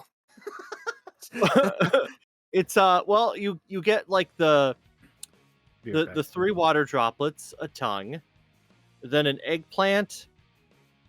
What is that? Is that like a jar of honey? What is that? What is that? Honey's a different thing. We can't sponsor. We can't do that. Right, and then there's like an explosion. Is that honey? Like I gotta look That's at great. If you're just joining us, I bet you're wondering what Blue Chew is. BlueChew.com is an online portal that connects potential patients with providers for the treatment for erectile dysfunction. BlueChew.com exclusively serves men who can't tolerate commercially available pills, do not want an in-person doctor's visit, and want to have an increased chance of stronger erections. Wait, I think it is a honey pot. What is that? What is that meant to be? I like Do how we you waited know- till the last day to explain what Blue Chew was explicitly. What's the honey mean? What is that a reference to? The eggplant, I know. The little explosion, I can guess. Then there's also clapping hands of peach and fire. Like, yeah, okay. They're gonna eat some honey afterwards. Clearly. What's the honey? What's the honey? Armor Is piercing that- ejaculation is the first thing I see when I come back to the chat. A honey pot. Blue Chew is going to get all this business and be like, where the fuck is all this coming from? Oh, Sonic School. I'm telling you, we're gonna send him an email next year. Be like, yo, you see an what uptick a in service company. after August of 2022? Like, Oh. you know what you got to do. I bet you're asking yourselves, what makes Blue Chew different? Quality patient care and prescription treatments do not have to be inconvenient or expensive. Wow. Can somebody count us in? Yeah. 3, 2, 1, go. All right. I got completely distracted. You're still playing.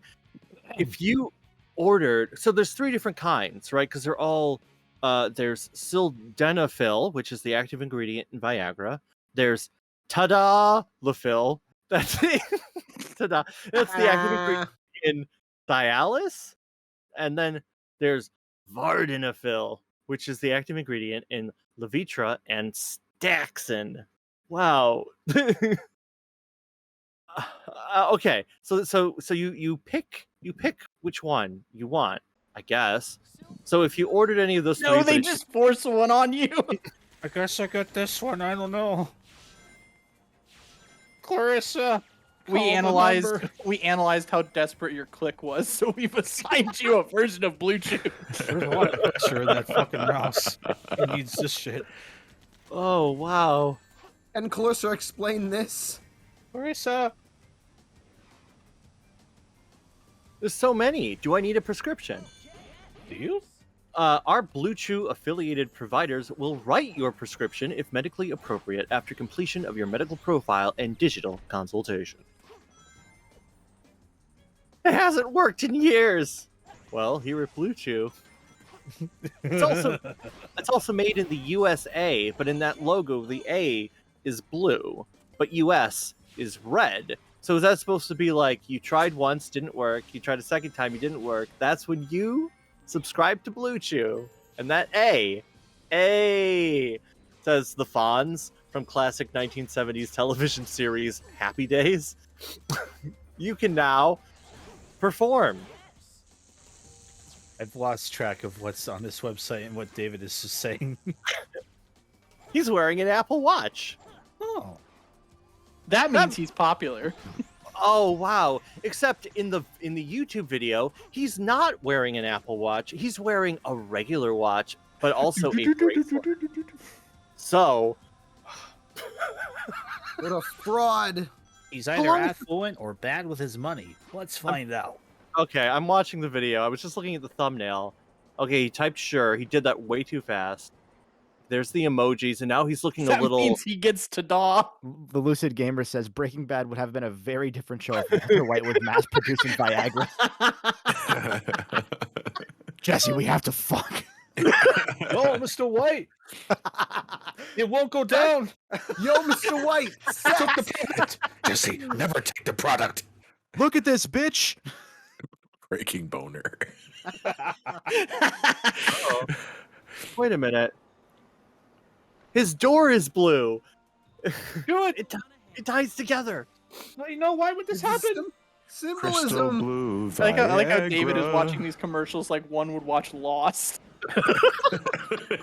Crystal Blue Chew. Wait, one of these videos says in the title, Blue Chew Influencer. No! I know what I'm doing this week. So Somebody call Logan Paul, quick.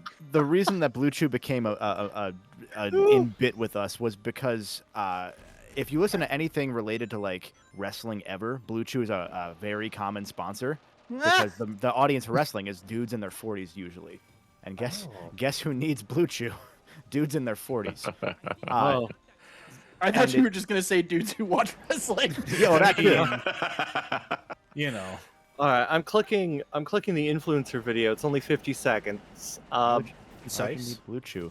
Alex and Kells. I don't know who these people are. You're about to. Wait. Okay, so she walks in. Kirby Air Rider said, "Are we Blue Chew influencers?" We are all Blue Chew influencers. Blue Chewincers, if you will. We're with the Blue Chew all along. So I guess Kells walks in to the room. Blue Chew is people. I think it's the second time we've come to Blue Chew as people. Yeah, that's the second Soylent Green reference we made for that.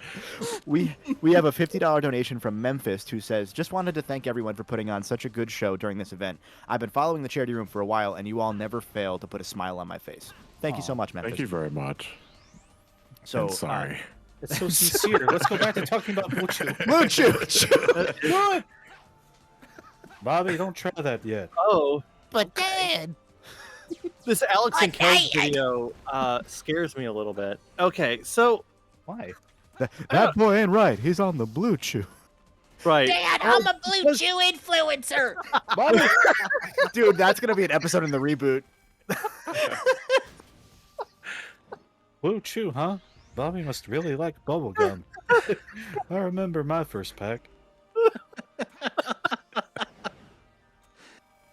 Oh God. Okay. Right. So is Bobby older in the reboot, or is he the same age? I think they're doing them all as older. I think that's what I read. Yeah. Oh my God! it's Is like a Hank gonna canonical- just be Mr. Anderson? I think it's a canonical like sequel like down the road. Yeah. And I think Bobby might have a kid. Oh Maybe. really? I could be wrong about that. The rest This of it I is think Chew-Ayan.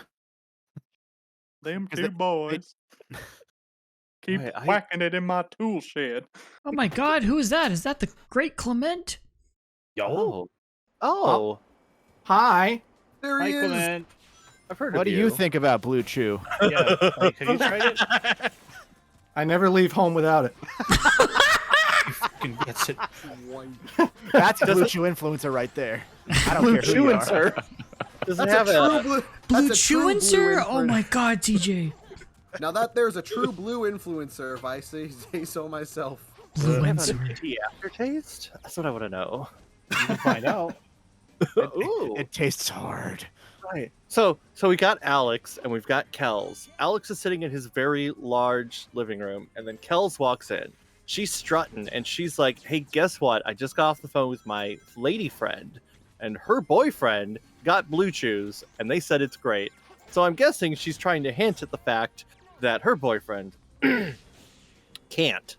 So, but then he has a fantasy where the mailman comes. Okay. And holds like, oh, he's delivering to the neighbor, and then shows off, oh, I've got Blue Chew in my hand.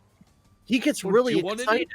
He gets Government really jobs excited. have great benefits. Yes. So then Alex, who's in a robe, gets excited, throws away the hose he has, and they like just hug each other and start spinning, and then he breaks out of his fantasy, which makes me wonder. Well, like, that is a very specific fantasy, which is fine. But then the doorbell rings and he gets up and he walks to the door, and who's there? It's the mailman, and he gave him the Blue Chew. And then they have like a look at each other. So I feel like really Kells shouldn't be part of this. It should be Alex and the mailman. Like, they're clearly the ones who are having the good time with Guys, the Blue Chew. I'm gonna bust this wide open. Okay. Bust. Blue Chew is nothing but sugar pills. We were all the erection we needed all along.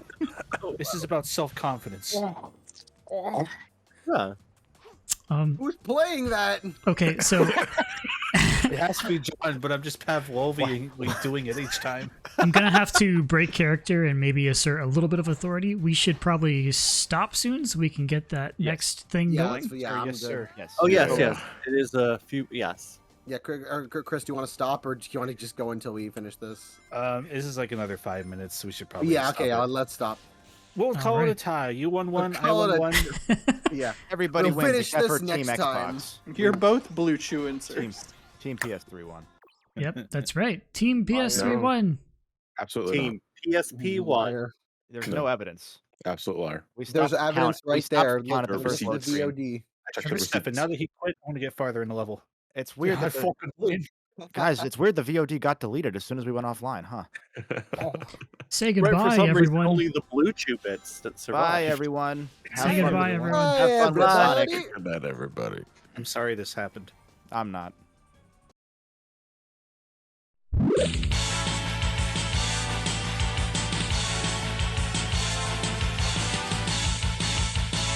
Parody versus Room.